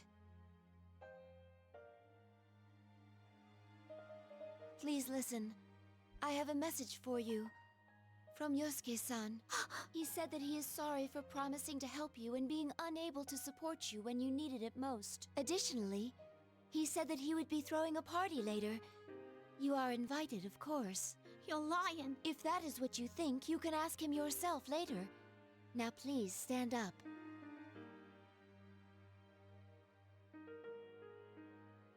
How come this happened? I didn't want to hurt anyone or make them suffer. I know. That was a shadow going berserk. Not everything it said reflects your true feelings. I had a similar experience, actually. My other self was on the verge of going berserk. It told me there was an innate contradiction in having a heart, but not being human, preventing me from truly protecting others. Wasn't that tough to listen to? Yes, of course. Then how can you stand it? How are you still acting like everything's fine? I'm fine right now, but I'm sure I will suffer that pain again someday. Very probably, as long as I am myself. It will never go away as long as I live. It won't? Then what can I do but give up? What am I supposed to do? We'll be all right, as long as we have friends. It was when you were alone that you suffered most. I'm sure of it. If you do not give up on reaching out to others, you will surely find someone who understands. Or maybe... I'm gonna say something. Sure, go ahead. Hey, there you are! Thank goodness. Are you two okay? You seem to have the matter in hand.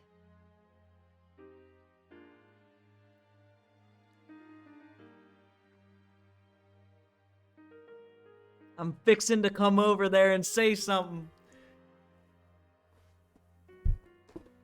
The real Teddy that Chie mentioned.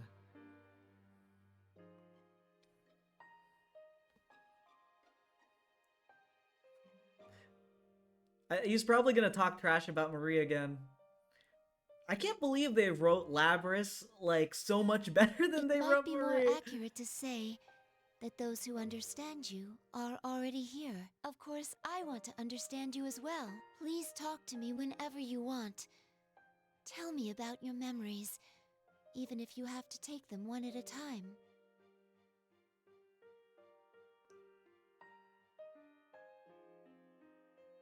How did they wrote Labrys in a way where, oh man.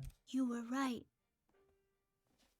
I was always alone, so I had no one to talk to, no matter how much it hurt, and I went and blamed that on them. Hey Allie, what's up?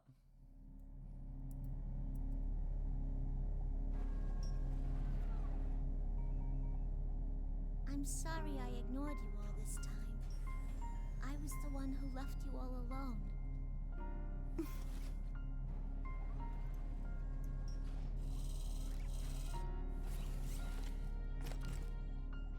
From her first line of dialogue.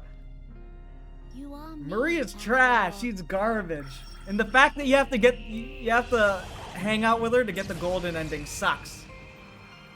Back from Christmas Party? Oh, that's nice. No game developer outside of Japan wrote a woman character good in the last 20 years other than Sarah Kerrigan. Now that you mention it, that's probably true. I remember Mass Effect being good, but I haven't played that game in like a decade, so. This is my persona. Fucking Boston accent. I love the Boston accent, man. This reminds me of us from last year. Yeah, it's the same thing. She's really no different from us.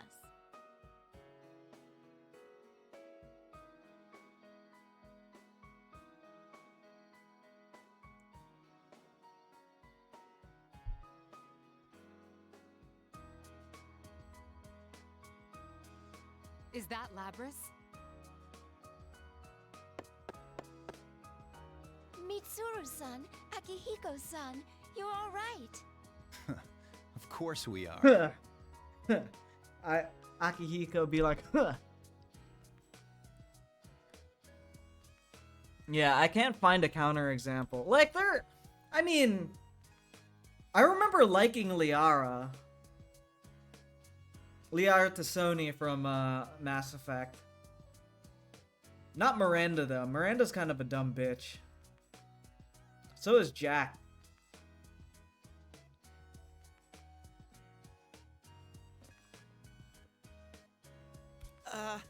Who are these people and what the hell are they wearing?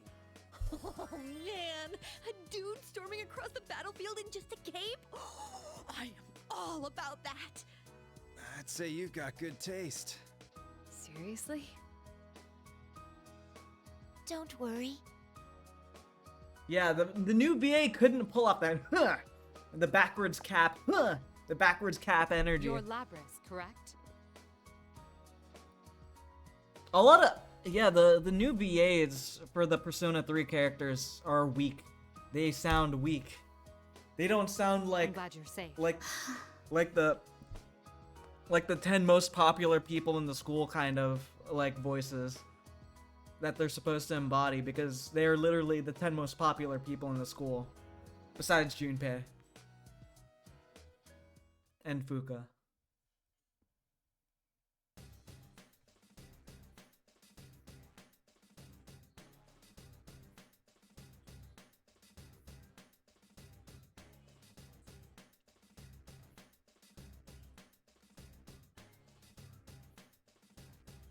Aigis bitch couldn't help but overact her lines.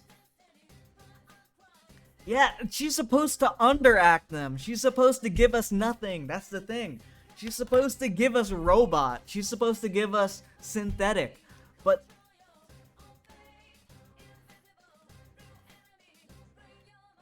like, she's supposed to give us, you know,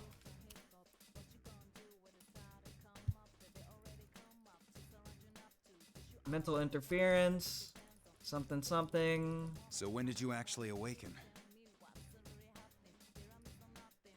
You know, I can't remember. Like, she's Please, Mitsuru-san. she's supposed to give us a Can you be robot. lenient with her?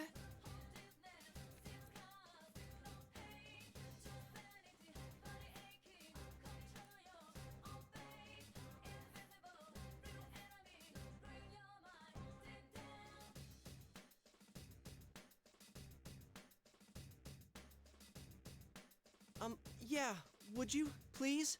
Yosuke-kun. I know I'm asking without knowing the whole story here, but please don't lock her up again.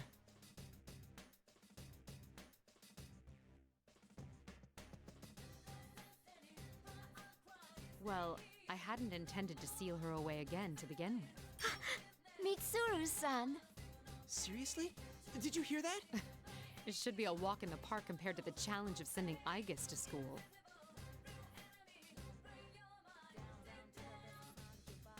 Thank you so much. How about if we go outside?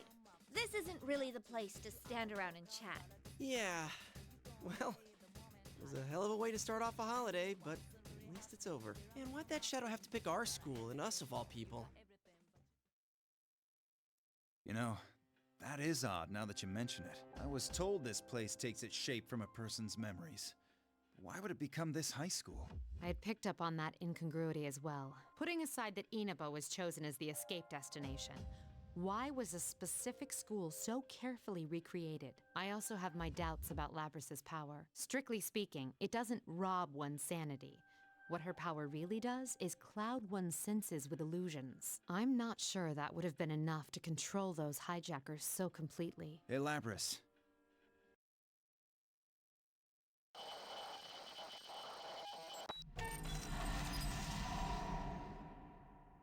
Time for a pancake party. Say the line, Hey, what's Aigis. the matter?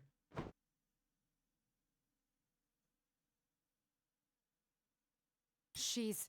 Stay back, everyone! Sister?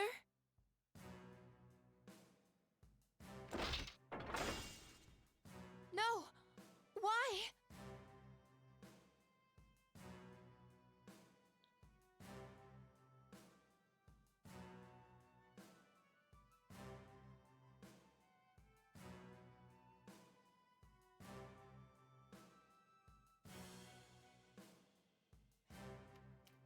Yeah, she could...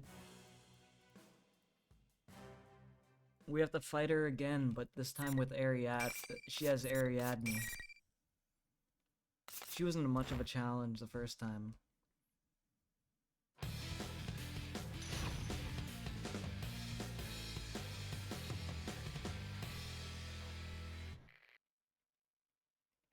Final.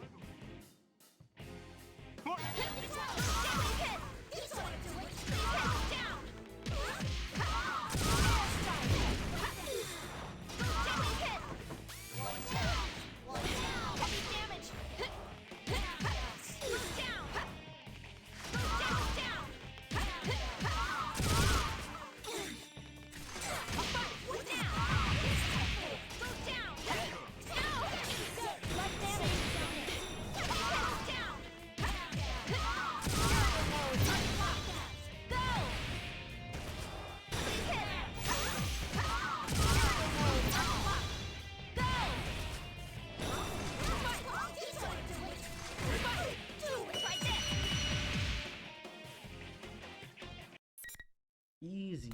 Easy peasy. Should we do Narukami's story? It's not really that important. It's the same retread of the basic events. Like, they try to figure out what's going on.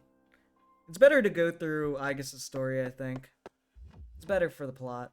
And Labrys' story, obviously. You succeeded in repulsing it yet again. Very unexpected. What is this? It's certainly an ominous presence. But that voice... Is that... No. Aigis-san's shadow? To think you'd fight back this fiercely. No wonder you once drove back a god. Yes, I want them even more now. Want them?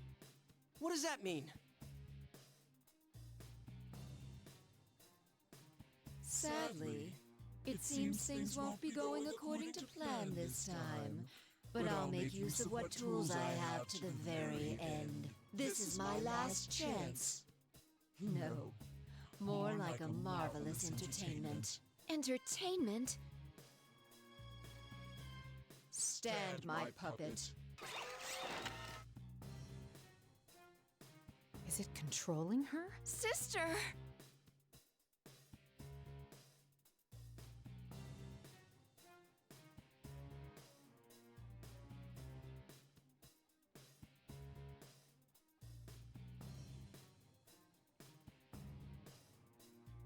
This form is exhausted from constant battle and will be useless as an asset. But unless you destroy it, it will keep rising up and attacking you all. What will you do?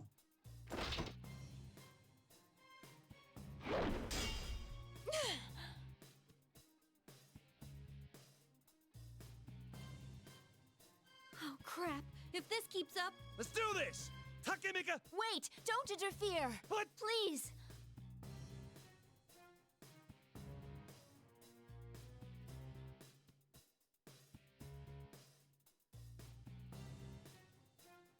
Now, may you suffer and curse your fate. Relinquish your personas. Relinquish? Personas and shadows are one and the same. If I poison your hearts, I can recruit shadows with unparalleled strength. Wait, what?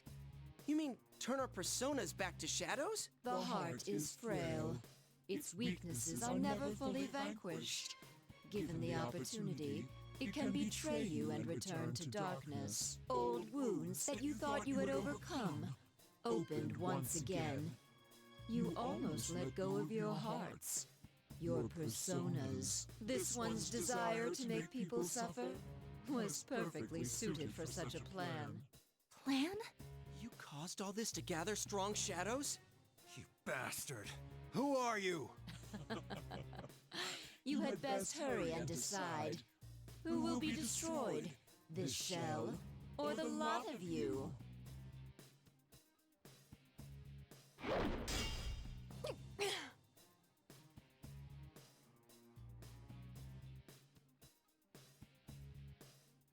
sorry, but this show is over.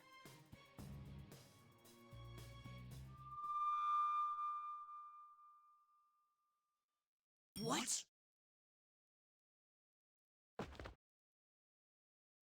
Sister!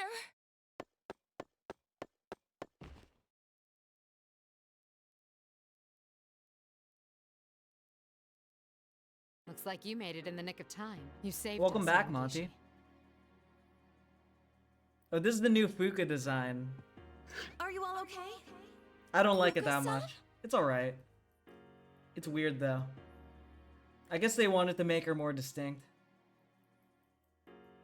So you had a third assistant. Ooh, what a soothing voice! Oh. My teddy senses are telling me that this is a No. real cutie pie! Is this like Rise-chan's persona? I refuse. Where is she? This feeling. What the? That's not Fuka. It's not coming from in here. Whoever it is out there. Where's the Seriously? frumpy girl that was She learning can how to use hers in cook? the real world? That's amazing. That's another problem I have with Yukiko. Just to go on the Yukiko rant again, she wasn't even the first. Her arc isn't even original. It's literally Fuka's, but worse. But yeah. Aigis, the enemy is just mimicking your appearance. It's not actually a part of you. Very impressive to guess correctly from such a long distance away.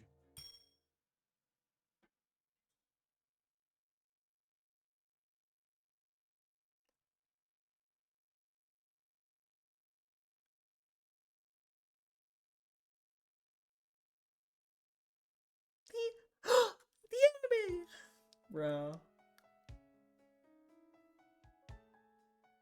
You must be the one behind all this. You stole Labrys and threw her into a TV. You were after Persona users from the start. That's why you chose this school and tampered with Labrys' memories. And you just demonstrated how Bro, you control fucking, those fucking hijackers. Fuka. So this must be the real puppet master. Then, that voice who tried to dissuade me back in that classroom. You're quite slow for a machine. Can't you tell by looking at me who that was?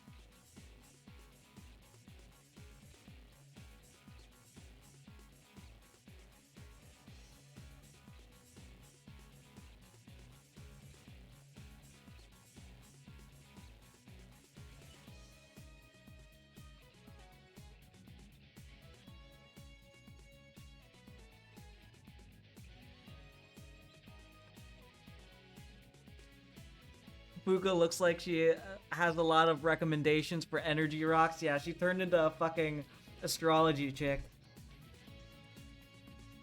She leaned into the whole Oracle seer vibe, and no one told her no.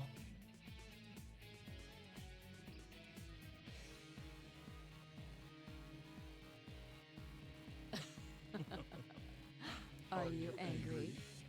All right. Fuka's I'll play Wiccan along. arc, bro. The show must go on, right? You've gone too far.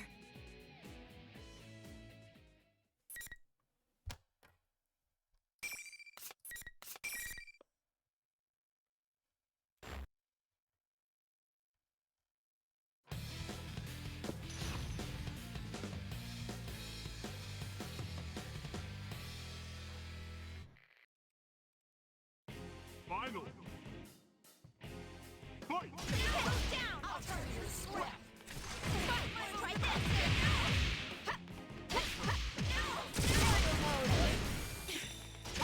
Down! Deadly hit! Now!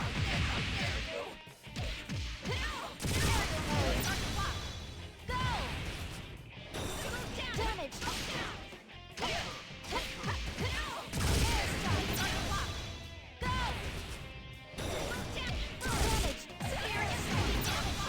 Whoa! Whoa!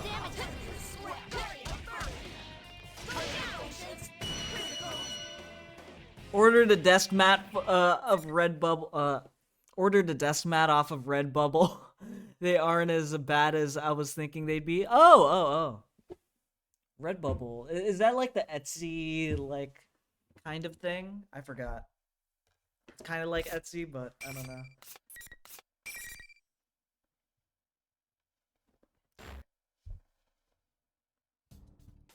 I'm gonna leave this to autoplay while I'm in the bathroom.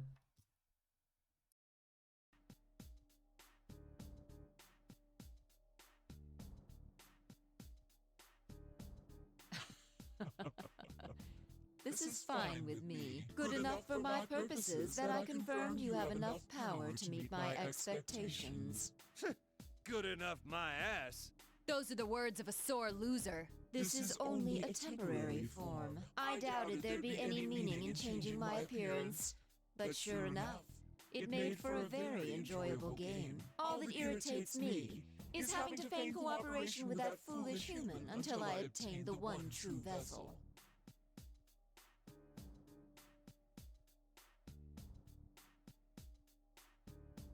I will see you in another guise next time.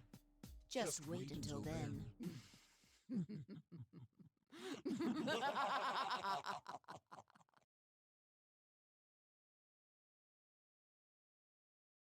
Yamagishi! The reading disappeared. It didn't move, it just vanished. What could this mean? Back to square one again. Sheesh. It even had to exit on a lame, evil laugh. Another guise, huh? Don't even think about coming around here again! Should we put up some talismans? I've got a lot left over from when we were putting them up in our inn.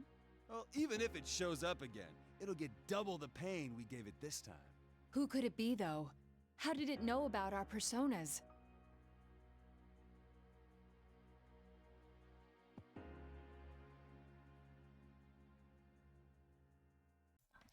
I was still muted, but whatever. I just remembered another clip from PQ that I saw. Apparently, Aigis has a folder in files just full of puns made by Itsuki, bro.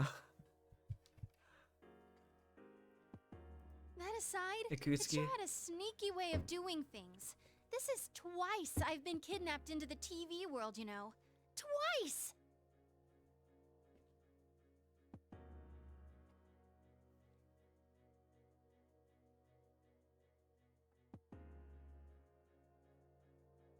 Don't worry about it.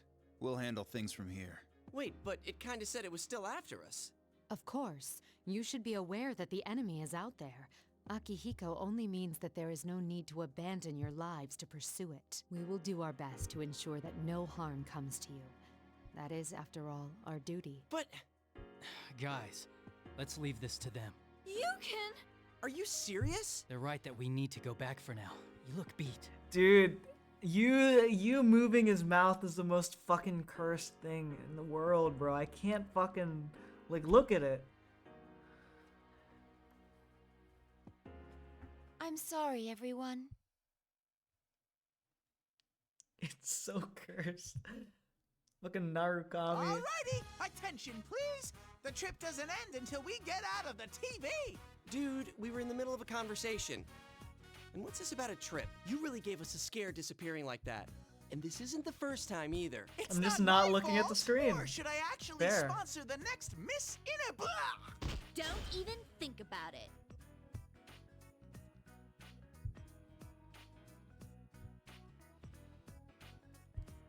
Teddy's the only character whose lips don't move.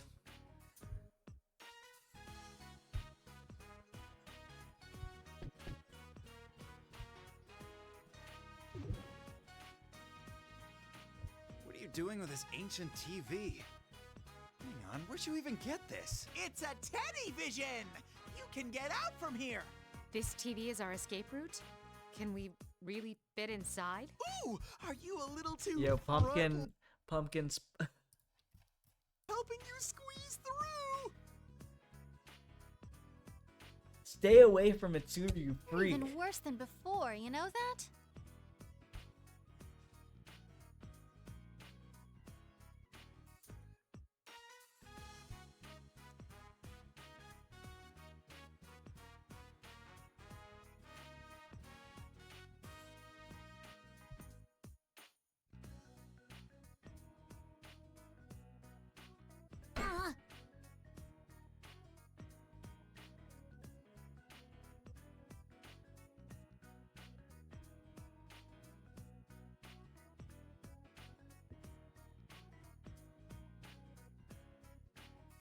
I don't think she's Akihiko's. Akihiko takes trips to around the world fighting people because that's the kind of guy he is. He can't be tied down by a hoe.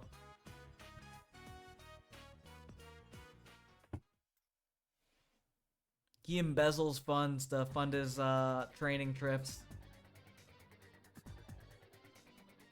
I've never seen Mitsuru look so flustered. Even she could not have expected to emerge in the most crowded place in town, and from a display TV at that. But to make it back to the limousine, we have no choice but to walk through the store. Mitsuru in her skin-tight suit. Akihiko mostly naked except for his cape. Dude, he's vibing. He's vibing. Akihiko's vibing. He doesn't mind. Me with my mechanical parts exposed and Labrys with her axe. Or her wings, I suppose. Not to mention Teddy. Rise and Naoto are both public figures. One is an idol, the other is a detective. We make an quite outlandish procession. Considering the nature of our operations, I hope to avoid having pictures taken with phone cameras. However, as we walk along, I soon find that my fear of cameras is baseless. In fact, it is not cameras we need to worry about, it's the police. I find myself anxious in this a completely unexpected situation. An arrest would mean disgrace as an unofficial unit. And I'm sure Yosuke and the others would like to avoid the inside of Juvenile Hall. Everyone hastily agrees with each other and takes off at full speed. I could hear Yosuke and Chie loudly complaining about the unfairness of the world. Mitsuru and Akihiko exchange fearless smiles, though cold sweat is streaming down both their faces. Teddy and Labrys seem to be having fun. I don't think they understand the situation. Yu and Yukiko run without a word like determined athletes. Kanji tries to turn and fight every so often, with Naoto having to stop him each time. Rise switches on her cell phone to find an alarming number of missed calls, which seem to be a bigger problem for her. In the end, our parting with Yasukami High students concludes with a brief goodbye as we scatter like birds. That night, we decide to stay the night in Inaba for a quick health checkup.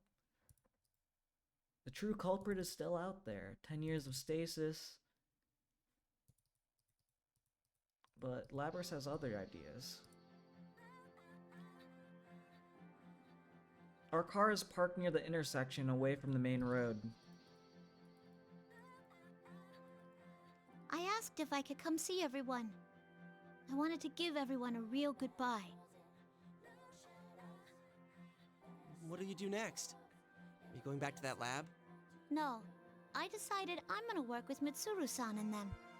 I want to do my damnedest to catch whoever used me to bait a trap for you all. Alright, then I guess the party's on hold until after everything's really over. But hey, you should come see us again anyway. Promise me, okay? You got it. Yeah, Yosuke gets the girl, bro. Only a handshake, though.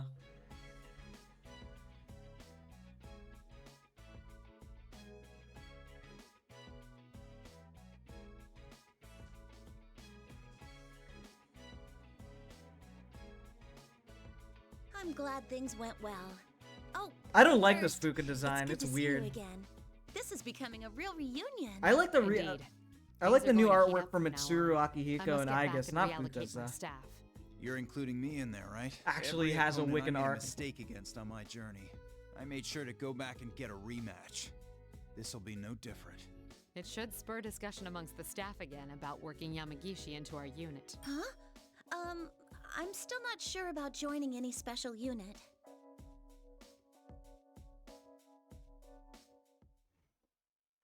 New folk. I didn't know new the sky Fuka. was so blue. Back at the lab, they only let me out at night. But this, I feel like I've seen it once before. That same bright blue sky. She's written so much better than fucking Marie. She's written so much better than Marie, bro. The sea, the cerulean sky, lingering clouds, the emerald blue water. In my mind, I place Labrys at the scene. What?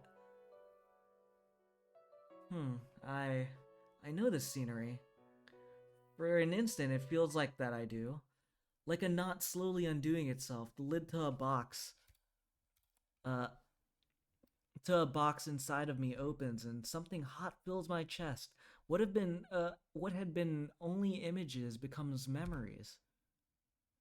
I can't fucking read. Soon after, I understand everything. I know when Labrys saw this scene. I know what she thought when she saw it. What she wished for. Ah, I see now. When was Golden released? It was released after this. It was released so far after.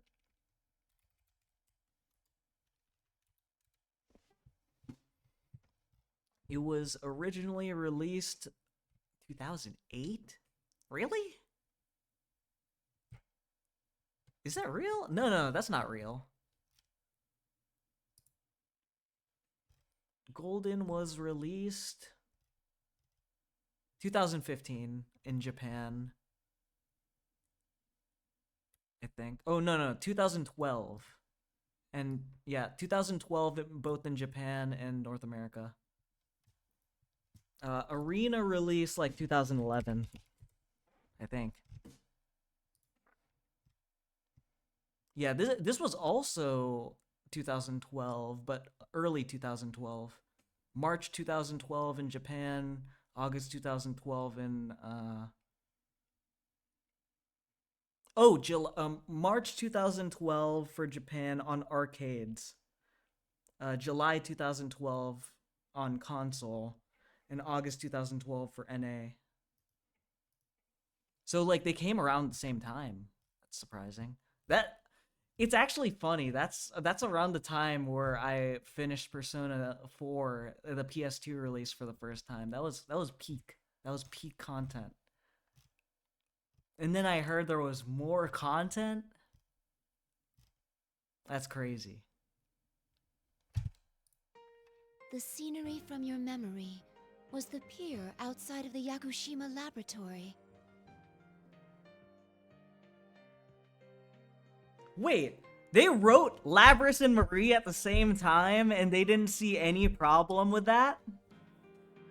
Now that I think about it, that's absolutely ridiculous. How the fuck did they write Labrys and Marie at the same time?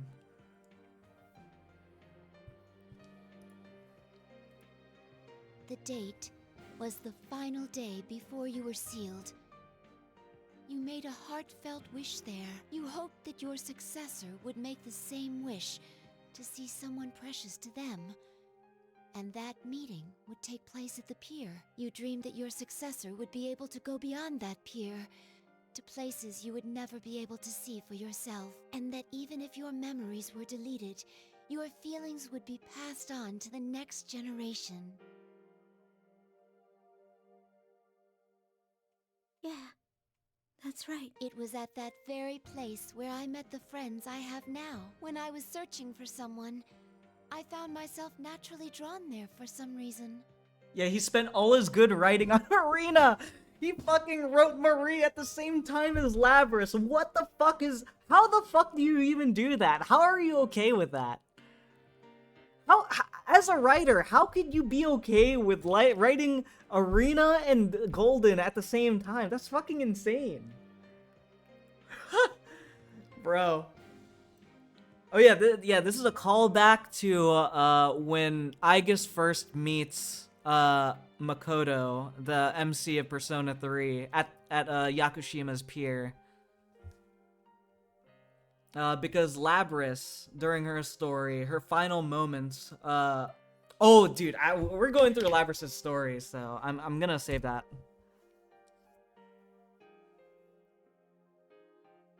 Like, Arena has such good writing. It has such good writing. I wish. You mean the thing I wished for that day actually came true? Indeed. It stayed alive for 10 years. Thank you, Labrys. It's because of you that I found happiness. Huh. I didn't know that. My desires. All the feelings I got from the others, they didn't go to waste.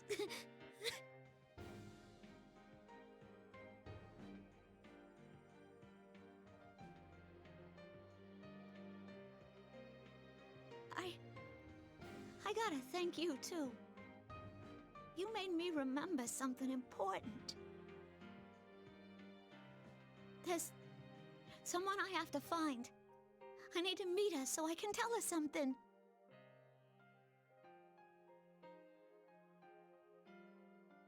I'm sure you will. You're not alone anymore. We can search for her together. Yeah. Thanks.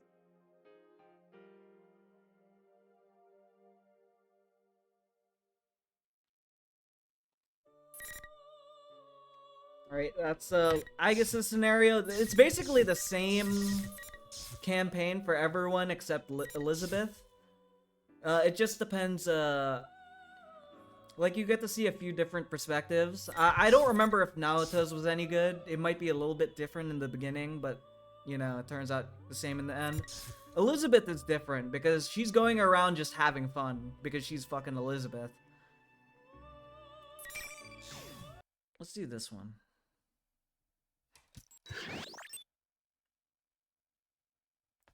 Initial boot successful. Timestamped 4/20/1999. Yo, Patrick's birthday? 10/16/39. The boot process was successful. This happens every time, but I'm never sure what to say to them first. Yeah, we're starting Labrys' story. Labrys' story is different because it's literally all backstory. There's no fighting it. There's no fighting, even though I think they should have added fighting scenes for, like, You mean like the a tests. greeting? There's no need for that. But They're it's just machines. But yeah, this is Labrys' backstory, her creation and her how she ended up in the events of Arena. 2 humans within visual, both male, searching for voice print and visual matches. Personnel identified as research staff, not hostile But targets. things like that might affect the performance of these models. Because they have a mind, their emotions and things are completely faked. It's no different than an AI. It can't possibly be that sensitive.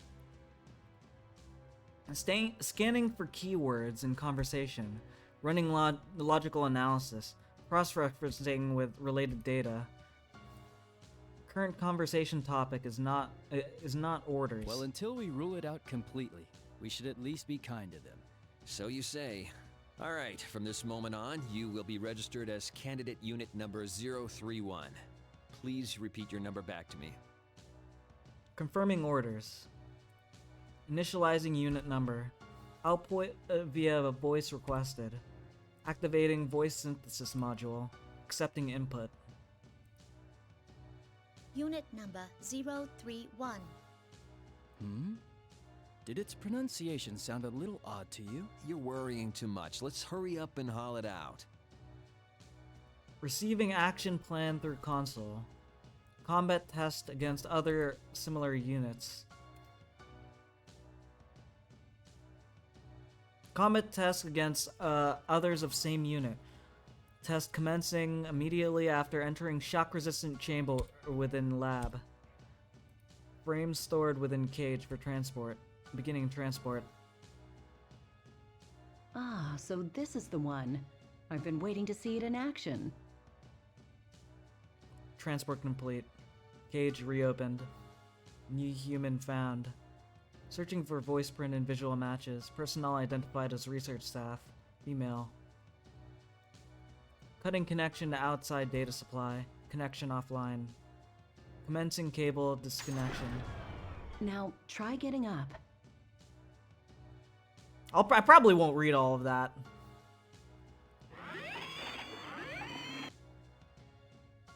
Get up. Initial motion synchronization engines for motor functions. Yeah, I'm probably not gonna read all that. This model's loaded with a nearly pure form of that crystal. I can't wait to see what kind of results it gets. Unit number 031, can you hear me? Confirm your surroundings. Tell us any abnormalities you're feeling in your sensors or any other functions.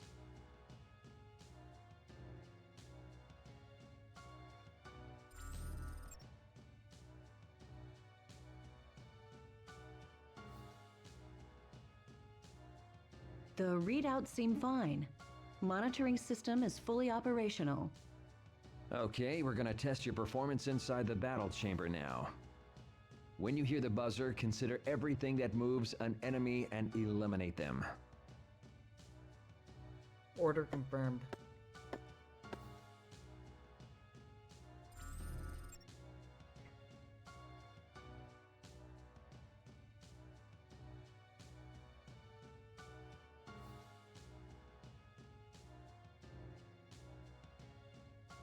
Sorry to do this just after you've woken up, but it'll be good to put you through your paces.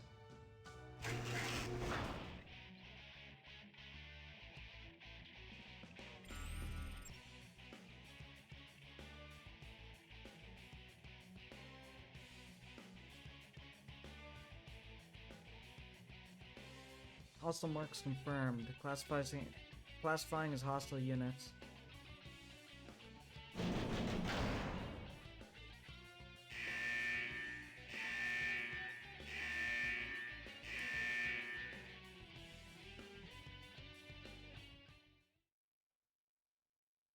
Yo, a cutscene?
All targets eliminated.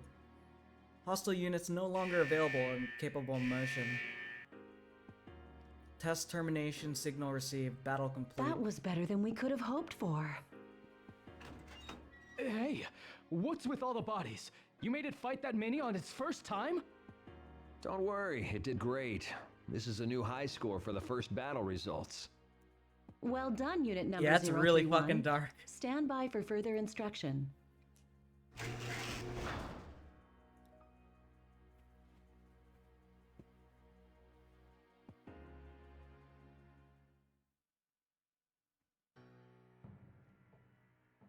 Resetting safety limiters. Taking seat in maintenance chair. We're done testing, but there's still one thing left to do today. I'm going to temporarily shut down your optics.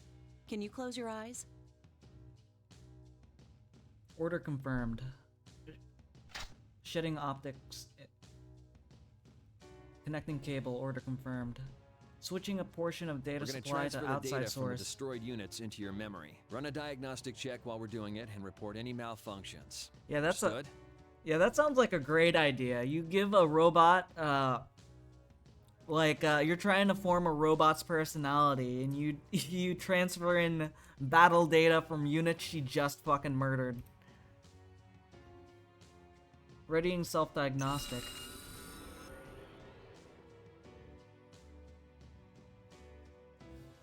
Initiating data transfer. Initiating personality module link. Initiating diagnostic of transferred data and sorting procedures. Sector 1, close combat control data. I don't want to read all of this. Evasive action control data. Sector 3, non-battle data. Error excluding. Sector 4, non-battle data. Error excluding. Battle-related data. What could these be? Momentary disruption of data from visual information stream. A room that is not this place. Outside scenery thought to be at night. Scenes of multiple units of the same type gathering outside of the battle chamber. Could this be memories? Visual memories. They are obviously unrelated to the mission. Why have these apparently purposeless memories have been preserved this long? 20 to 40% of the informational data extracted from all 7 units are confirmed to be such information. Incomprehensible. What is this? Anything to report? All evil scientists are retarded. Yeah, for real. They're just having fucking what, you know that like you know that one TV show where they take like RC cars and they like mod them and shit to make them fight in like a arena? They're literally doing that with like billion-dollar like artificial personality androids. All right then, unit number 031, give us a simple report of today's battle results. Order confirmed. Delivering oral report of test results. This was the first test battle against others of my model. 7 units destroyed. Below 15% damage sustained. Don't seem to be any problems. Was that... Unusual expressions detected from research staff. Facial recognition library indicates surprise. Did I say something funny? Does it have an accent? Accent? Does it have an accent? Do you not understand the words coming out of my mouth? No, we do, but... See? I wasn't hearing things. The unit's speech really is peculiar. You don't need to yell. Is the language interface not set to default? Sheesh. If we'd known this, we would have reset it in advance. Yeah, the base's personality might be coming out. I wouldn't be surprised if some of the volunteers were from the Kansai area. But it just woke up. Would it be exhibiting such distinct mannerisms this early? I accept our new robot waifu overlords. Let's fucking go. The Toaster Alliance is formed. It may be the effect of an enlarged plume of dusk, the basis of their mind. Perhaps it's accelerating their personality development.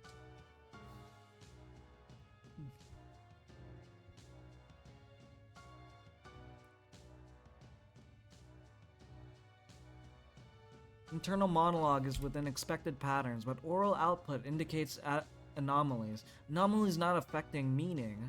No impediments to communication But predicted. I don't want to waste this feedback data. Those are the best results we've ever seen. Leave it. It'll be fine. It can understand us anyway. This is just one of those things that makes science interesting. There you go again. This unit is going to be communicating with the others. What if this effect spreads? Not only that, but because this is an anomaly, it doesn't seem to have a 100% accurate accent either. But if it has a personality, that might speed up the development of its mind. Yeah, she's right. 3 Reachers standing around the maintenance chair, each holding a tablet and examining All right, displays. unit number 031, we'll explain things from the top. Voice pattern You are a weapon consistent with the created to research fight staff. against unique enemies. Therefore, your combat performance is prioritized over all else. But in order for you to use a particular ability, you've been given a certain amount of awareness, and that makes your performance difficult to quantify. So we've been pitting test units against each other as a selective growth process. It's all in the service of achieving higher performance, and we don't want to waste any plumes of dusk. I guess they could scrap them, but... Plumes of Dusk, 1 match. A crystalline substance at the core of personality modules. Its name is derived from a thin plate-like shape resembling a shed bird's feather. In addition to its circuit-like structure, it has an unnatural vital reaction in response to external stimuli, similar to a living thing, yet different. It is thought to exist in a state between mind and matter, mass and information. The details are unknown. Oh no, our robots become Bostonians! There are 12 different subheadings, classified under level 7 clearance. Access denied. Matter interpreted as core Regardless personality of your matter. ego, there is one rule you must abide by. You might as well think of it as an order.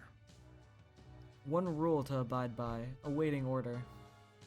The only order is to destroy everything we identify as enemies and to emerge victorious. Though your ego will give you some flexibility when planning tactics, there's no need to think about extraneous side issues. Use everything you have to win a fight. That's all you need to concentrate on. Understood.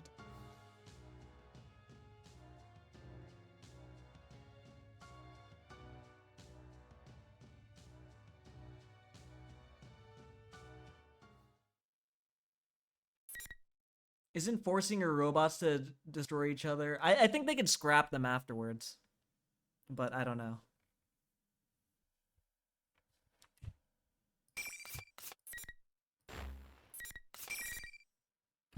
Oh, what the fuck?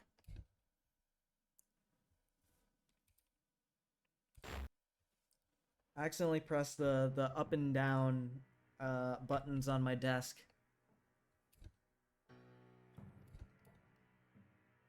Oh, what the fuck? My desk isn't working anymore.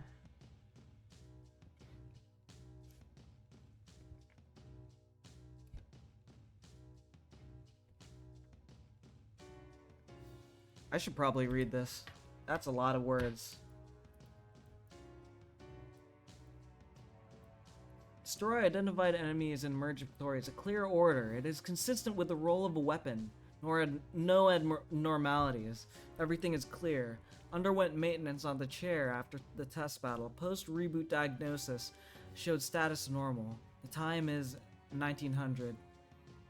Research staff set a new activity cycle. All units will exit standby mode at 0900. Tests will be conducted at regular intervals until 1700. Maintenance and setup will take place until 1900. Afterwards, time is allowed to be spent in the outdoor area of the grounds. On returning, enter standby mode within cage. Instructions are to repeat these actions until unable to continue. The next item on the new schedule is to spend time in the outdoor area.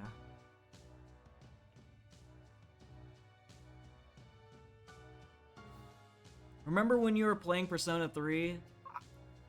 I don't remember how I got here. I'll be honest. I just didn't want to fucking play the summer section of Persona 3. It was bad enough in Persona 4. All I had to do outside is catch fucking bugs and hang out with Rise.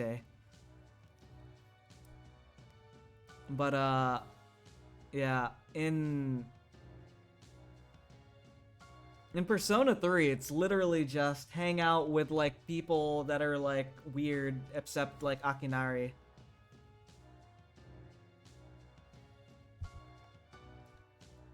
Did my desk break? I hope it didn't. Hold up. I need to make sure my desk didn't break.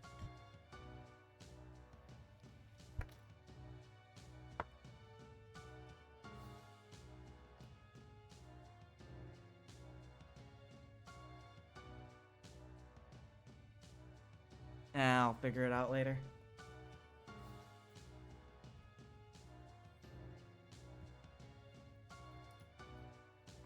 Parameters of spending time unknown. I just remembered I was talking to you about the spin-offs, I think. And then we got here in Arena with good writing. I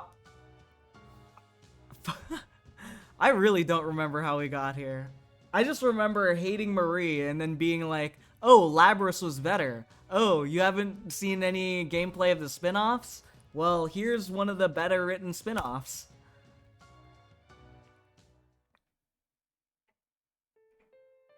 Lab courtyard. Outdoor area reached.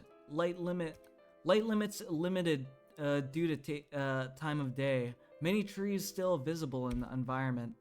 It is almost entirely consistent with known data from the off-limits area.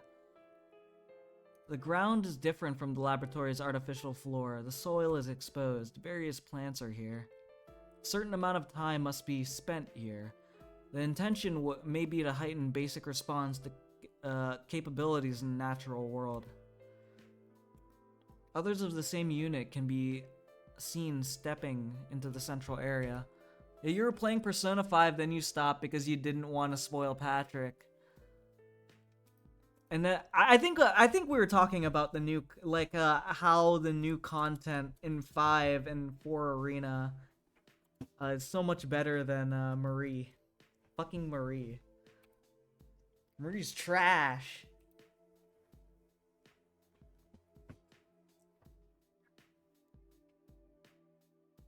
Unlike the combat test, no hostile unit marker is detected. Hypothetical, in combat under current conditions, what tactics would be effective?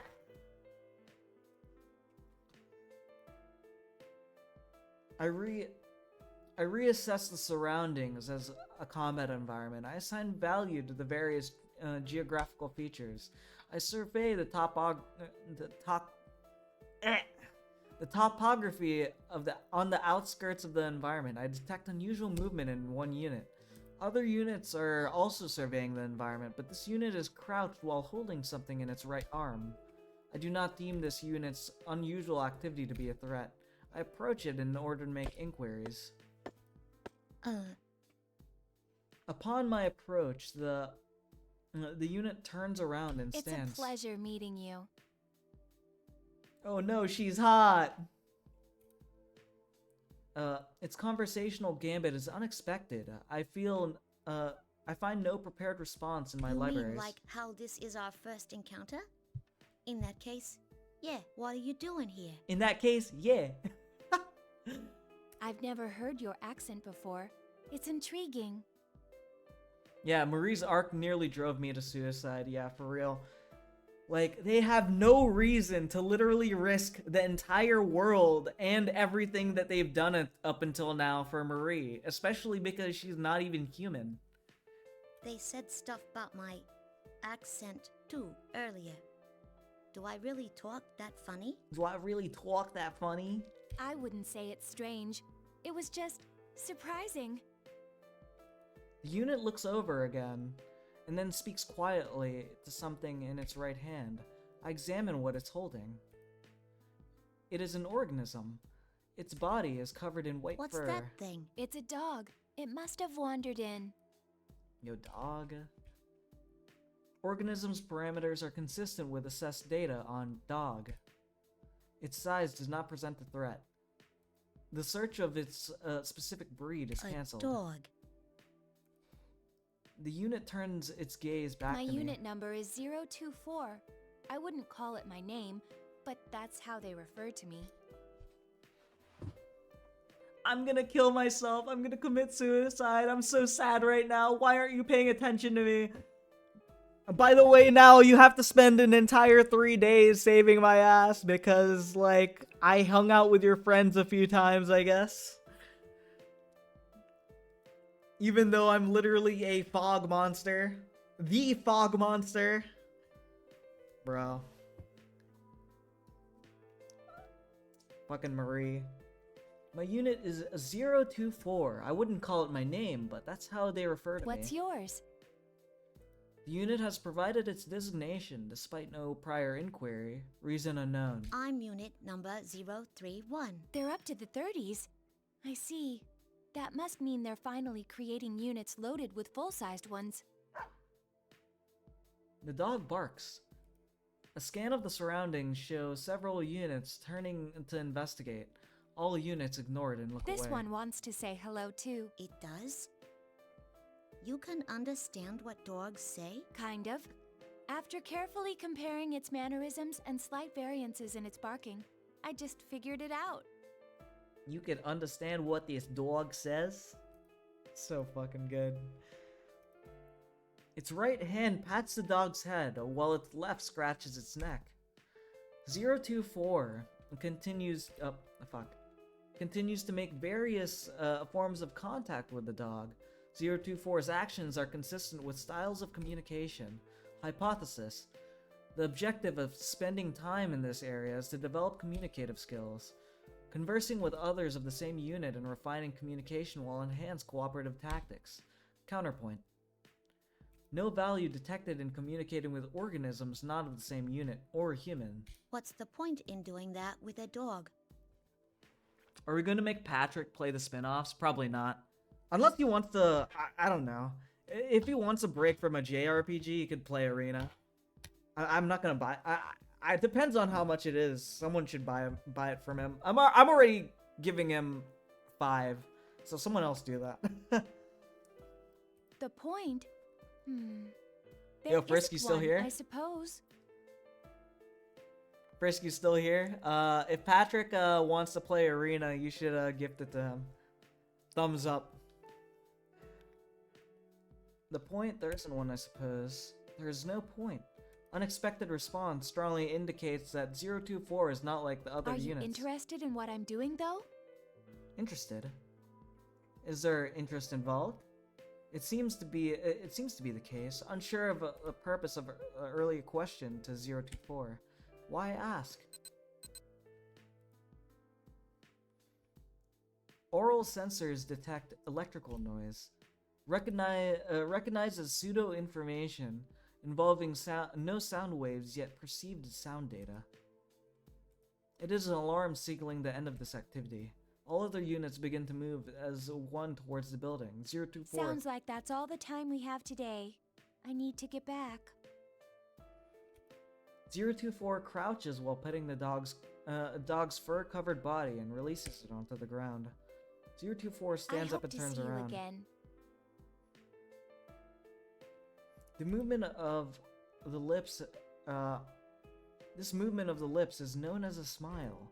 It is shown when humans express happiness. Contradiction: 024 is a weapon, yet it makes that expression. No hypothesis found. Or is there no point to it as well? Spare cognitive processes rerouted to analysis. Still, I cannot understand it. Have to wait until he beats Persona 3 though. I have to like pass him like my entire emulator for Persona 3 to like make it so the process of playing that game is not absolutely terrible. Next day after being released, assigned to a test battle against other units as yesterday. Order confirmed. I'm taken to the same chamber. The battle commences. I destroy the other 3 units and sustain little damage. As I wait there, the researchers come in. All have what seems to be high praise for my abilities. I do not understand how I should react to this. Should I give an expression of joy, as 024 did? The researchers crouch next to the units I destroyed and begin to work on them. I think back and I recall that they underwent this process yesterday as well. I'm curious. I approach them. They open a slit near their units' necks and use tweezers to remove a bluish-white plate-like object. It shines. They put the object into a petri dish. That distinct shine, neither strong nor weak. Is it like no similarities found? I'm sure it is similar to something, but I cannot access relevant memories. Well, let's get right to the feedback on today's battle. As I sit in the maintenance chair, they connect cables to me. The cable terminates in the midsection of a large device where the petri dishes from earlier are placed. There are a total of 3. Each contains a bluish-white plate-like object. Metokur. Wait! Whoa! Can you link that to me? We're gonna interrupt this.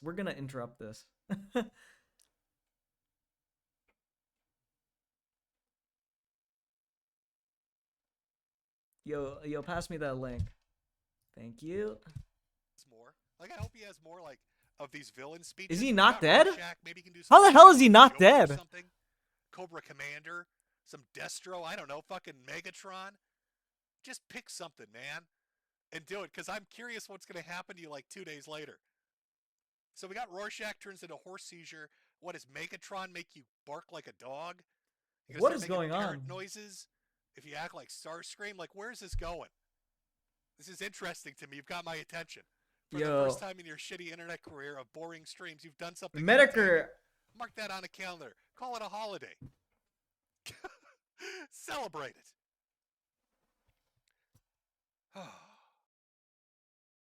Let's see. What else do we have here, chat? We talked a little bit about JF. Talked a little bit about the Hunter Avalon shenanigans. A little bit about Destiny. Wayne Lambright out there in the desert sucking dicks. Mersh making horse noises, of course. Oh, there's a little bit of Boogie. Now, I know. Boogie's doing what is the Lol Cow podcast with Wings. Had a documentary come out and then went on a finance channel. I think Kino Casino actually covered that this evening about his audit that was done. Some dude does like audits for people, and Boogie got on there somehow. Everything's just gone tits up for him. He was big before Gamergate. I saw videos of All I know him is I did watch that because that video back got passed before around. that. I'm fairly certain somewhere in there, and I'm almost certain in the documentary too. He tried to convince people that Magic the Gathering cards were like a good commodity, a good asset to hold on to, a good store of value. Like maybe if this dude's sitting on 50 Black Lotuses, some dual lands and shit. But I don't think that's what he's got. Tarmogoyfs maybe? Are those still worth any money? I don't fucking know. I don't know any of this nerd shit. Oh, hold on, Chad. Oh, do we have visitors again? 1 second.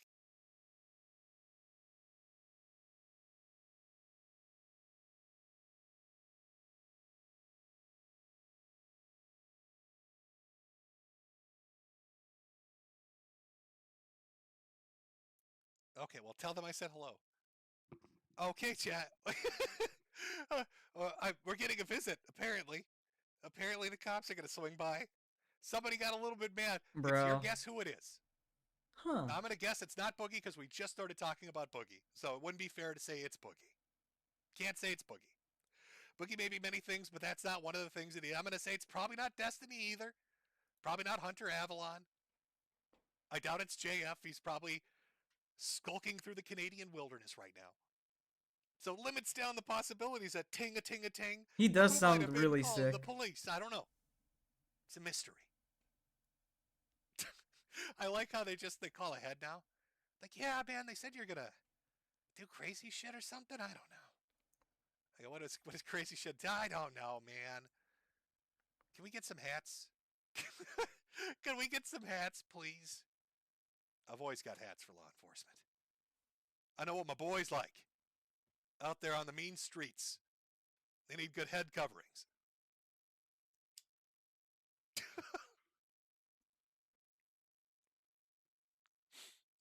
Oh. See, I lost my train of thought. I had a whole Boogie thing. I was going to talk about Boogie. Oh, well, whatever.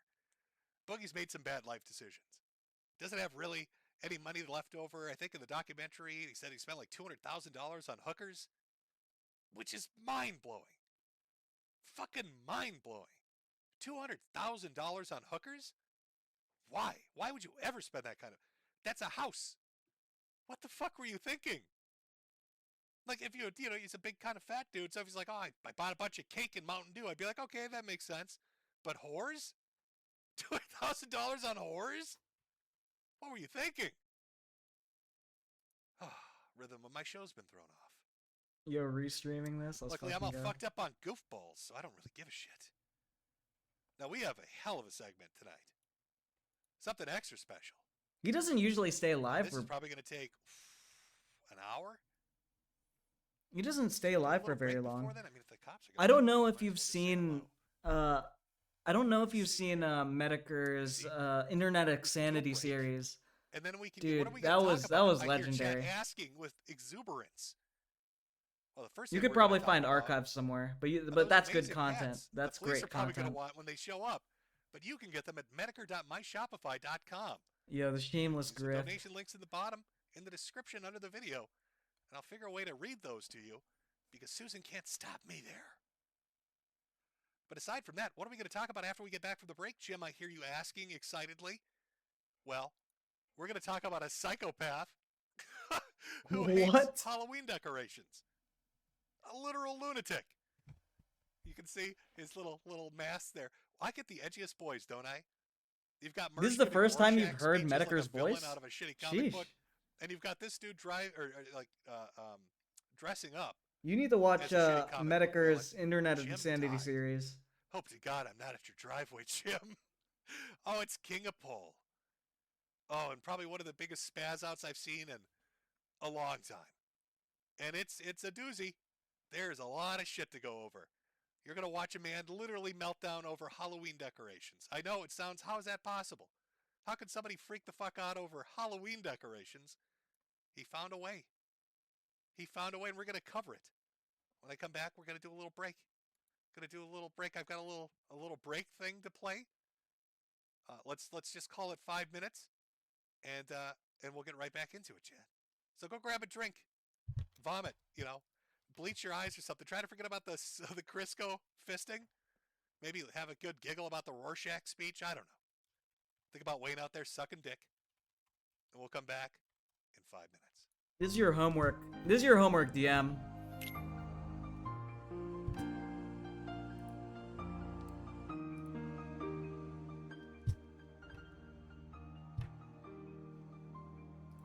This entire playlist is your homework, probably.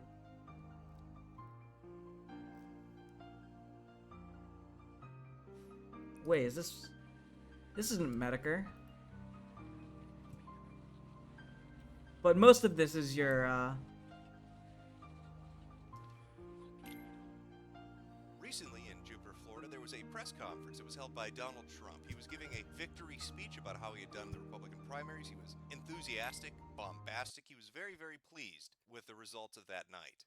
You could tell the difference in his voice. Like, he does not sound ill here. You're probably not This hearing is way about that back, because of but what Donald Trump said, but more what happened to a Breitbart reporter. Now, Michelle Fields was there covering the event. Now, this is according to her. This is her own words, because she never sought to be a part of the story, which is a little bit suspect when she titles the article, Michelle Fields, in her own words, puts a headshot of herself right below the title. anything labeled Internet Insanity, like, oh wait, this is a complete series, yeah. It's 4 hours long. The EGS, or Ember's Ghost Squad, was a... What he used to do is look at, just funny, weird things on the internet, whether it be, like, X, like the paranormal board on 4chan, stuff like that, and also, like, fucking weirdos on the internet, like lolcows, like, before... drama was extremely big on YouTube in that kind of way. So he looked into people like Ember's Ghost Squad, 730 subscribers. The dude attempted to go on a mass shooting. I don't think he killed that many people because his aim was terrible. But this Randy Stair guy, something else. Let me actually. The EGS, or Ember's Ghost Squad. Yeah, this is your homework. This is your homework, DM. I'm giving you homework. Yeah, the X-Files is also great.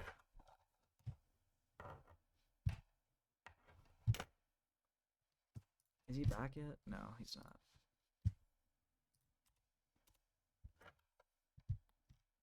Probably some of the best content on the internet, honestly.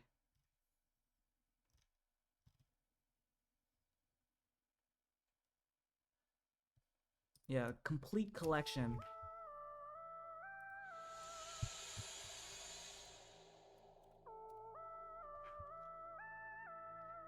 Yo, Weed Elmo? Someone post Weed Elmo.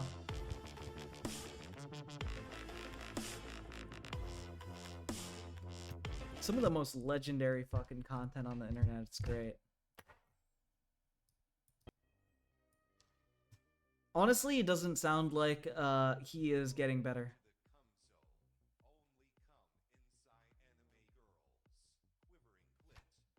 Jointed pussy, fresh balls, elegant ejaculation. First the kiss, then the cum. Okay, I don't know about that. Is in love with pain. Bro? Stuff my dick into a furnace. Excuse me? My cock shut. Pressure cook my greasy balls. Uh, Blast me and make it snappy. I hope he's enjoying all the song, AI song covers of his voice. Yeah. Dude, the fucking AI voices, the artificial voices of him are legendary. Like he confirmed that he basically has fucking cancer and it's terminal. And honestly, I think he said he should be dead by now, but he's pretty much on death's door. And, there's this guy named Kill All Pedos that made an artificial voice of him, and that's really fucking good out of like clips.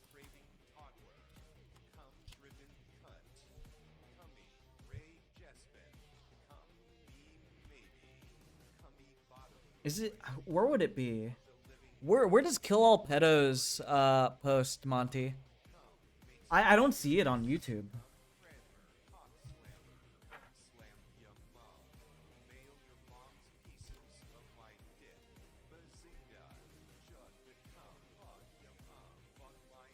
Oh, here.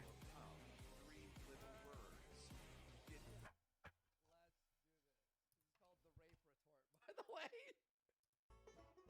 Rage Pig? Going on down.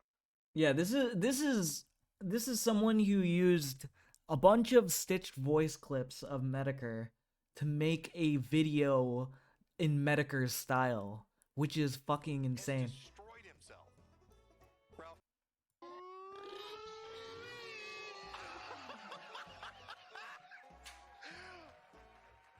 Oh, how does this trash fire continue? How does Ralph continually walk into one disaster after another? Like, this dude has destroyed himself. Ralph can't get any lower than this, right? Just when I think Ralph is done spiraling downwards, I get proven wrong. Ralph just keeps rolling on down.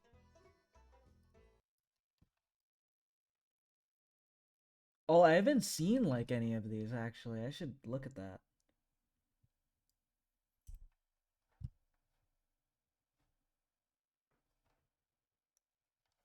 Yeah, the content they make using Metokur's persona is fucking great.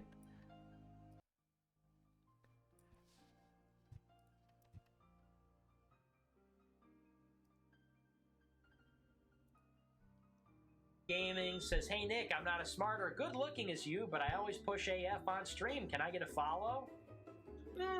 Yes, Teddy Feezer. Gee, thanks, Ted. Very kind words, I appreciate it. Welcome back. You bitch! Put on a skirt, bend over. This is gonna hurt. Big time.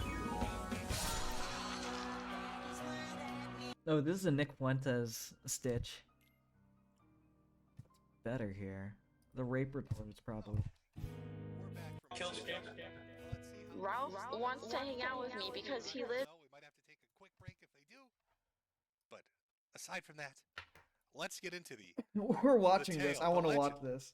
Of the King of Pole. Now, I'll give you a little bit of a backstory for those who are unfamiliar with who King of Pole is. Somebody that gained a little bit of prominence during Gamergate, hosting streams of different people talking about ethics in game journalism. Fuck. But I kind of threw away his reputation by making up a little bit of a fib about somebody and then telling everybody it was true, and it kind of blew up in his face, and after that he kind of fucked off for a while. Then started telling everybody that we were best friends playing video games every day, all day, painting each other's nails at sleepovers and doing just best friend activities together. And then all of a sudden, for some reason, out of nowhere, Invisible Crane, Grant just messages me and he's like, hey, I got this audio. You should play it on stream. And it was about King of Pole, who presented himself as a hardcore red-pilled right-winger, desperately wanting to suck some dick.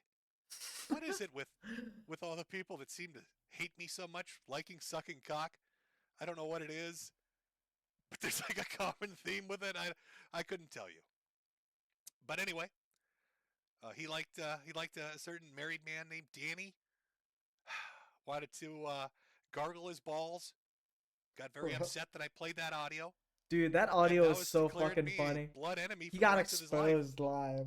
So there I am, just minding my own business. When I put this up, this is ahead of Halloween, by the way.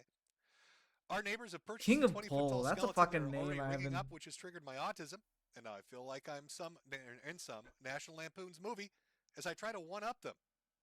I'm still waiting on the witches, their cauldron and dry ice and LEDs and the zombie corpses. We are the only idiots on the block doing this shit this early. Laugh my fucking ass off. True, by the way. Absolutely true. The neighbor always tries to shame me. I don't know what it is. We have this weird competitive shit going on. Any kind of holiday where you put out decorations. And they just blew my ass out of the water. You know, cute little inflatables there. What do you think of my 20-foot fucking tall Dark Souls skeleton asshole?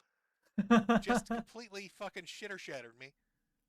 So I had to rush out there and make sure this was all set up. Now, I don't know what it is about Halloween.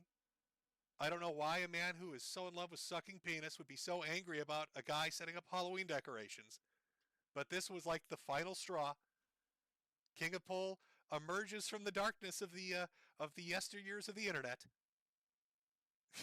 Emerging from that hashtag Gamergate. Screaming about ethics and game journalism. And just goes nuclear. Again, everything you were about to see, all this entire sequence of events, all started off because my neighbor had a really cool looking Halloween skeleton and I wanted to compete with them. Just keep that in mind. Yeah, King of Pole was just this guy during Gamergate. He just hosted panels and interviews talking about the issues in Gamergate, but that's basically it. He got big that way, and then audio was leaked about him where he's like flirting with like a man while he was married, and he pretends he's not gay still for some fucking reason, even though like he clearly was trying to sleep with a man. This is late September, not even in October, okay? And it was that humiliating that he had to leave. Everything that's about to happen happens because of fucking Halloween decorations. Never forget that. Let's begin.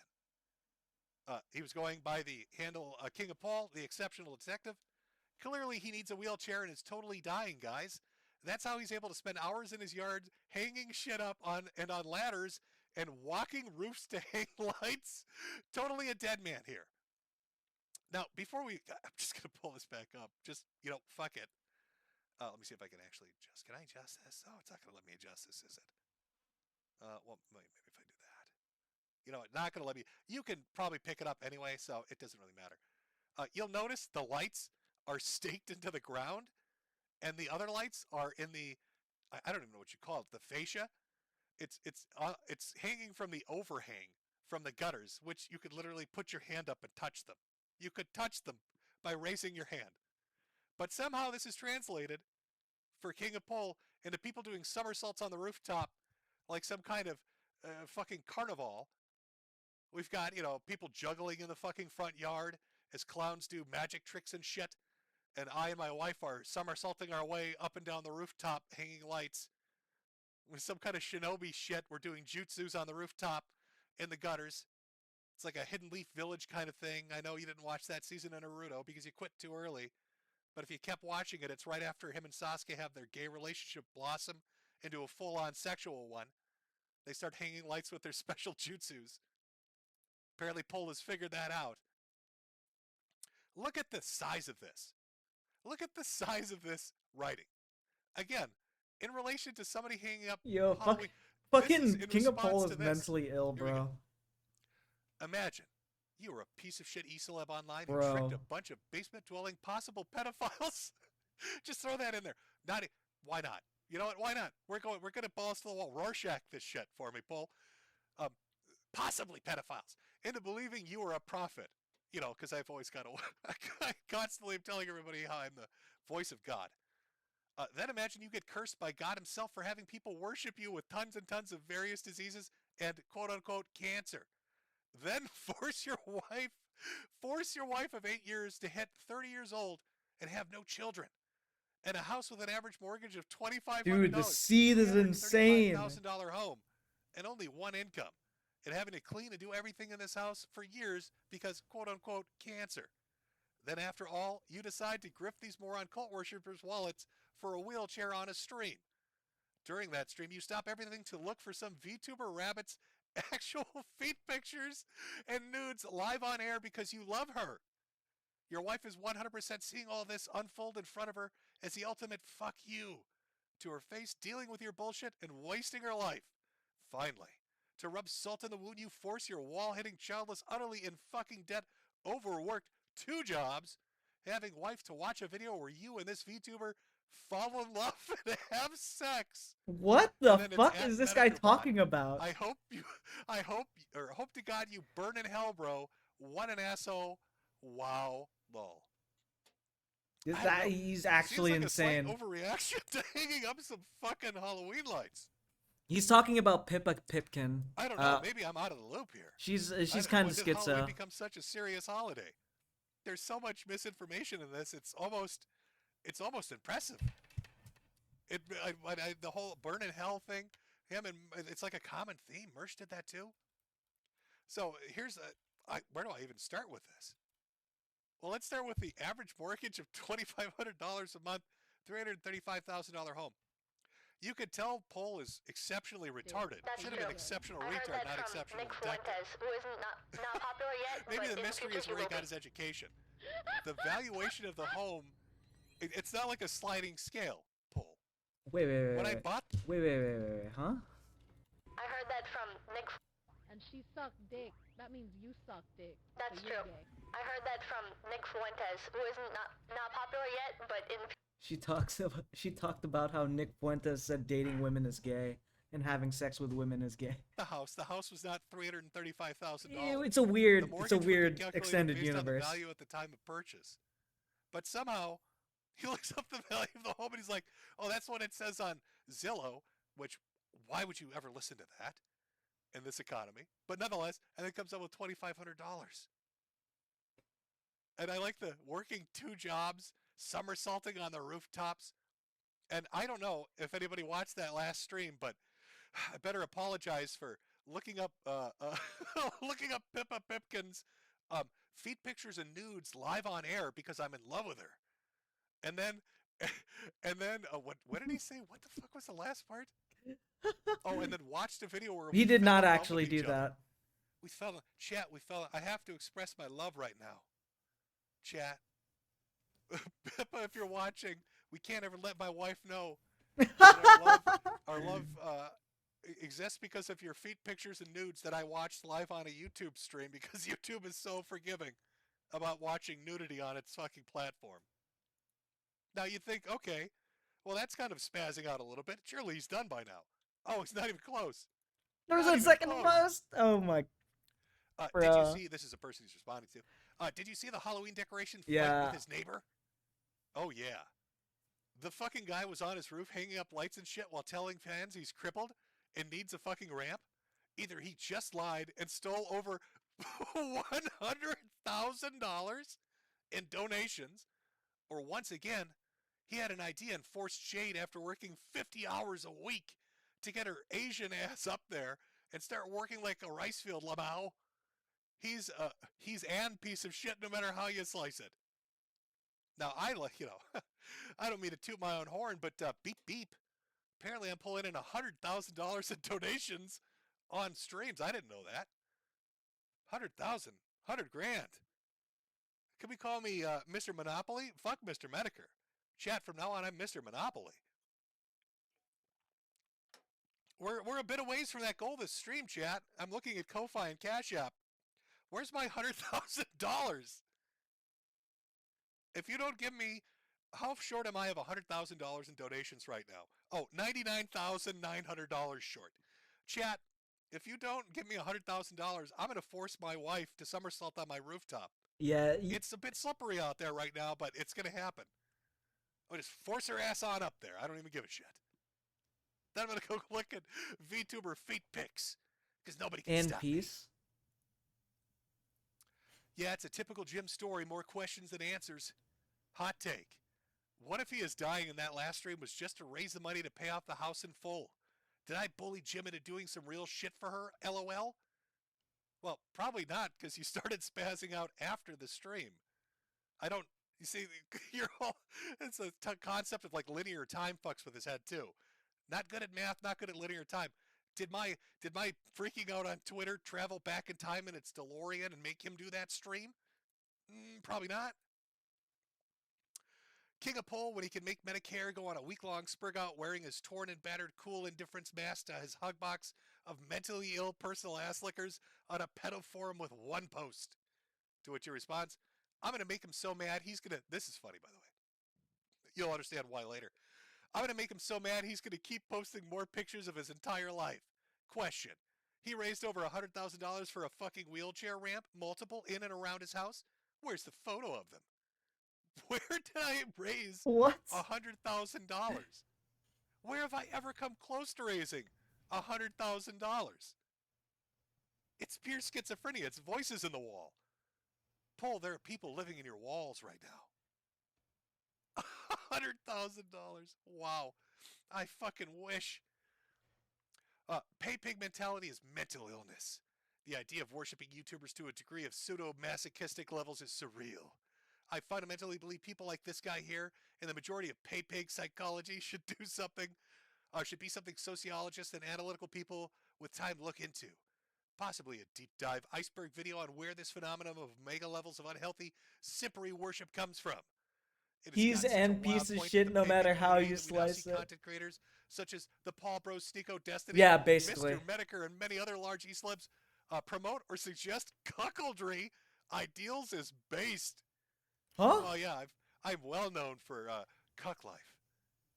Whether it's unhealthy obsession with VTubers, essentially otherkins, or people who believe they are anime characters or anime Yeah, that's personas basically who and King not of real Pole to an is. audience, or full-blown letting their wives get railed by other men, i.e. Destiny and Sneeko and Mr. Metokur, letting Jake getting fucked because he is too unhealthy to perform.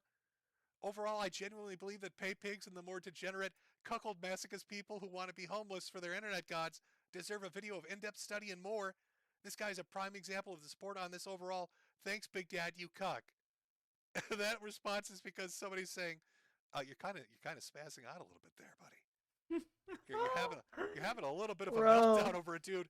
Again, I really can't emphasize this enough. Who hung up some fucking Halloween lights? We're in week 1 of a fucking meltdown over Halloween lights. Week 1? And it keeps. Look at this. This is an essay. This nigga wrote an essay about Halloween lights.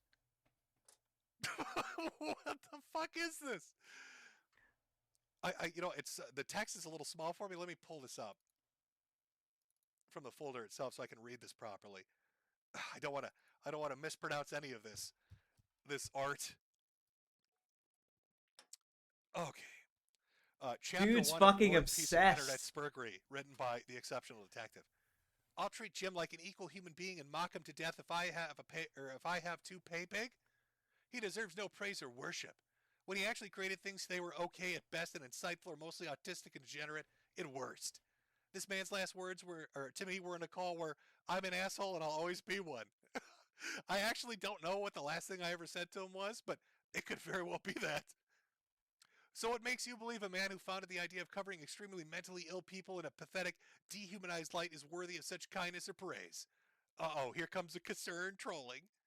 Did the video on Terry Davis bring awareness and support to schizophrenia, or help Terry, or did he die by a train after Kiwi Farms and fans of Jim's became obsessed with fucking with a mentally ill man to death?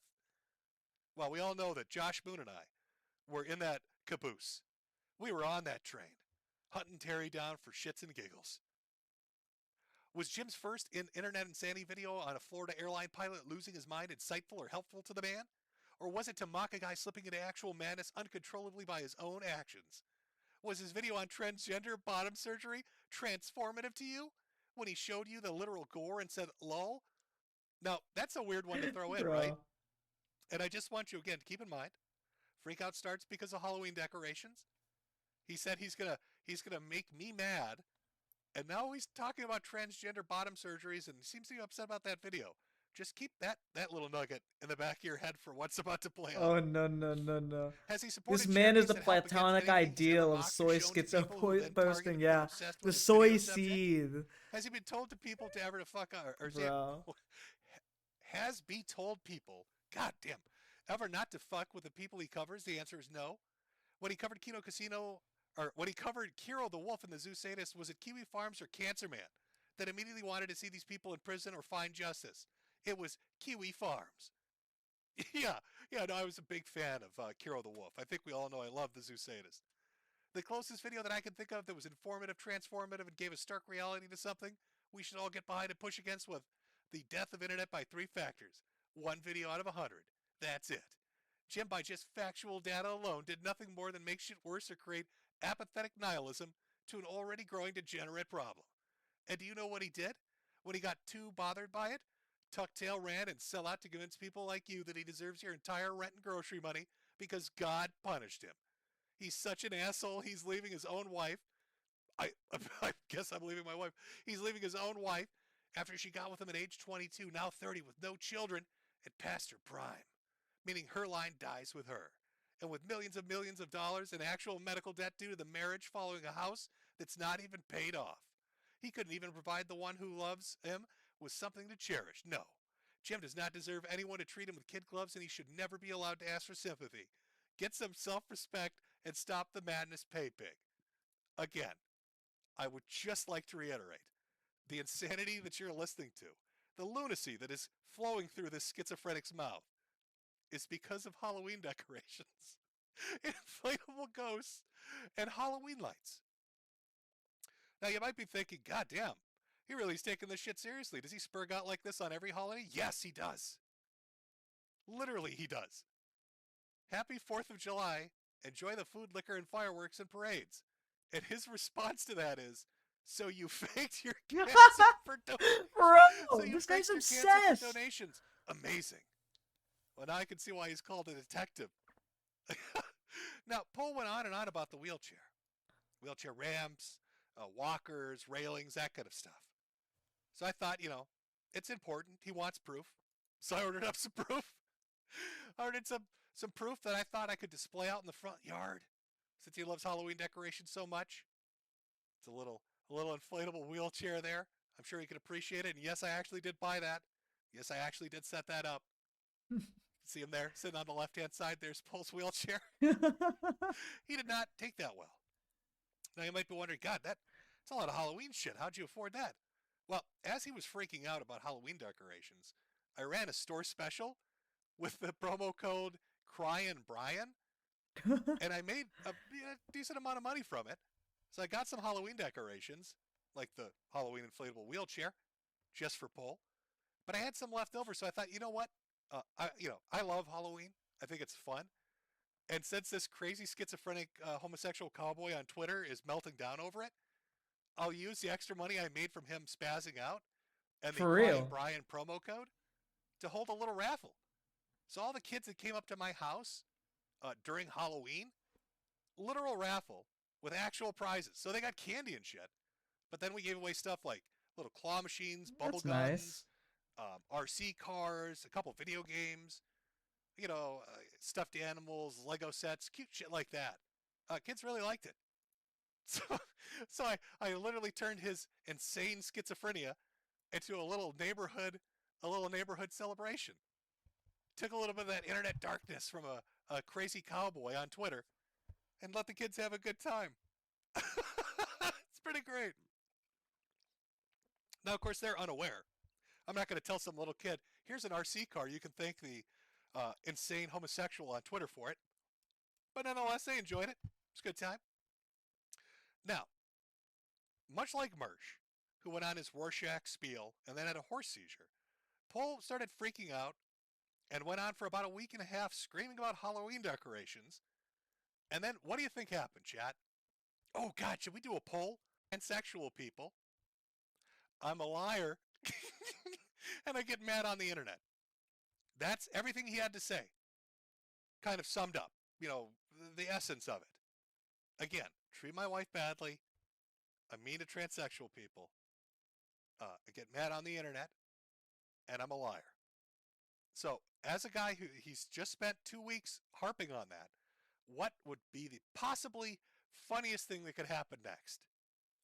What do you think could happen next to somebody that just went on tirades talking about other people's relationships and the sanctity of marriage and tranny bottom surgery? If you said he got caught cheating with a tranny, Oh ding, ding, my, ding, ding, you're correct. bro. Brian Dunn, aka King of Pole Outlines, has allegedly been cheating on his pregnant wife with a Discord e-girl named Daisy, who is registered on Kiwi Farms as olive oil. Dunn claims to have cucked Dark Ninja, who posted the now private video in revenge. Fucking dude. Oh no, no, no, no. Uh-oh. Oh, I don't feel so good. Oh, God, I don't feel so good right now. No, I don't feel so good right now. Having an affair? How could you, Paul? No. What about the sanctity of marriage? Update. Dark Ninja has now contacted Brian Dunn's wife to let her know about his infidelity after he bragged about cocking Dark Ninja with a Discord e-girl who quit Kiwi Farms. Uh-oh! No! You mean Brian, I like to suck dick Dunn, got busted, hitting on These people people on are Discord fucking real for the people. 80th That fucking amazes time? me every single day. And this time it involves a cabal of trannies? Wow, weird. It's like everything that he just went through over a 2-week course bitching about Halloween decorations really was just projection of his own personal relationship with his wife. Uh-oh. Now, I don't know who Dark Ninja is, but apparently Pole was big mad about it because he threatened to drive down or fly down. He was going to come get revenge.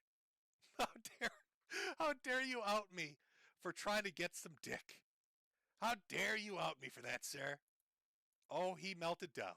And we're going to take a look at this meltdown. And when I say he melted down, I mean it. Just take a look at some of the choice quotes here. He got a little bit angry. He got a tiny bit upset. Wowie zowie. That's right, Chad. A little bit upset. He got a little bit mad. A little bit mad. I don't mean to gloat or anything, but this has been kind of funny so far. We got Marsh giving a Rorschach speech and then having a horse seizure. Wayne Lambright talking boatloads of shit, and then now he's got to suck an old man's penis to pay his rent. How does one deliver a funeral? There's King of Pole. I don't know, about my wife man. doing I'll be somersaults on the delivering roof your and how I'm a funeral, terrible bro. husband. And he's out there sucking troon dick. Feeling a little bit good over here. Looks like the dying guy's getting the last laugh. Oh, they may put me in the dirt pole, but I'll go down laughing. You'll hear it echoing in that hole as they pile the dirt on top. Look how mad. Look, he is legitimately angry. Legitimately mad. And I don't want you to, think that I'm I'll just pulling slit this all your out of my ass, throat, by the way. Oh, These are all dude. archived. Oh, the no, crazy no, shit no, he went no. on, this all kind of comes to a head. And we're going to get to that. All of that is archived. Now, you might be wondering why.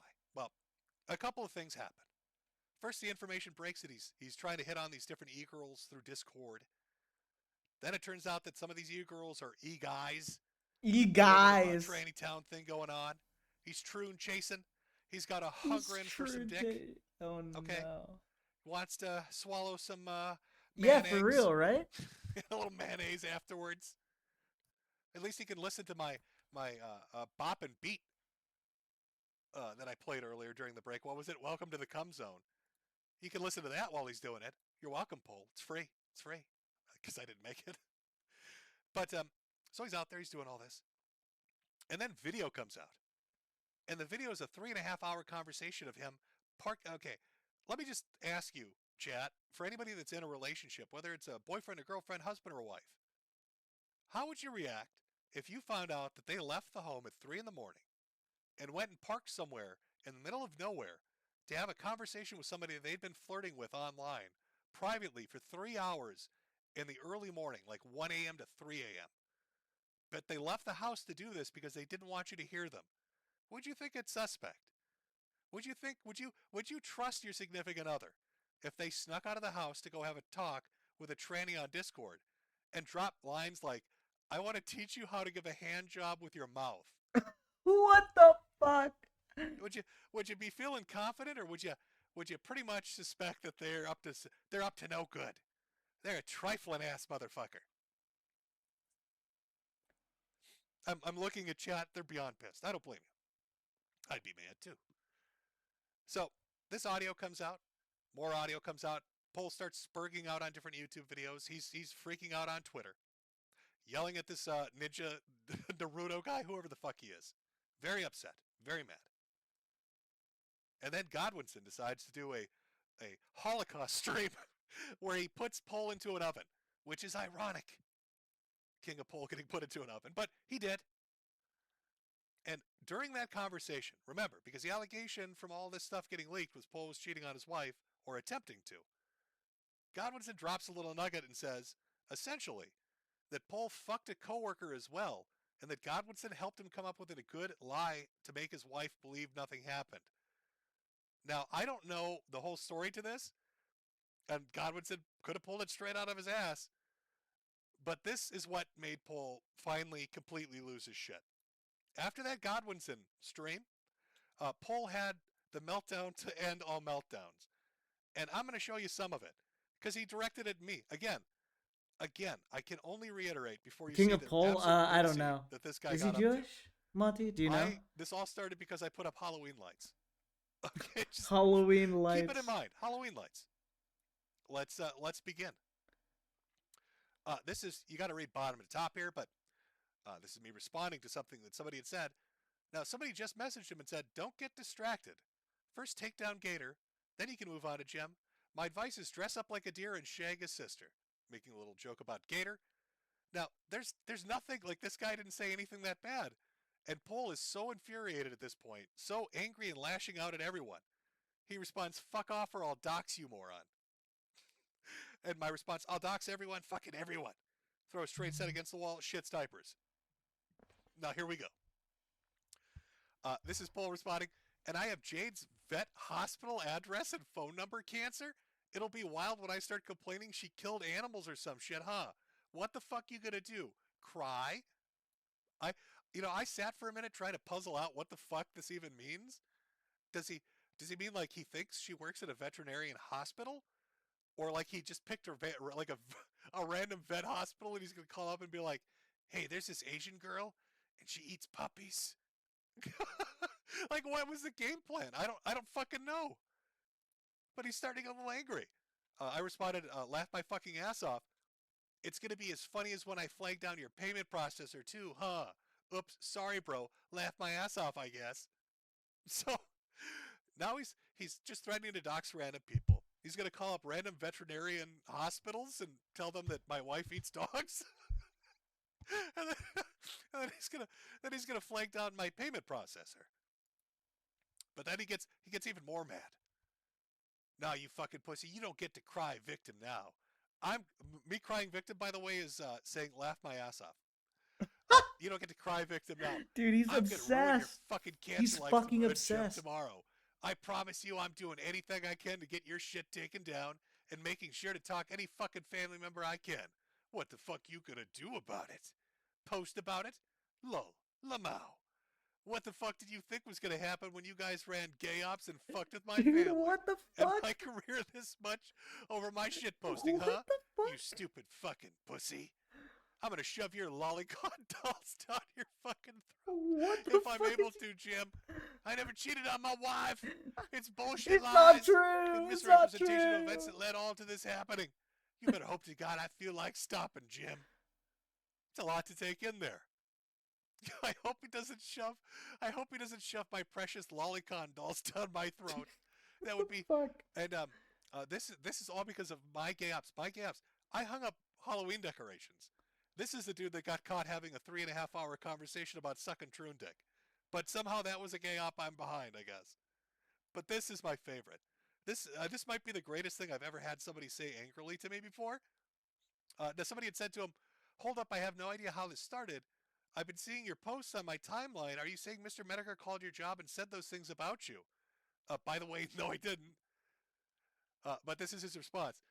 Fuck off, you moron, and read the room. I'm saying I'm going to fucking ruin people's lives and do everything that's legal in my power to make them miserable as possible. I'm going to do everything these fucking people did to me, whether it be lying, fucking with their families, their money. I literally don't care anymore and have nothing to lose anymore. If I have to take the weekend to drive 9 hours to Jim's house and repo his fucking wheelchair, I will. If I have to drive 13 hours to North Carolina and put up pictures of Gator on his post leaks all over the town, I will. I will do everything they did to me. I don't care anymore. That is the most magnificent assert I've ever read. I'm going to drive 9 hours to where Jim lives. Bro.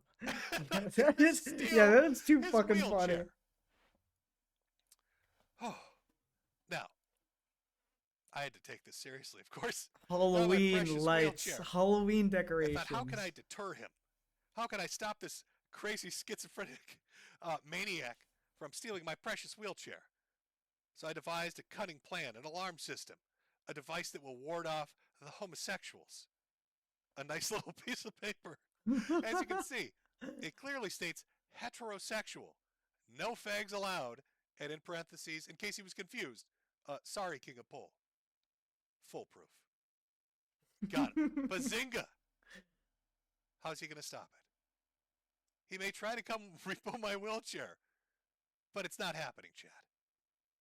The heterosexual sign will stop him dead in his tracks. Of course, speaking of dead, here he is saying that he's going to go out shooting. Holy shit. What? Now, after this happened... Dude, he spelled half of that wrong. Complete fucking meltdown. He deleted his Twitter account. Huh? And then deleted, or pretended to delete, his Discord account. This is the kind of person who would put you would put into asylum for real. That guy's a fucking psycho. His social media accounts, he started going on to image boards and tried to defend himself in the third person. The only problem is he got caught because he's an idiot. And he didn't change the names in a way that would have made it look like a different person. Kind of fucking embarrassing. And you'd be thinking there's no way that he's that stupid. I mean, you have to be dumb as fuck to do that. How do you get caught like that? Well, if you're King of Pole, it's something you're used to. Now, I want to make sure that I read this word for word, because what you're looking at is a screen cap that's just magnificent. This is from Kiwi Farms. What you're going to notice on the left-hand side, it says Brian Dunn, that's King of Pole. But originally it didn't. See, this was a fake account called Fedora Man. Now, Pole would go onto image boards or he'd go onto forums, and he'd pretend to be anonymous accounts or other people and defend himself. Only the problem is he got caught. And when he got caught, they made sure to put his name on every account he got caught on.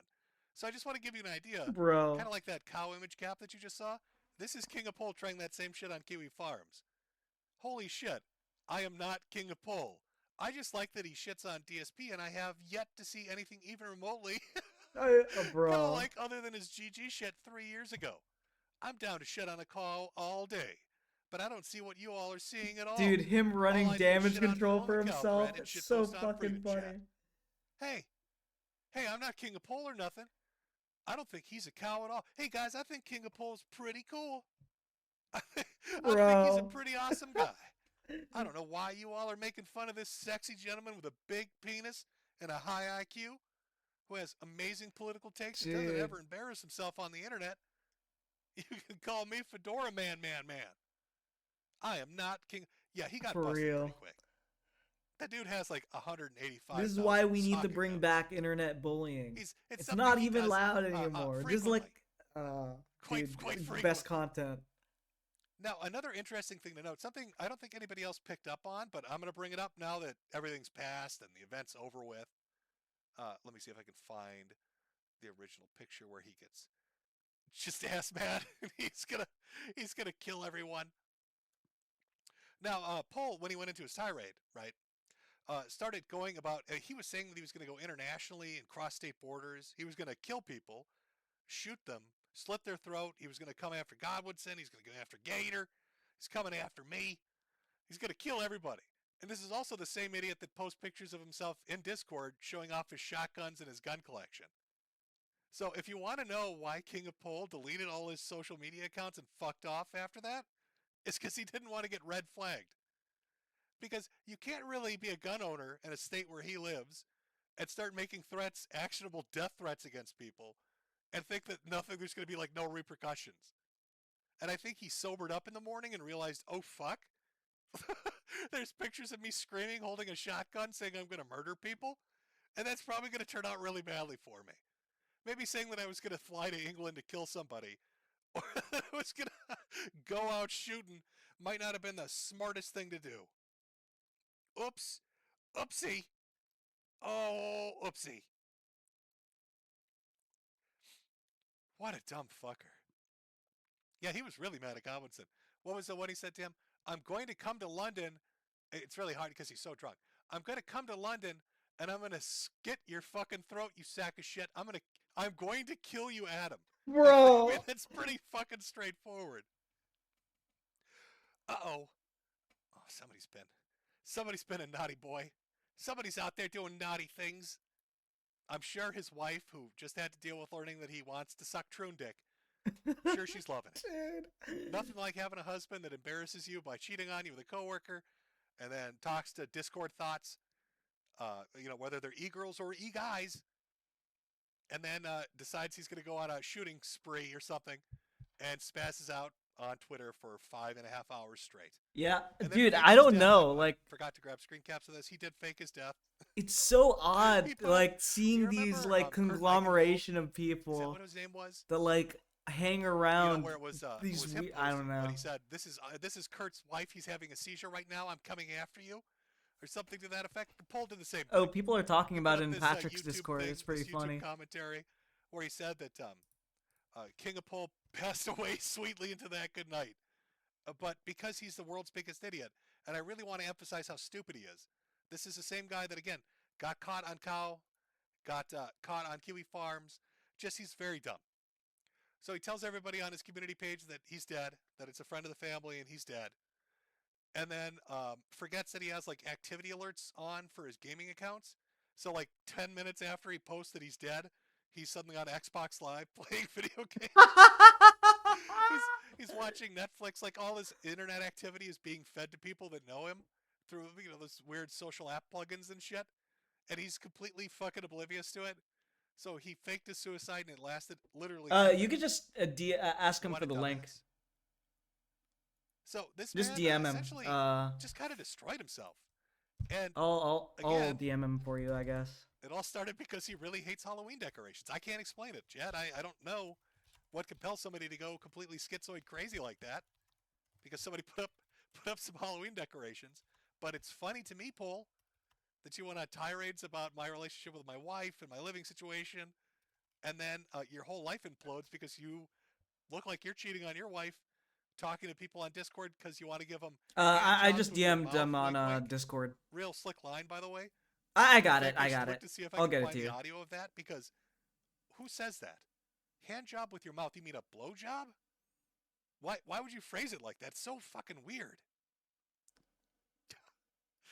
Oh, the internet is a magical place. I guess for now, I could send you a link to the DC cord. Am I able to invite people to here? Also, the quote unquote cancer thing. I did a stream where I Here's showed all here's the the medical stuff. I'd be really here's committed to the lie what's at it this called? point, Paul. The blackmail but then again, server. I mean, I just put out maybe I'm notifications basing this if also I on stream in personal here, experience, 'cause or we you've been talk lying about random being shit. straight, using a wife as a beard to hide your gay This ass. isn't actually a blackmail It's pretty server, clear to obviously, me that but you you know. like dick, and maybe you should just live your best life. I don't know why you're so afraid to admit it. You like dick, bro. You like dick. You like dick from dudes, and you like dick from trannies. That's fine, but just admit it. Do your wife a solid and tell her the truth. Poor girl, dealing with that, dealing with her schizo cowboy husband, looking for dick at 3 a.m, sneaking out of the house, trying to suck cock from his coworkers. Just be honest. Live your best life. Chet, you encourage him to live his best life, don't you? Oh, dude, what are you doing? What are you doing? I think we need a little bit like a palate cleanser. A palate cleanser after hearing about all. Well, you know what? Actually, before we do a palate cleanser, I probably should find outlines caught cheating on his wife. Okay, so I think this is the audio. Oh my God, and there are a lot of clips. Yep. Also, there's a lot of clips. Oh my God, there's so much. I don't know, chat. Let's see where we want to take this. You know what? I actually will do. Hold on, shit.